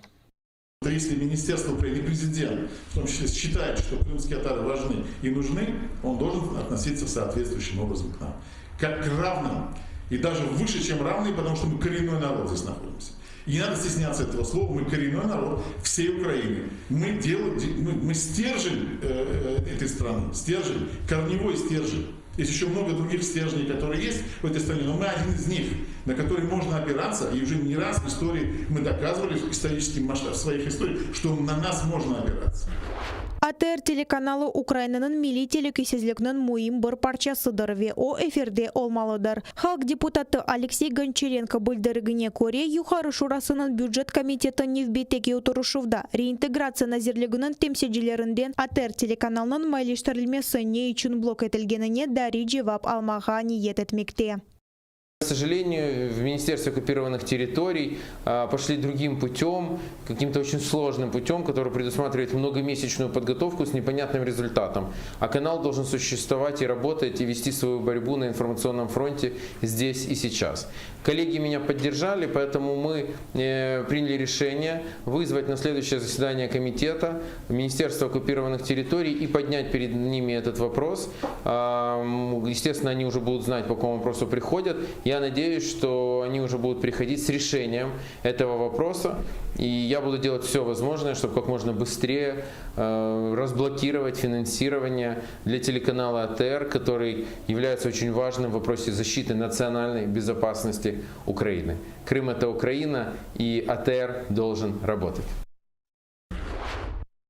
АТР телеканалына дестек девам этмекте. Бумбокс тахымының лидері Ерджи Андрей Хлывнюк сейф АТР ве Қырым сесі яйын олмақ керек хэштегі или фоторесім пайлашты. Ресам Андрей Ермоленко видео мұражатында АТРны Керчек Қырым сесі деп адландырды. Оның қат еткеніне көре девле дестегі олмадан канал чалышамас. Халқны йоқ етмек үшін ісе оны садеже күн тәртібінден шығармақ керек. Қырым татарлары Украинаның мұстақылығынден берлі дайма украинлерге дестек көстерді ве bu себептен шымды Русия тарафындан басқаларға оғырайды білдірді Одесса Беди музейінің мудирі Александр Ройтбурт. Оның фікіріне көре Украина дүнияда тек бір Қырым татар каналы олған АТРны дестеклемек керек. Журналист ве блогер Аркадий Бабченко атта Украина президенті Владимир Зеленскийге мұражат етіп, тек Қырым татар телеканалы бір елдан берлі не үшін бөле ақыр вазиетте олғананы сорады.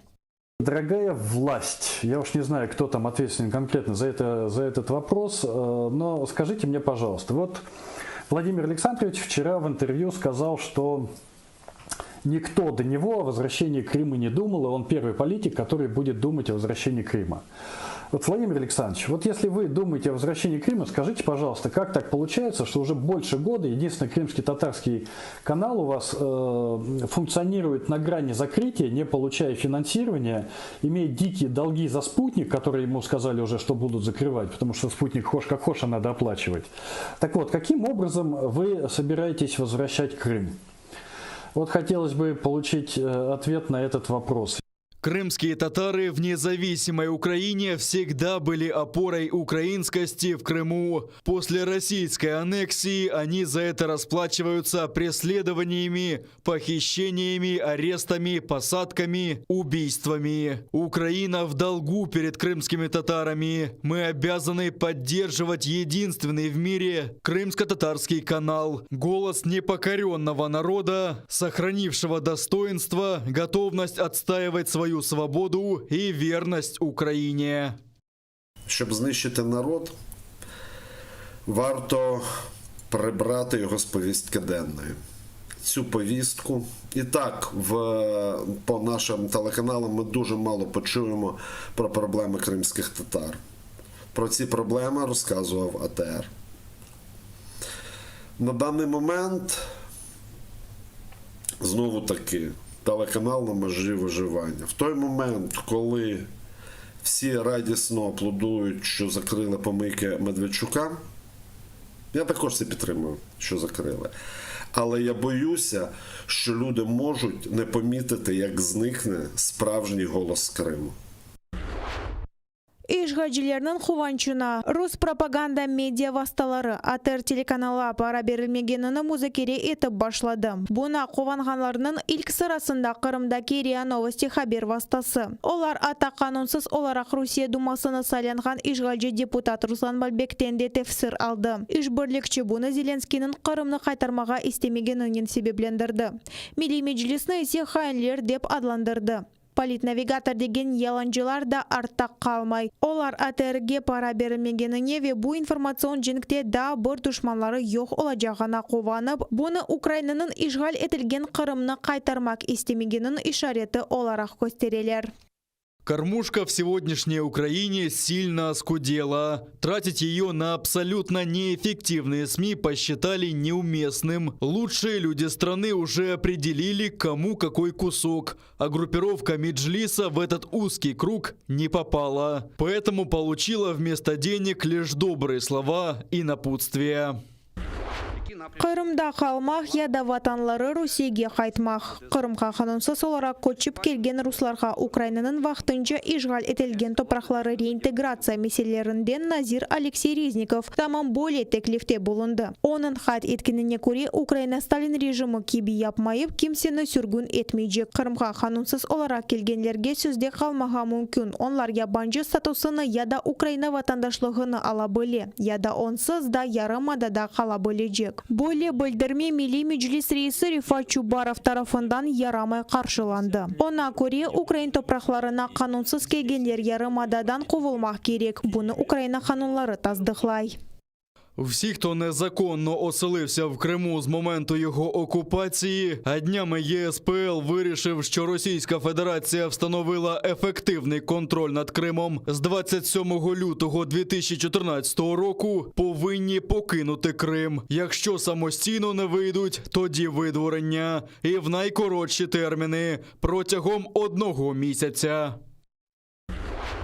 Русияны дестекленген хабер васталары ясақ алтына тушты. Милли телекүсезлік Вемудафа шурасы Медведчукнан якынларына қаршы санкциялар көрсетіп, оның уч телеканалына берілген лицензияларына лягу етті. 112-й Зикви News One каналарының фалиетіні ясақланған санкцияларны түневін кеч ақшам президент Владимир Зеленский имзалады. Санкциялар за життя мұқалифет партиясының депутаты Тарас Козаққа қаршы башлатылды. Тамам она Путинның қудасы Медведчукнан дестекчісі дейлер. Хабер васталарының сайбы де ресми оларақ ола. Каналар түневін саат 23-те яйынлығыны тоқтатты. Бұндан қайры Козакның бүтін банк әсапларыны блок етілді ве активлерінің чықарылмасы ве башқа инсанларға теслим етілмесі ясақ етілді. Санкциялар 5 ел девам етежек. Милли телекүсезлік Вемудафа шурасының бұл қарарыны президент яда юқары махкемеге лягу ете біле. Украина телекүсезлік қызметі есе бұл каналарының Русияден пара алғанларыны дайыр делелеріні олғаныны қайт етті.